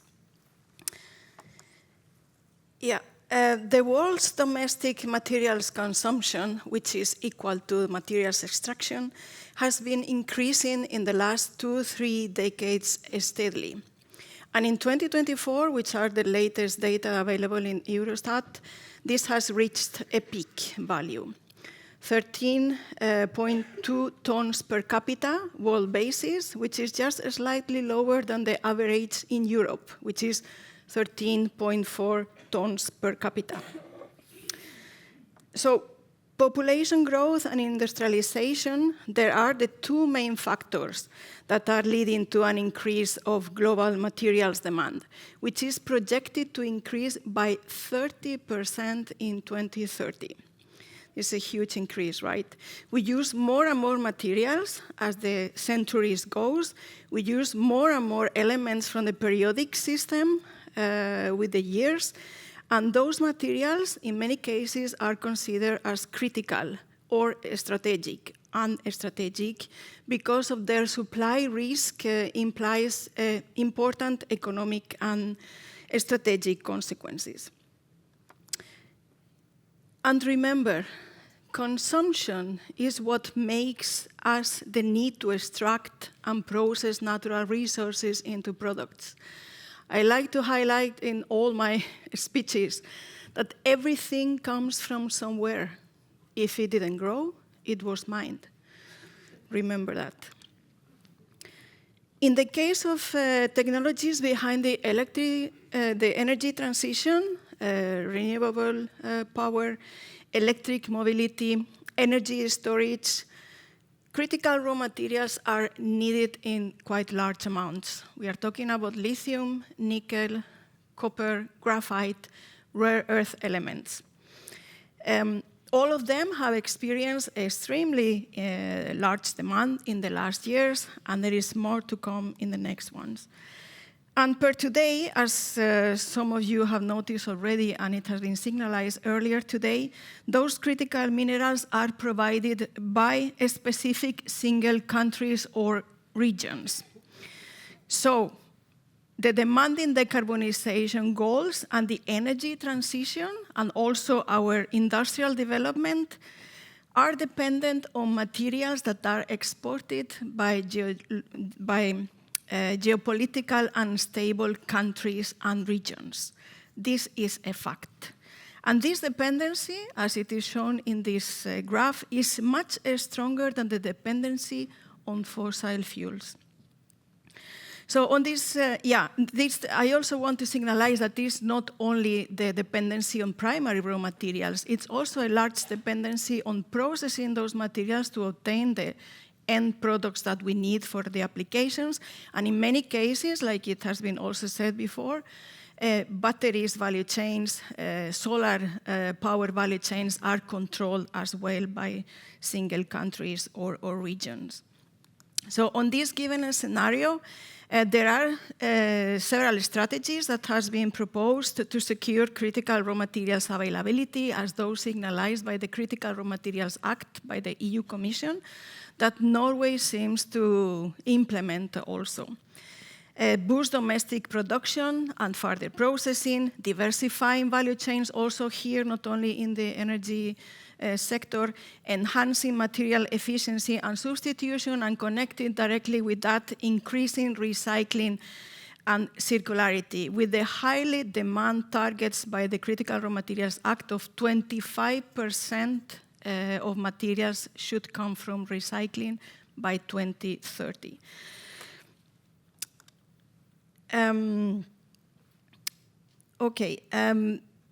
Recycling we can say that I could talk about mining, primary production, what are the opportunities, what are the challenges, but today I will talk from the circularity perspective and just signalize that secondary raw materials, end-of-life products, may constitute a large resource of critical raw materials. Especially waste from electric and electronic equipment, what is called e-waste, is the largest increase in waste streams, is increasing 2% annually, and it composes a large majority of metals. So, of course, I can say the big energy and environmental savings that is related with recycling. Here is some data about aluminum and steel, which are two of the most recycled materials per today. Environmental impacts are saved, natural resources are saved if we are using recycling materials. Steel from automobile is per today 90% recycled. It's also a new metallurgical industry. There are large amounts of critical raw materials also in this electronic waste, estimated around 1 million tons of critical raw materials. There is rare earth permanent magnets in end-of-life products containing neodymium, dysprosium, terbium. There is gold and platinum group metals, PGMs, in printed circuit boards, also tantalum, copper, and in many cases in larger amounts than there is in the ores. So it's definitely a very nice resource potential there, and the availability of recycling feedstock from energy sector is predicted to be very, very large in 2050. I also want to signalize that recycling doesn't avoid the need of primary supply requirements. It is estimated that around 25 to 40% will still be needed. So recycling is not only the solution to have availability of critical raw materials, because there are many, many challenges. There are not so many critical raw materials that are recovered per today from end-of-life products. There is still a lot of challenges. I signalize here 4 of them. There is still insufficient collection of end-of-life products, e-waste. The targets in the EU is 65%. We are lying around 50%, despite the infrastructure is getting better and better. And also in energy technologies, there is a long lifespan of solar panels, electric vehicle batteries, and wind turbine generators, of course. In addition, is a large complexity of end-of-life products. Unfortunately, they are not designed for recycling. Eco-design is more like a utopia per today. So it's very complex end-of-life products. Recyclers, they are relying on shredding operations, and then critical raw materials are usually diluted and lost in the ferrous fraction streams. And this also gives to very complex recycling chemistries as well. So this is one of the factors why many technologies are not deployed on industrial scale per today for recycling. And in the end, it's economical viability as well. Is it cheaper to buy a primary critical raw material from the market, where single countries are establishing the prices? Yes, so recycling materials and recycling opportunities are not economically feasible. Well, here is just the points that I want to summarize from my presentation, but I leave it just here. Thank you so much for your attention. You left it and then you left it again. Yeah. Thank you, Anna Maria. I just wanted to. It's a question which is more of a comment than a question, maybe, but I think it's going to sound logical to you. Okay. In these times of breaching planetary boundaries, why do we take drastic consumption growth for granted without doing more to reduce consumption? And you said... Yes, of course. I mean, consumption is what it makes that we need more and more raw materials. So. Yeah. But at the same time, we are facing large technological challenges. Yeah. We are talking here about energy transition. We need renewable energy. Yeah. And we need to build out quite a large amounts of energy from renewables. Could we manage to reduce our consumption as well? From a consumer point of view, Perhaps this is a consumer responsibility, and it's also our responsibility to deliver back electronic equipment that we have maybe lying in our houses for recycling. There is also consumer awareness problem as well, yes. I agree. I know. I'm not going to think about the mobile phones in my drawers. Thank you so much. And I'm not going to send you down. I'm actually going to send you over to that chair and have a seat. And you're going to have a nice warm applause on the way. Because we are now moving into the panel discussion. So please rejoin the podium. Sverre Alvik, Caroline Fischer, Edina Wikholm, and Akiko Shimada. We are having questions from the audience. Quite a few of them. Thank you so much, and I'll try to convey a couple of them. But I also know that we have an expert panel, which is very eager to participate as well. So, yeah, I didn't forget anything there. Nice to see you all again. I'm going to start with one question that has been trending since this morning, and I'm looking at you, Sverre, first, since you were presenting the energy outlook and showing the status of the transition. Why, and maybe you might find this question a little bit biased, but we'll see. Why aren't Western countries standing up against the US hegemony and military complex that has created an energy security crisis and renewable energy slowdown? And when I say bias, it's maybe the last thing, because we are seeing that there is an energy transition going on, but it's not fast enough. So, why aren't we standing up towards the US-led slowdown in the transition? Is that the question? Well, the US hegemony and military complex that has created an energy security crisis, and so that's the result, basically, of the military actions. I think governments all over the world, they have multiple priorities, and unfortunately the climate change is not on top of the Maslow's pyramid. I think next to sort of water and air and other things that we need every day, then security is prominent on that list, and when there is a threat towards or national or personal security, that takes the focus, and it takes the focus often away from the long-term problem. And it's one of the tragedy of commons for climate change is that it's long-term. It's not urgent. You cannot control it yourself. You need help from a global dugnad, community work, in order to make that happen. And that is probably the main reason why that is suffering. When you have more short-term immediate crises like the security crisis we now see. So everyone for him or herself. Because the question is, why are we not standing up? I think because other priorities or other issues take priority, and they are perceived more urgent. And climate is often suffering in these issues. Yeah. And speaking of climate, Caroline, I think you might be able to answer this question also from the audience. Climate change imposes disproportionate costs on the global south. How can the current focus on local energy security avoid deepening north-south polarization?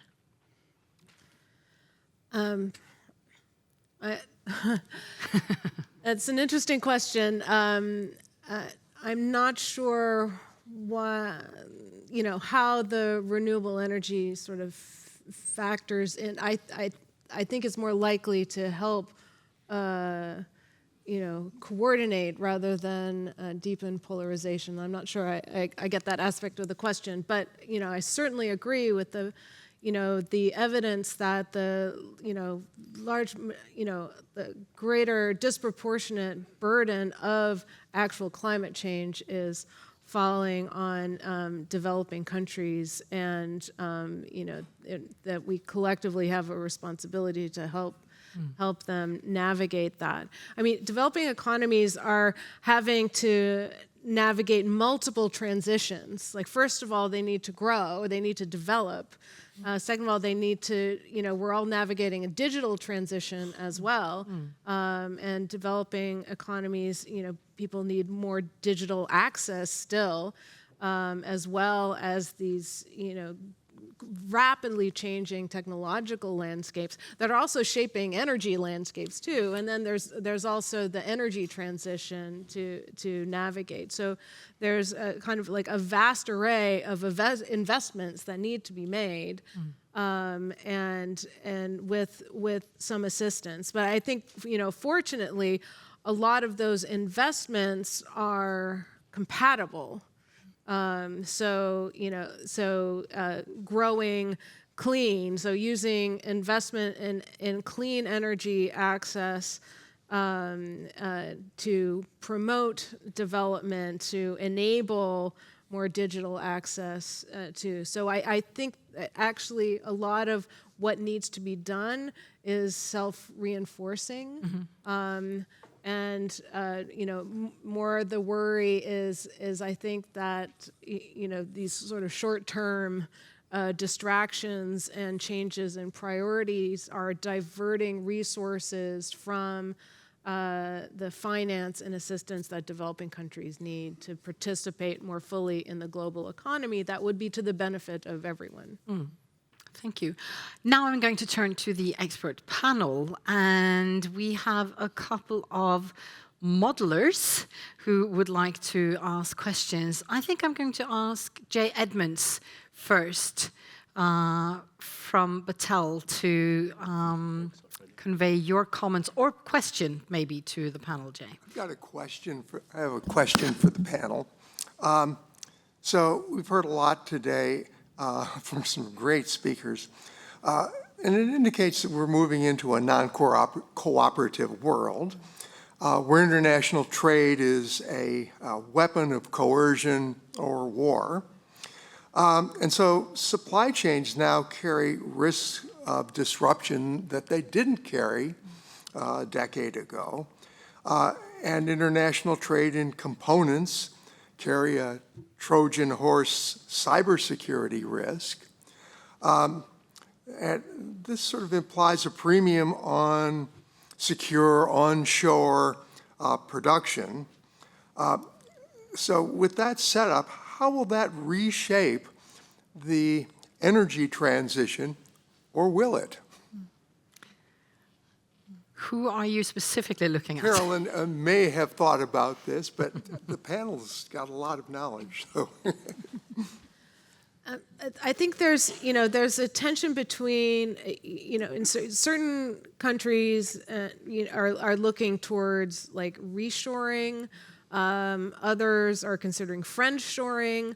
So the question, ultimately the question is you want resilient supply chains. It's not that you have to make everything at home, but you want resilient supply chains. So some of that may be diversifying suppliers, and there are more and more growing economies that are able to supply certain components outside of China, although it's often Chinese companies that may be investing in those, but there is some building out of more diversity in supply chains.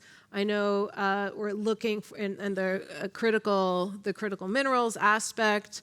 There are a lot of other countries, like African countries, that have a good deal of these resources that would, be excited to contribute to these value chains. But that takes time to develop. So I think there are opportunities here, but also there's also a role for diplomacy and cooperation, I think, to contribute to resilience. So if we can pull back from a bad equilibrium I guess I would like to hear also from other panelists, like how long do we expect this period to endure? Is this a permanent change in events, or or a short-term thing. Because, I mean, ultimately, expectations are what matter for the transition. So do we believe that people are staying committed? Do we believe, these are investments in very long-lived, durable assets. So it's not just what's happening today. It's our expectations about what's going to be around in the future. We also have we to need endure to make sure. disruptions Yeah. along the way. Sverre and then Adina. Energy dominance means one thing in US and another thing in China, and so where you stand depends on where you sit. And we are seeing after 30 years of an unnormal peaceful period. I think we are more back to the normal unrest that we had during the Cold War and also before that. And diversification is obviously one very important element in this, in addition to being more distributed. And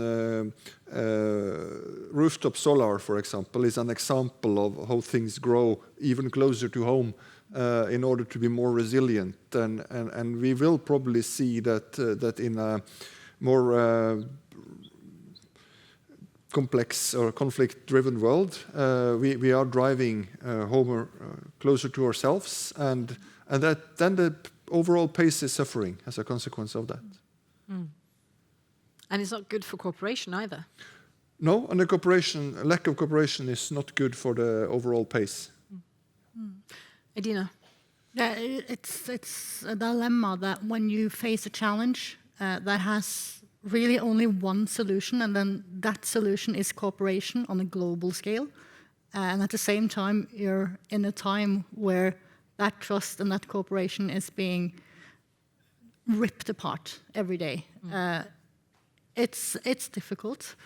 When it comes to the energy transition, I would say from the industry, in order for me to make, or not me, in order for me to try to make my board approve an investment decision in a decarbonization project, I will need to make them believe that it makes financial sense. It doesn't, not next year, but in the long run. And then how long a run? Depends how big the investment is. Okay. but what we need is, and what I'm really worried about now, we need to trust that, for instance, the politicians in Brussels and in Norway are able to maintain a grid or a framework that actually penalizes emissions and encourages decarbonization. When that trust starts to falter, we're going to be in a lot of trouble, because these projects don't make business sense, not at all. But they do make sense if you are moving towards a penalization of emissions. So when Equinor said that industry doesn't want EU ETS, I am representing the largest gas consumer in Europe. We want EU ETS, and we also said that in Antwerp. So, yeah, sorry that Irene wasn't here now, but I told her as well. Good. Well, thank you for making that point. We're moving on. Volker Krey, looking at you now, integrated models and analysis from IASA, which is the International Institute for Applied Systems Analysis, and a regular on the expert panel. Go ahead. Yeah, thanks a lot. Very interesting discussion. I wanted to come in on the critical minerals as well as on the embodied emissions. And we've heard, like, on the critical mineral side, recycling is one way of possibly increasing or decreasing reliance on imports. The embodied emissions are another aspect in my view, and both have in common that they are associated with assets, and many of these assets are actually, I would argue, very poorly utilized. I mean, the key example being cars. Most of them are parked 23 hours a day. And so I'm wondering, are we missing something if we just look at recycling on the one end and reducing consumption, which may have well-being implications? We could basically look at alternative ways of providing the same service, just in a way, more efficient way, by sharing or by utilizing vehicles more frequently. It requires looking at other options. So most of us are interested in mobility as a service, not per se at owning a vehicle. You shouldn't say that in Norway. Yeah, just wanted to throw this in as an additional dimension. Was wondering to which degree, you are also looking into these options that may have a much bigger lever compared to just recycling or sitting at home. Are you looking at Anna Maria particularly? For example? Well, I just want to say that circular economy is not about recycling. It's about keeping materials and products as much as possible in the life cycle. So definitely reusing, repairing, and not just discarding products. This is how we should go. But of course, in the end, and also during the life cycle, there is always leakages, thermodynamic law, right? So we should be able to utilize all kinds of resources, especially because we have a great dependency for that. So this is one thing. I mean, it's not about recycling, it's about reusing, reutilizing, having things much longer in the life cycle than maybe we do per today, actually. So this is one thing. Another thing that I wanted to signalize is that recycling raw materials industries are largely they're high energy consumers as well. It's a huge energy consumption, and is also related to what you just said. One has to have a positive business case as well to have the whole business. Unfortunately, it is how it is. Which requires a market. Which requires a market as Which well. isn't In the end, is the end product market price that drives the whole business case. Energy included there. So it's a subject that has quite many complicated points. You wanted to comment? Sharing economy, which is part of this, is one of the behavioral changes which we see very little of. And our experience is that sharing or behavioral change needs to be enforced through policies, because if it comes through my own or your own initiative, it rarely happens. So that's a lot of responsibility on the politicians in order to make these behavioral changes needed in order to utilize materials and other things better to happen. And I was just wondering, for the two industrial representatives in the panel, how are you approaching the circular economy in your own businesses? Would you like to start, Sakiko? Because, I mean, you're involved in many different types of materials and yes, and so we are different certainly we have been trying to include circular economy into our portfolio as well. So for instance, in terms of the recycling, so we are looking into very much battery recycling as well. It's not just a recent thing. We have coming from Japan. Japan has experienced already the sudden halt supply from China over 10 years ago. So there was and then the government stepped in and provided policy-backed support to deal with that. That was recycling. And also diversification. So not only focusing getting one material from the one country, but from other countries as well. And also reserve as well. So so those are okay. It's not corporate side. Corporate side it's circularity, recycling. It's very much embedded in our business model. Whether we can do it now or not in timing, it might take some time. Because it needs to be also business viable as well. But we are very much looking into also having those experiences in the past in kind of a global perspective as well. Thank you. Did you want to add anything there, Adina? Or yeah, for us, I mean, circularity.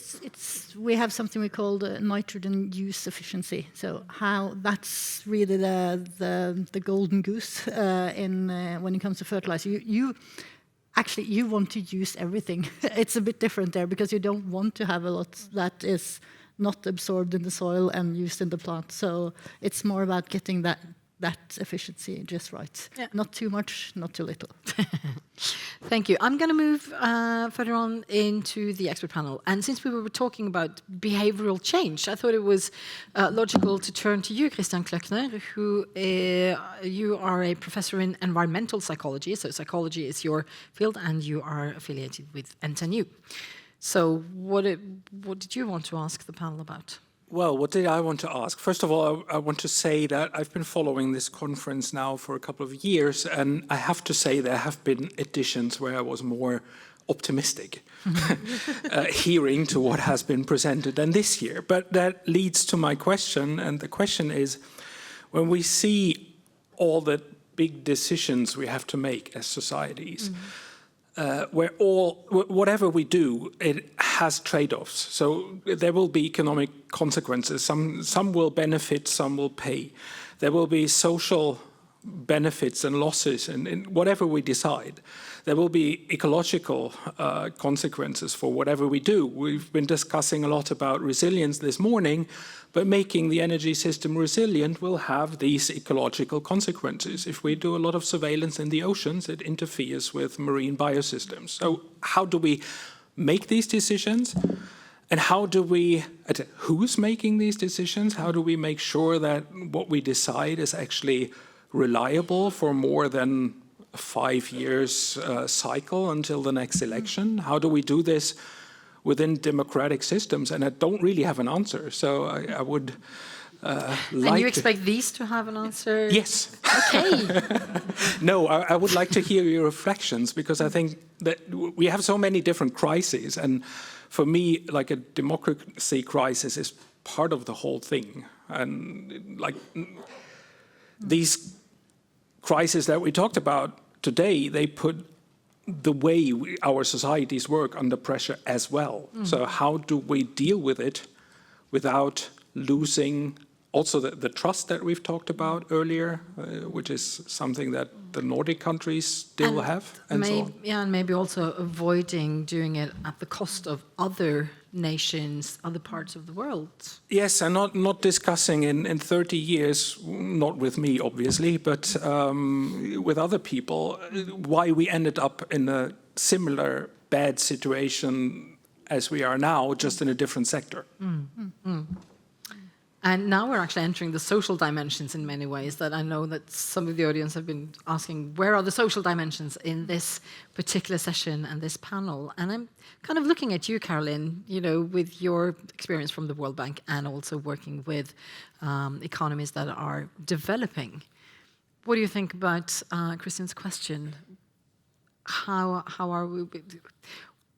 are we dealing with all these different and difficult types of decisions that we have to make on behalf of ourselves, but also future generations?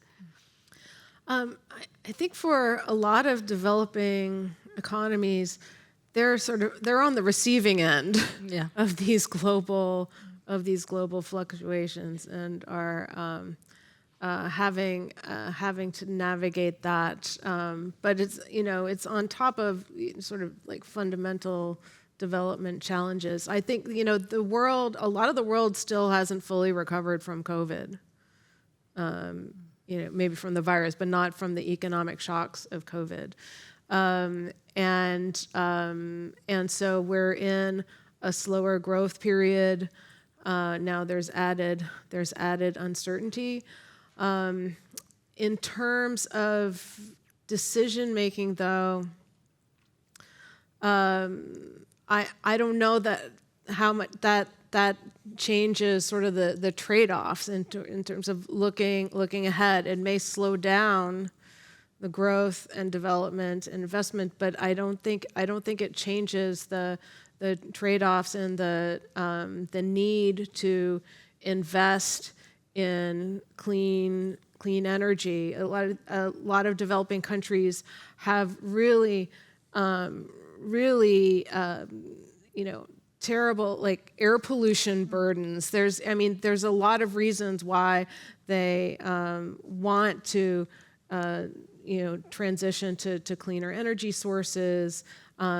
They also need to build out a lot of infrastructure anyway. So, there's a lot of focus on, trying to get, the price signals right to reduce, phase out fossil fuel subsidies even. I think more and more countries are realizing they can't afford that anymore. So we're getting, moving towards some better alignment of prices. That helps incentives, but we also need investments in public transportation, in the kinds of infrastructure that allow people to make the behavioral choices away from more emitting energy uses. And so you have that whole set of challenges in developing economies. Sverre, you wanted to comment on this and just to add a question to it. Yeah. Who is running the evolution? Markets, policies, consumers? Ultimately, decisions are taken by politicians, and behind them again, in democracies, there are voters. And what we want is if they are voting and using them. If they are voting. And what we want is the decision makers to take as informed decisions as possible. And that's where, NTNU, academia, educational institutions, etc., are so important. And at risk we see in many countries today. So that's the first thing that should happen is obviously to advance research and help people taking informed and as good decisions as possible.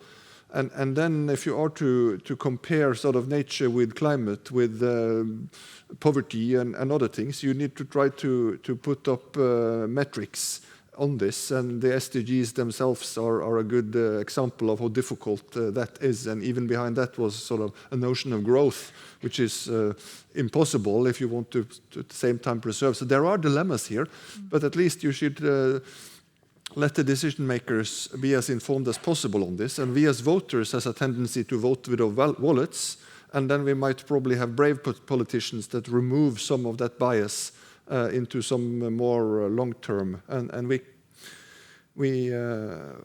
have the opportunity to do that, and it's a challenge to politicians to be braver in forcing us to to think longer than the next election. Yes. Yeah. Edina and then Anna Maria. Yeah. I think maybe one of the most important battles aren't in Iran or even Ukraine, but it's the battle about what is true, what is actual facts. Because in order to make those informed decisions, you need to know what the facts are. And I was talking about we need to trust the politicians, a bit like Sverre was saying, but we also need politicians that trust the voters, that don't pretend that like a few years ago, it was the energy transition. It's a win-win. You get better cars and they're electrical. That was true for the start. We are not there anymore. The next steps are expensive. They will get us to a better place, but it will be a bumpy ride. And I think we need to be honest with voters, with people, that is the way it's looking. But the consequences of not doing that transition is even worse. It's worse, and it's worse for my kids. I mean, I can endure a lot if I know that I'm buying my kids a better future. And I think we need politicians to be blunt, be bold, be honest, and trust the voters. Even if it's complex questions, then let's try to get better educated together. Thank you. Anna Maria. Yes, very quick. Of course, trust is the key, but it's also social acceptance. It's very important, and social awareness. We know, all of us here, maybe about the importance of the energy transition, the importance of availability of raw materials, recycling. Does the people in the streets know about it? So they have to get informed. They have to get involved in decisions as well. And here I'm talking directly on not in my backyard in the case of minerals. And in the case of energy, renewable, we don't want to have wind turbines. So it's about involving the society and trying to raise awareness towards the problem, towards that we can also have the solution for the problem. We are talking lately about the potential of Norway being a provider of rare earths for the whole Europe. And there is a lot of efforts in the fence mineral deposit. And the Nome Kommune is very much involved in the decisions that are taken. The society is very much listened. They have a lot of contact, a very close contact with the society. They are informed. They are involved in decisions. So this is the key. And behind that, it's a political trust. In countries like Serbia, for example, where lithium deposits were about to be open, there's no trust in politicians. People are just showing up in the streets daily because they don't trust. They think that, you open this lithium because you want to get economical benefit. So trust is important, and social awareness and involvement is important here. I think we have to stop there, actually. I'm afraid our time is running out once again, but thank you so much for a very nice discussion and dialogue session, also with the expert panel and the audience questions. I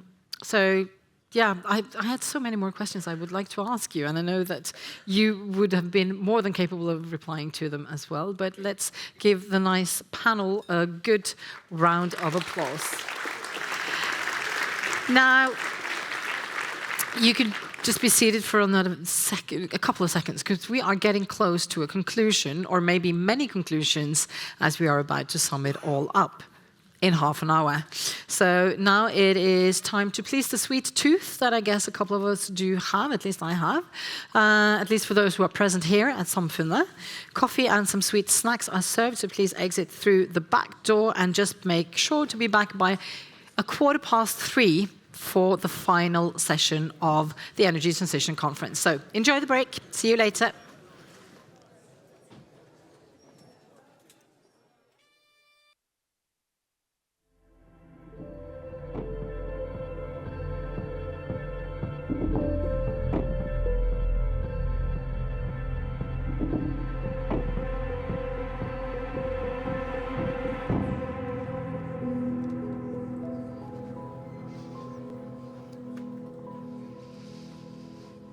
Welcome back to the final session of this year's Energy Transition Conference. Now, under the title, From Vulnerability to Resilience, Key Messages and the Next Steps, we are going to try to gather all the threads from today's program and hopefully be able to tie some knots and close the loop. Now, there are going to be 3 short presentations in this session, followed by a dialogue session with our expert panel, once again on the first row. And this time I'm going to skip the short Q&As. I've been asking everyone a question, but I'm going to skip that this time and instead save all questions and comments for the panel or the dialogue later on, including whatever might be coming in Slido as well. So you may still ask questions and comment in Slido, but just be aware that I'm going to save everything to the panel. If the saying, to understand our present, we need to know our past, is correct, it is wise to listen to the historians. And that's exactly what we're going to do now. Karl-Erik Haug, he is a professor in modern history and the head of Department of Historical Sciences at NTNU. And he was previously professor at the Norwegian Defence University College. Norwegian foreign security and defense policy are at the core of his research, to which he has a comparative approach. So, the question is, what can we learn from a recent past to help us navigate through the intersection of energy security and strategic competition? Where should our focus be? Now, let's find out by leaving the floor to Karl-Erik Haug. So, once again, give him a warm welcome.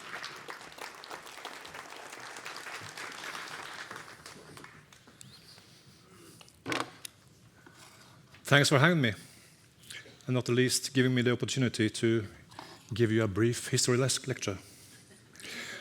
And I want to talk about war. When I talk about war and how I think about war, I usually begin with this painting by Paul Nash. We are making a new world.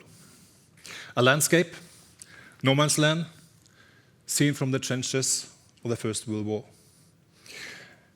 In all its beauty, it still reminds us of something essential. War is destruction. War is death. War changes everything. And those who wage war never truly knows what comes next. There are similarities between Nash's painting and this picture from the war in Ukraine. But the beauty is gone. Only destruction and death remain. And that is the reality of war.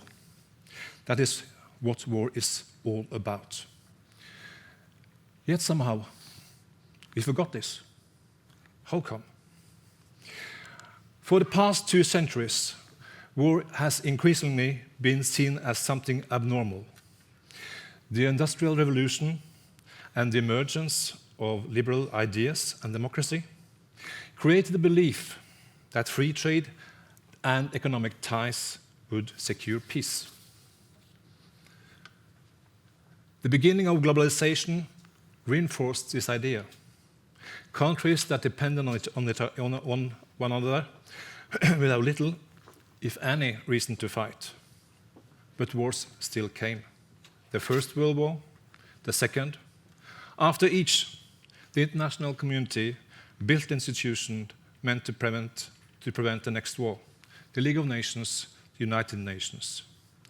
Then came the Cold War, a tense peace based on no trust, but on the fear of a nuclear Armageddon. Still, having survived the Second World War, we remembered what war looked like, and we prepared for it. We built civil resilience. The end of the Cold War changed our mindsets.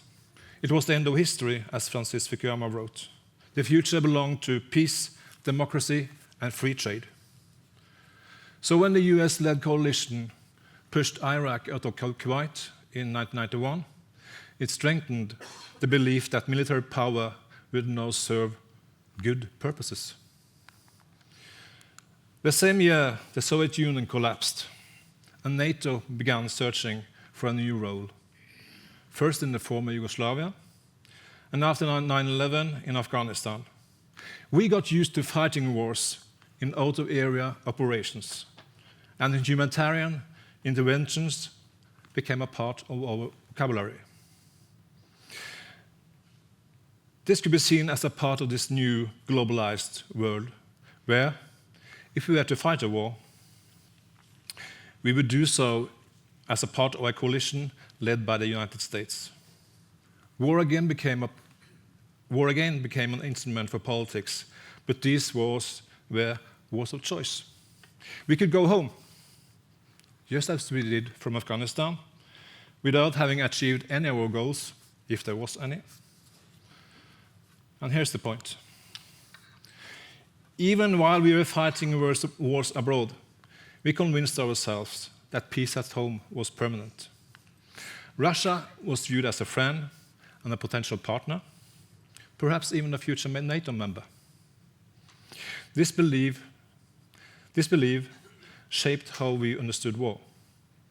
But it rested on the idea that the old kind of existential state-to-state war had disappeared.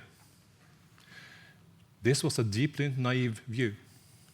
In Norway, even the Chief of Defense expressed this view around 2005. We reduced our military spending, and we didn't think about how a modern society could survive if the worst happened. We acted as if a major war never could reach us. Neither the war in Georgia in 2008, nor the annexion of Crimea in 2014 changed our mindset. It was only after the war, the full-scale invasion of Ukraine in February 22, that we again begin to wake up, but slowly. Let me show you this picture of the Kunstsilo in Kristiansand. This building once stored grain, food grain. Today it is an art museum, and that's a symbol of how we have thought about preparedness. From 1995 until 2003, we dismantled our grain reserves almost entirely. Instead, we believed in the gospel of globalization, where everything could be bought and arrived just in time. Only in 2024, Norway again started to rebuild the grain reserves, but the goal was to get 3 months of supply. That goal will not be reached until 2029. So we need to talk honestly about war. The wars we see today are not the new wars described by Mari Kaldor, but they look painfully familiar. No rules, no respect for the laws of war, and the civil society is being targeted. These are the wars we thought belonged to the past.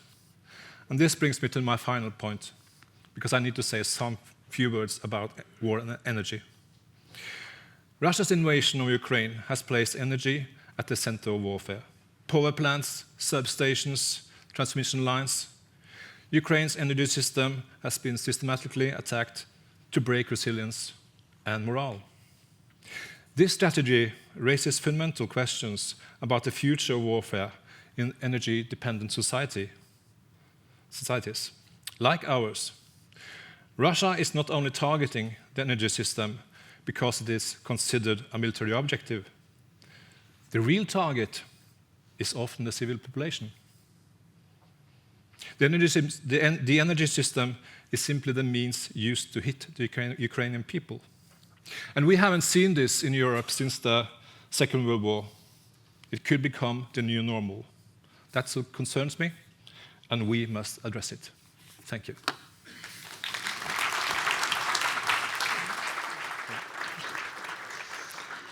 Thank you so much to Karl-Erik Haug. You will be back and can elaborate on that thought-provoking presentation shortly. Now, from the historical perspective, we are moving on to a more model-based take on how to build a sustainable and climate-resilient future. Sergei Paltsev, he is the lead modeler in charge of the emissions projection and policy analysis model of the world economy that the MIT, the Massachusetts Institute for Technology, has developed.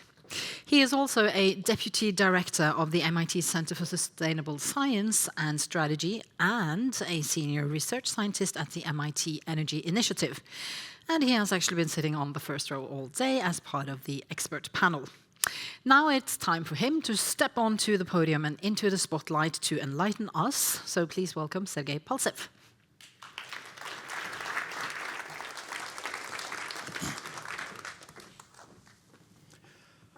Well, thank you very much. Thank you very much for the invitation. I always like to come back to Trondheim, to NTNU. First of all, a lot of thanks to Asgard Thomasgaard, who keep inviting me. And he knows that, well, sometimes a little bit hard to navigate because I can say things which people may not like, but, well, somehow he decided to bring me back. So be prepared. So I'm setting the expectations right. And, well, I already heard one statement, oh, this energy conference is not as optimistic as before. Well, in the country, that wonderful country where I live in, if you're going to hear current discussions in that country, you will feel this is extremely optimistic conference. And so it's all in the perspectives, so where we're going and how to assess things. So what I will try to say in my 6 minutes, remaining 6 minutes, and clock is ticking over there, is try to tell you what we are thinking, how to move to resilience, how to create more resilient world. And this particular diagram we created for one of the projects where we work with one part of the city of Boston, well, particular part, where we were trying to talk and work with the local authorities. So they ask a very simple question, okay, well, are we resilient? How do we make sure that we are prepared? And first thing which we have found out is that, well, they have some tools, some understanding. Well, what about the sea level rise, for example? or what about how they can decarbonize buildings. But there is nothing which actually looks at that in the integrated fashion. And so just to give you one example, well, that particular part of Boston, where Logan Airport is sitting, Boston Airport, is connected by 2 tunnels. And so if something happens to those tunnels, well, you are in a really bad shape. But there is not really a comprehensive plan, okay, what to do or how to avoid that and how you're going to deliver goods. So, well, the airport may be still running, well, even with the expensive jet fuel prices, as we have learned. But if you have no access to the airport, well, then you need to be prepared. Another thing which we have learned, and we also have done that in Lithuania, in Kaunas with our colleagues there, is that, well, you need to work more and more with local authorities, with local entrepreneurs, because so far we have been doing, and we have been doing that for many, many years, and some of the colleagues here are doing that as well. We are trying to understand, well, what are the national strategies? How you provide incentives for doing something which is going to lead to decarbonization. And now we are more and more in the area how you incentivize the local decision making. So in other words, bring the power back to local decision making, and that's extremely important to create resilience because local authorities knows better what really matters, where you need to be looking for. And yes, you need support from the global and a lot of interactions, which I'm not going to have time to go into many, many details, but we need to shift the focus much more to local decision makers. And well, by doing that, we have done certain exploration. So this particular diagram we created for our project with US Department of Energy, where we have another project where we're looking at the vulnerability of particular port. In this case, Port of South Louisiana, which is sitting in Mississippi River, which is extremely important port for agricultural trade, for energy trade, for other things. And we were trying also to answer the question, well, is that port resilient? How to increase resiliency for the future events? And well, we are trying to also link to other threats because it's not just about the port, it's not just about the transportation, it's about many, many other things. So just to give you one example, so we had a presentation from DNV, and if I understood correctly, the message was, well, if we are looking at the energy security, well, that's good for energy transition because we have less emissions, at least that's what my understanding of that chart. But is it true the other way around? Well, if we are moving in the world where we have one country which controls 75% of solar manufacturing, similar numbers for batteries, similar numbers for electric cars. And it's not just the production. So I've been in another country where it's a lot of residential solar. And we were talking with the Ministry of Energy. And he said, you know what's my worry? Well, my worry is that solar in every house, because that solar has an inverter. And that inverter is produced in one particular country. And I've heard recently about the commercial dispute in another country between the producer and those who has those solar. And well, whatever was the reason, and whoever didn't pay enough money, but that inverter producer shut down all the inverters. Okay, how you put that as an energy security into your projections? And I can go on and on and on. So I had a presentation with the lithium company, one big company. I'm not going to name the name of the country. You can guess where that is. And I showed you, oh, your projections, look, the world needs lithium. You're in a very, very, very good shape. And we did the projections, who is going to buy all that lithium. And immediately the CEO of that company pointed, yeah, but that's a problem. Look who is buying that. We have only one buyer. And you know what that means. So the point, whenever you're trying to get the resiliency, you need to take a lot of different dimensions. And the point which I'm trying to provide with this particular diagram is you need to have the tool which is going to quantify this. So in addition to telling you nice stories, and again, I'm almost out of time to tell you the nice stories, so I'm not going to tell you all the stories which I wanted to tell. But the point is you need to make sure that you also have a tool how to quantify things.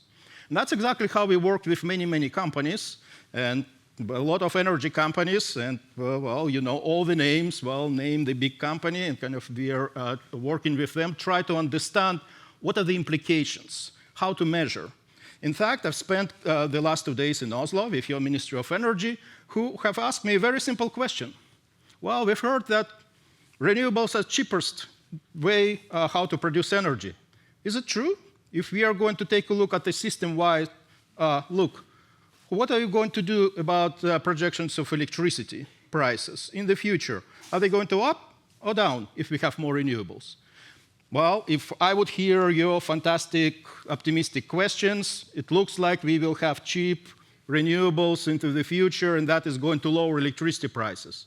Unfortunately, in our very, very detailed analysis, we have the opposite answer. So the answer, it depends, because there are a lot of things which may affect the world. And somebody from Yara said, oh, well, we need more renewables. Well, I have a bad news for you. You're going to pay more for the more renewables, not less. Maybe, maybe not. So that's why we need something to quantify, and that's why where the modeling is extremely important. So I'm almost out of time, but what I want to do is to make sure that we are looking at all these trade-offs. We need to make sure that we are moving from this linear to circular. So we had that presentation. I fully support that.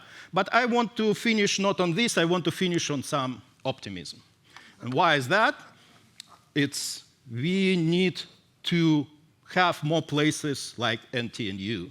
So I've heard that phrase today, that you are the technology capital of Norway.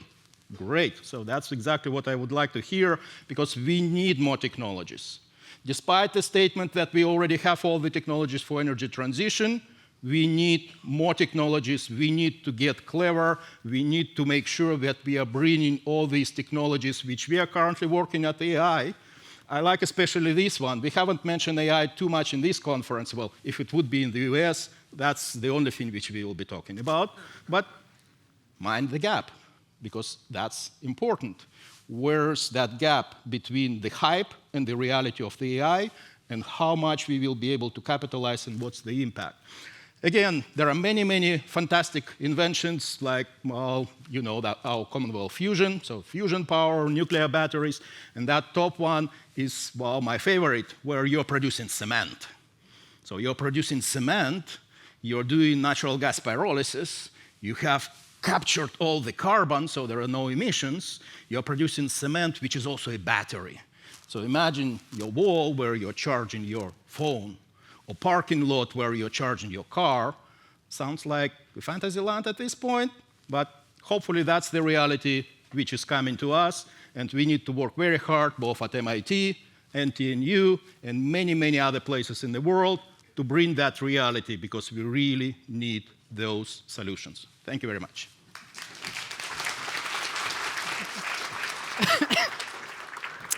Thank you so much, Sergey. And of course, you will be back as well, and maybe you can tell another story there. Now, we are going to maintain the multi-level and multilateral approach to the energy transition in our final presentation today. I quote, "Energy infrastructure security is not only a matter of national defense or economic stability, it is also an environmental governance issue," states Charles Arden Clarke, Senior Advisor to the United Nations Science Policy Business Forum on the Environment, the UNSPBF, to be precise.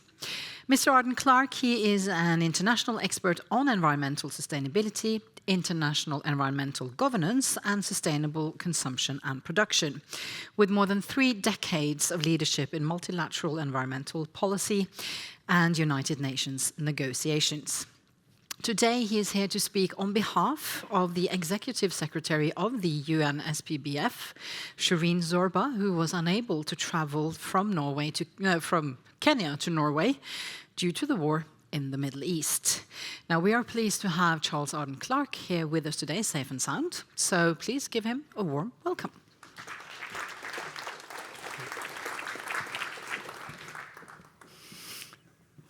Thank you. It's great to be here. Trondheim, one of my favorite countries, Norway.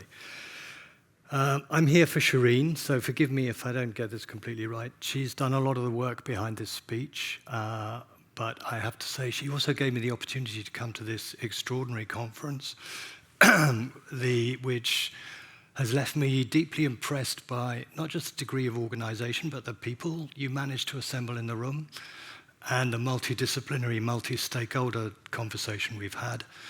I think these kind of events, it's not just the technologies, as the last speaker said. This is the kind of analysis that we're going to need to dig us out of the challenges we face. And so I would very much like to extend my congratulations to NTNU for having put this all together. And, you know, I'll make a short pitch for myself. I'd love to come to the next one if there's anything for me to do. So, on to the speech. This forum has contributed to one of the defining challenges of our time, how to transform the world's energy assistance whilst sustaining economic prosperity, social stability, and environmental integrity. The energy transition is currently unfolding in an age of geopolitical turbulence in very real and very short time. A military strike last week on Karg Island, which is Iran's principal export hub, sent a massive shock through global markets.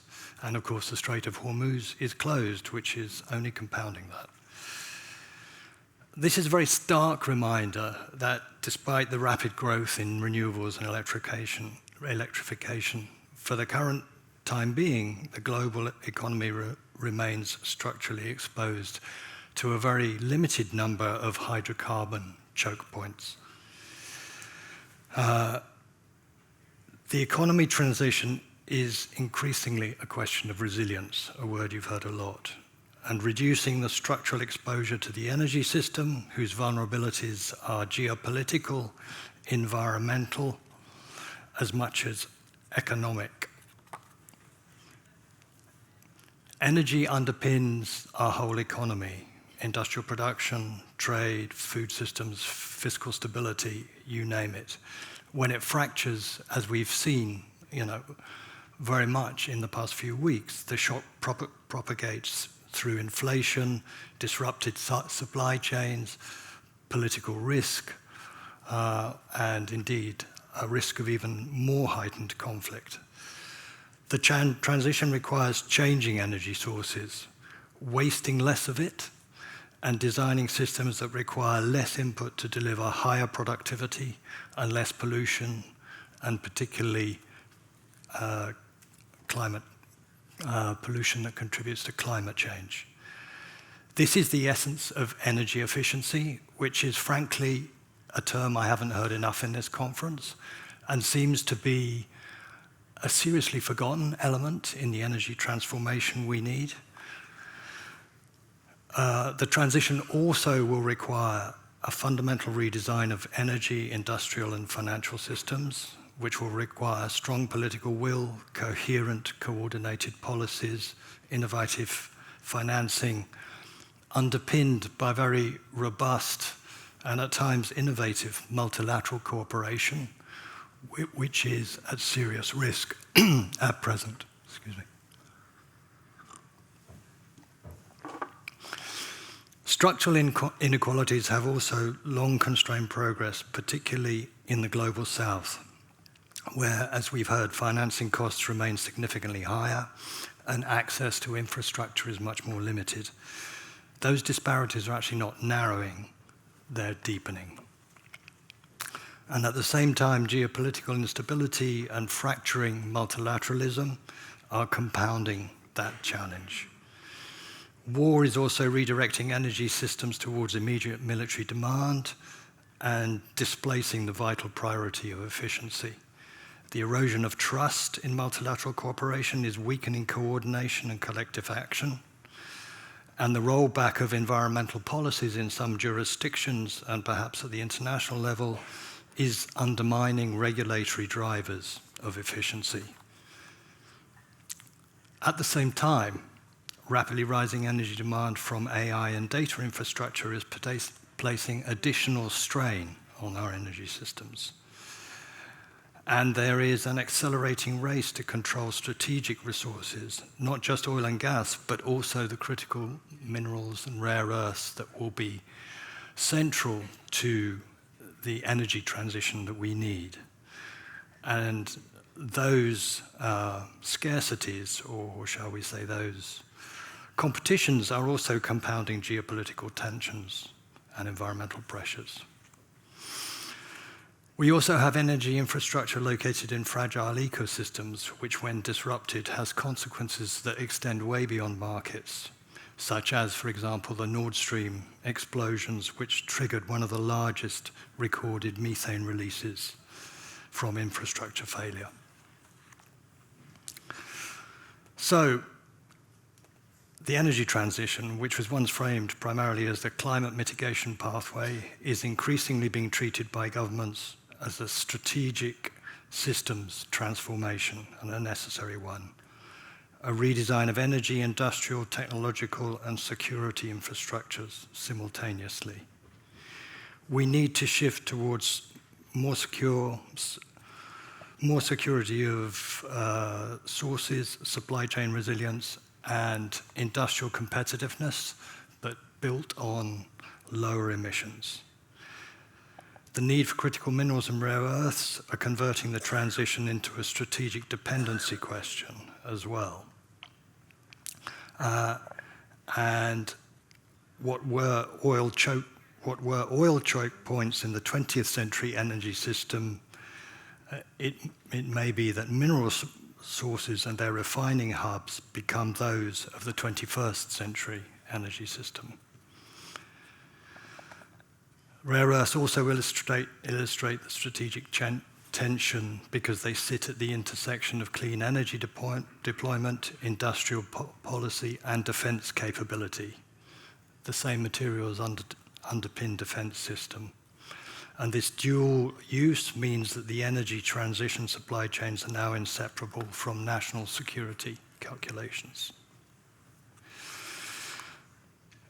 There are trade tensions too. Export controls are becoming routine geopolitical instruments rather than exceptional trade tools.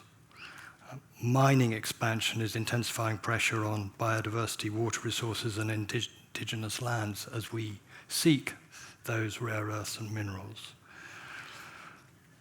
And in some sense, the energy transition also risks reproducing some of the extractive injustices of the fossil fuel area if we don't get the governance right. Achieving more circularity is therefore both a strategic and an environmental priority, as I think you've been beginning to hear in the presentations today. Expanded recycling and material efficiency could reduce the need for new mining investment by roughly 30% by 2040, according to the IEA. The emerging policy challenge is therefore not simply to accelerate mineral supply, but to govern extraction, processing, recycling, and trade in ways that main the stock of these rare earths to underpin more sustainable and equitable development. Current geopolitical chaos has exposed energy infrastructure, shipping routes, and supply chains as strategic vulnerabilities. So governments must now reconfigure their approach to renewable energy, electrification, and efficiency, not only as climate solutions, but also as instruments for strategic autonomy, national security, and long-term resistance. This strengthens the political case for renewable energy deployment, grid expansion, and efficiency improvements because these reduce exposure to volatile fuel imports and geopolitical shocks. Yet it also intensifies competition over the industrial and mineral foundations of the transition. The strategic implications of all this are complex and far-reaching. Policymakers must confront three interlinked challenges, and this is probably the key part of this presentation. A rapid transition without a supply chain strategy creates new security risks. A supply chain strategy without environmental governance undermines legitimacy, justice, and intergenerational equity. And a durable transition must reconcile the three imperatives simultaneously of strategic resilience, ecological stewardship, and equitable development. In this age of geopolitical fracture, the energy transition is no longer merely an environmental and climate agenda. It is becoming the organizing principle for economic security, industrial strategy, and international stability. If governed wisely, this transition can reduce vulnerability, restore balance with the natural world, and open new pathways for cooperation even in times of conflict. If governed poorly, the transition risks deepening rivalries and reproducing the very injustices and much of the damage that we have seen before. The responsibility for us is to shape the energy transition so that it does result in resilience, sustainability, and equity advancing together. In the end, this transition is not only about how we power our economies, it is about how we choose to power the future of our civilization. Thank you.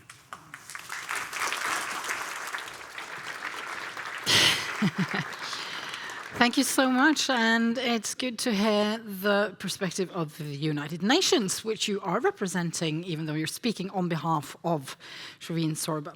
Now, you took a seat, which is very wise, because we are going to invite back to the podium Karl-Erik Haug and Sergei Paltsev for the final dialogue session. And as you can see, there are 5 chairs, so we're going to re-invite Asgeir Thomasgaard as well to join us, to contribute to concluding and wrapping things up together with the expert panel, of course, and potential questions from the audience.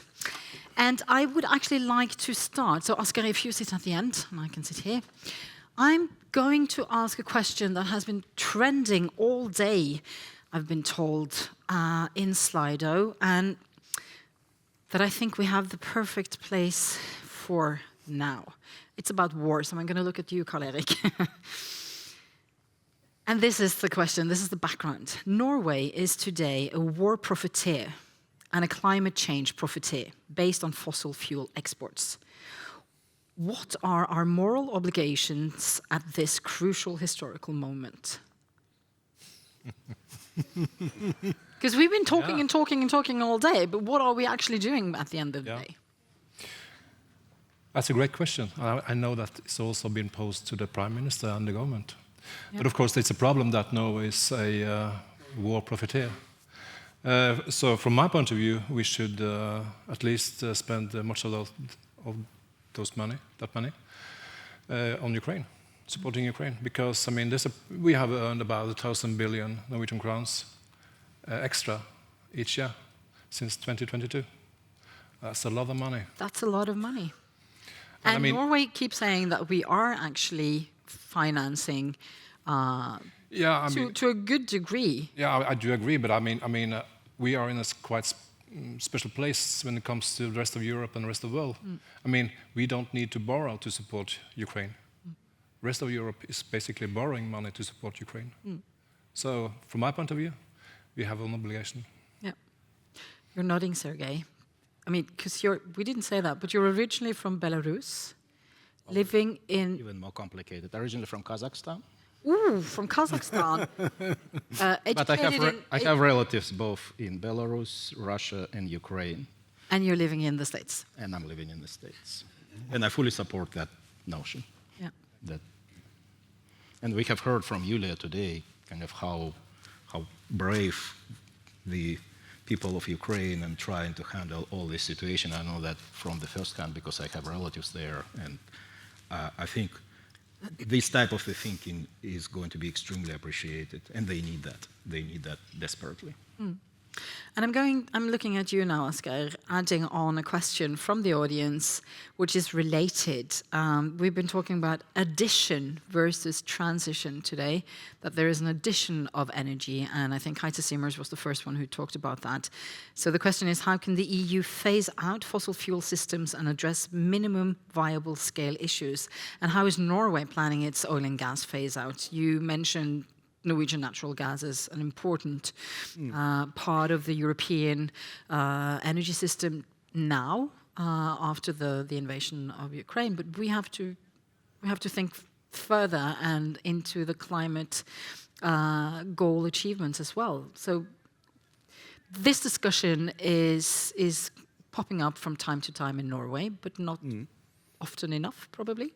It's a good question and an interesting question, and actually related to what I'm doing my research on myself. That's how do we do the transition of the system. And my personal opinion, I think we have seen on graphs today as well, and my research shows and other people's research show that there will be fossil fuels in the mix in 2050, 2060, and will be needed. At one point, at least in Western countries, that needs to be abated. So we cannot afford to have unabated fossil fuels in the mix in regions like Europe if we want to reach the 2 degree or even 2.2 degree target that was mentioned. So in some respect, if you look at Norway's position, I think if you look at natural gas around the world, there is plenty of natural gas available that is not explored. In Norway, I think the natural gas will go in decline somewhere in the next decade, and the question is, will that happen before Europe has been able to replace that natural gas with sufficient amounts of renewables? What do you This think? is a timing question. What do you think? My research shows that it would be very beneficial for Europe to have Norwegian low-emission or zero-emission natural gas value chains where CCS and hydrogen, blue hydrogen, go hand in hand by building up the renewables. So and when you say beneficial, beneficial for whom or for what?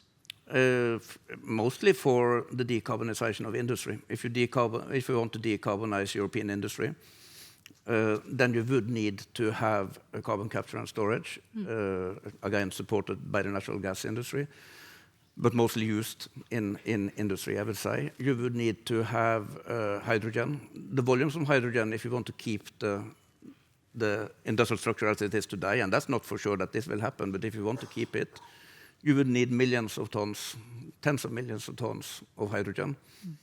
And as someone mentioned earlier today, it's a factor 4 to 5 more expensive to produce that by electrolysis today than by natural gas. And what our models show is that when we move towards 2050, 2/3 will be green hydrogen. But there is a transition going on in the next 25 years. Yeah. Charles, I didn't say that when I introduced you, but you also have a long background from NGOs and working with environmental topics, and you've been advocating for energy efficiency. You're one of the few who has mentioned that today, and you also brought up land use, indigenous rights, and so on. What is, from the United Nations, the global perspective, when you're listening to this discussion, what are your thoughts? Are we going in the right direction? We are starting to go in the right direction in terms of implementation. We have a huge amount of paper and a hard science-based analysis to tell us what the right direction is, but we're not responding anything like fast enough.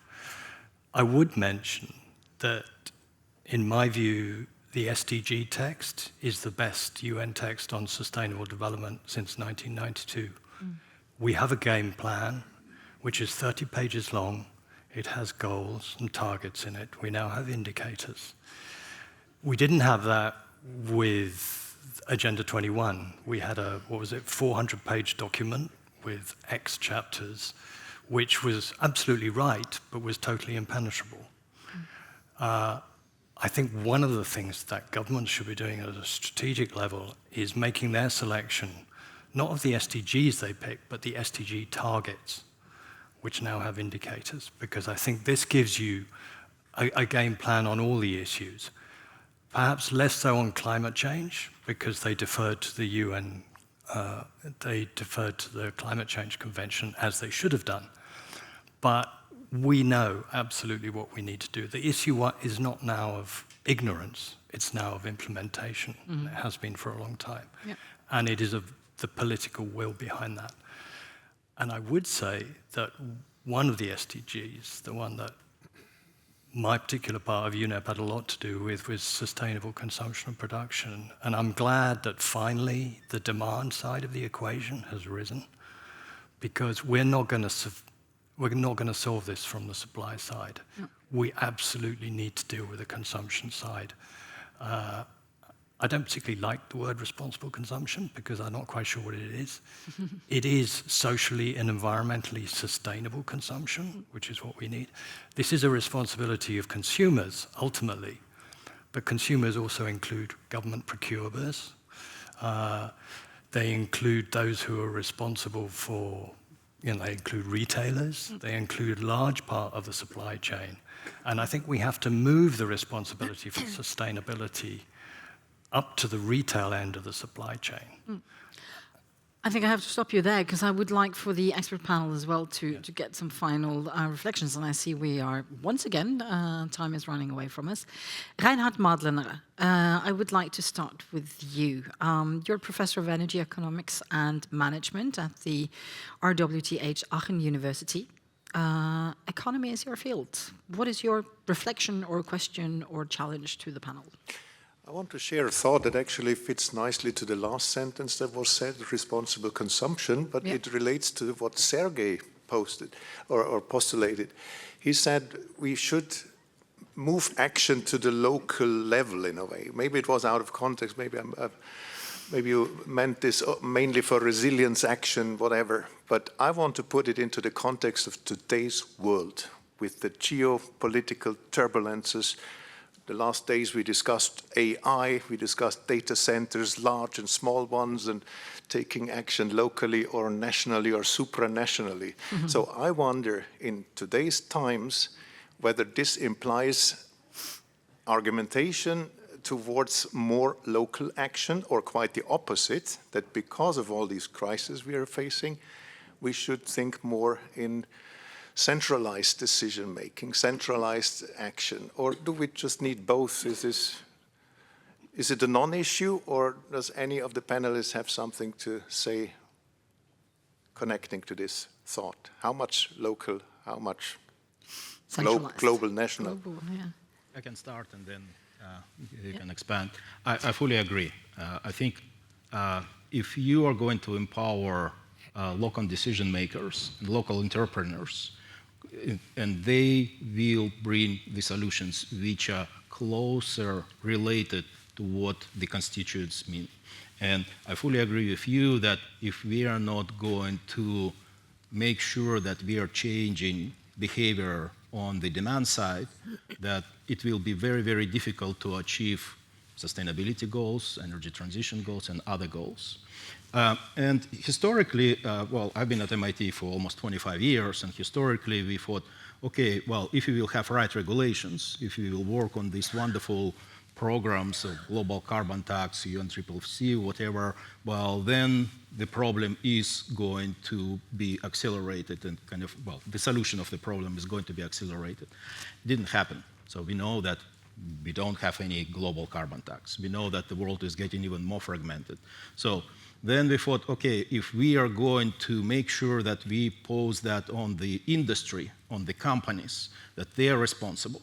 And well, to tell you the truth, I had a conversation with Yara, and I was very curious, asking her, well, why are you supporting ETS? Well, that's the extra price which you are going to pay if you're a business. Well, that's not a good decision. Why you want to have something more expensive rather than less expensive?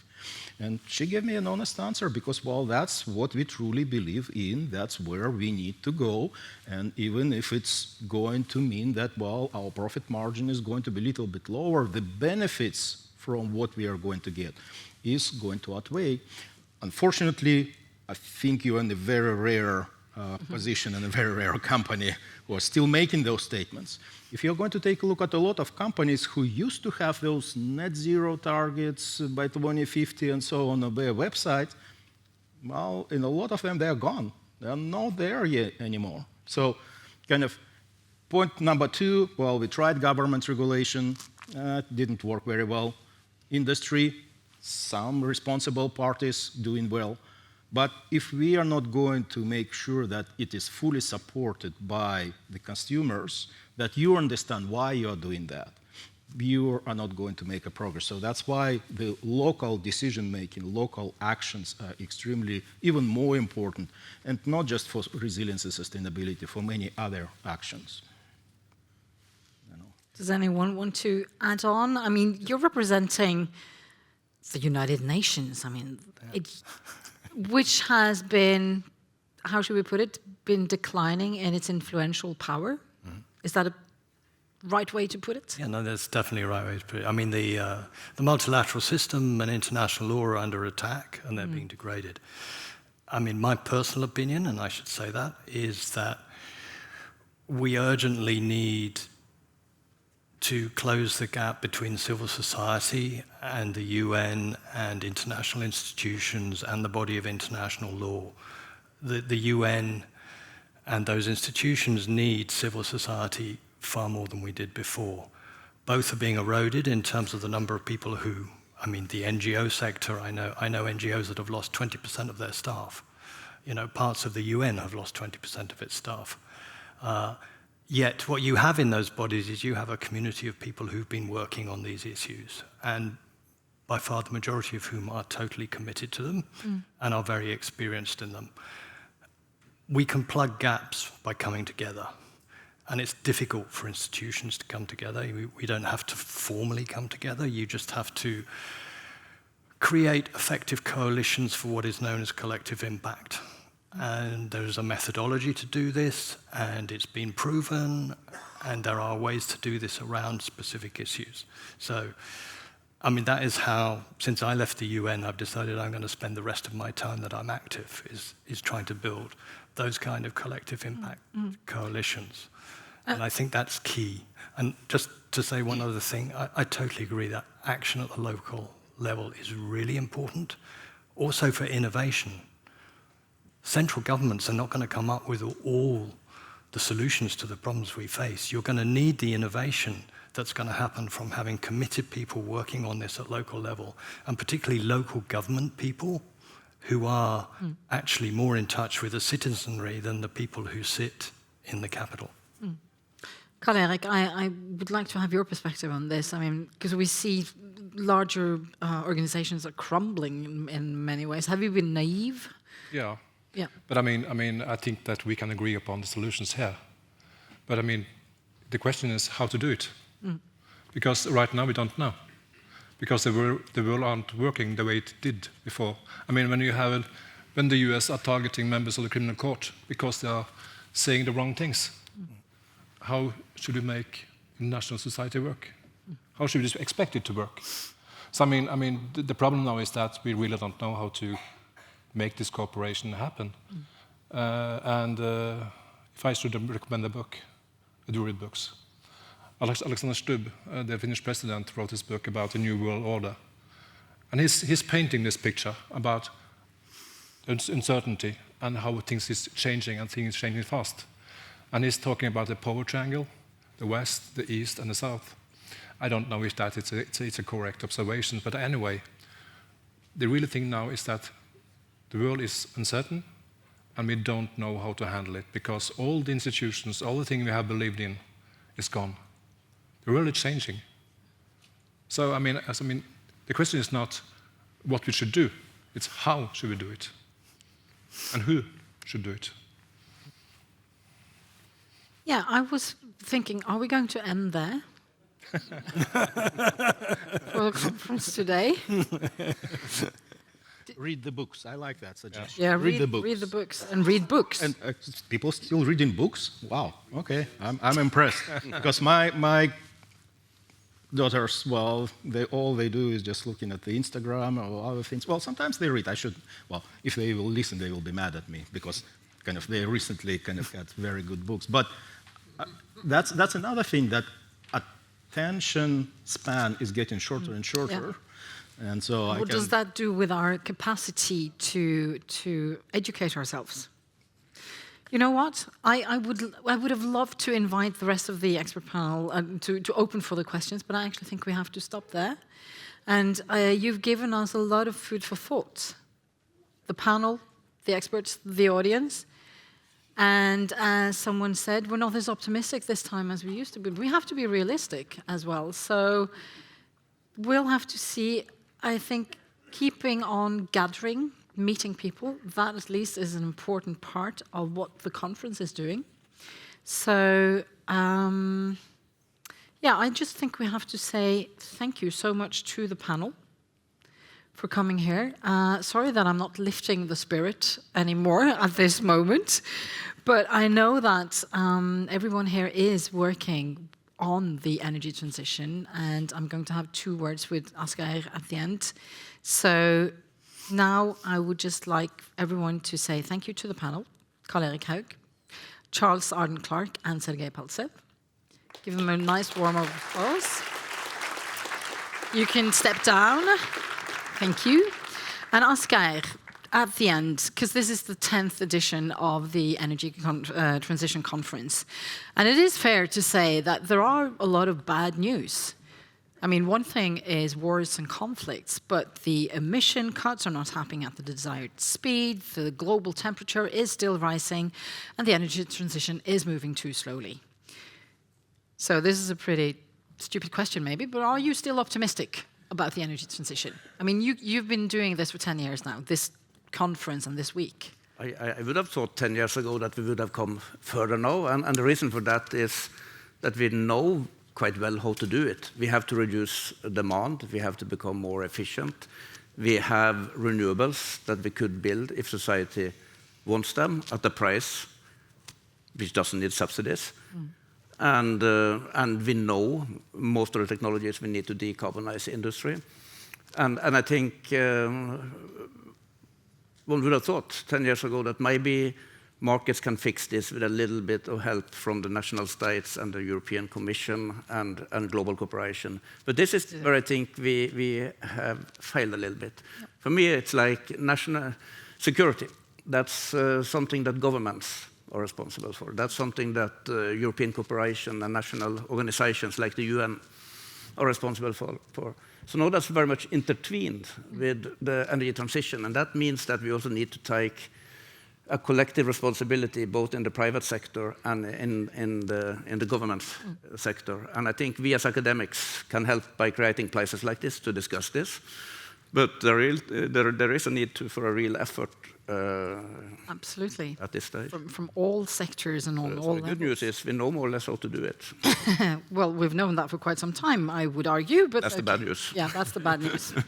So what about the transition initiative? I mean, you've done this for 10 years. Are there things ahead that indicate some kind of change, or are you doing things differently? Yes, I think what we will do, we have a 10-year celebration. In the next 10 years, we will widen out our scope. We will invite more partners. We will try to create more arenas like this.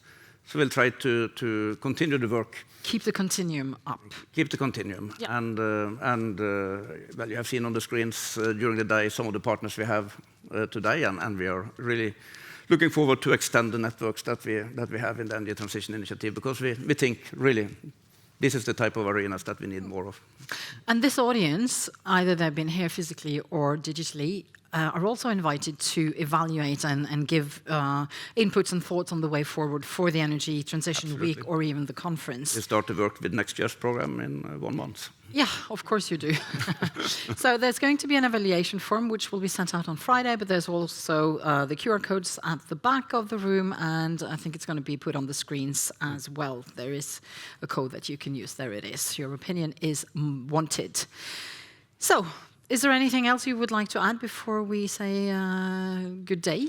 I think I need to thank all the people that has helped making this possible. We have, as you see, the expert panel on the front row. Many of those and additional people as well have been very active in shaping the program. We have a program committee that's been working since June last year. I want to thank all of those, and not the least, want to thank the organization committee, local organization committee that works to make this happen. And personally, I'm a little bit subjective, but I think it's been fantastic.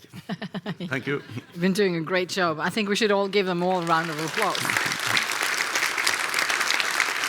So, final words. This is just some final practical info. So in the name of sustainability and circularity, please leave your name tags when you're exiting the building close to the wardrobe. There's going to be some boxes where you can put your name tags.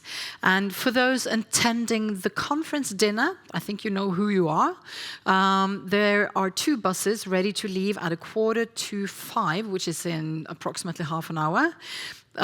They will drive over to the hotel where the dinner is at 4:45. Then there's a reception. For those not taking the bus, the reception starts at 5:15. So please be there in due time. And the dinner starts immediately after the reception finishes. So that's it for today, folks. Thank you for attending. And good luck with next year's planning, starting in 1 month. So thank you. And thank you. Thank you.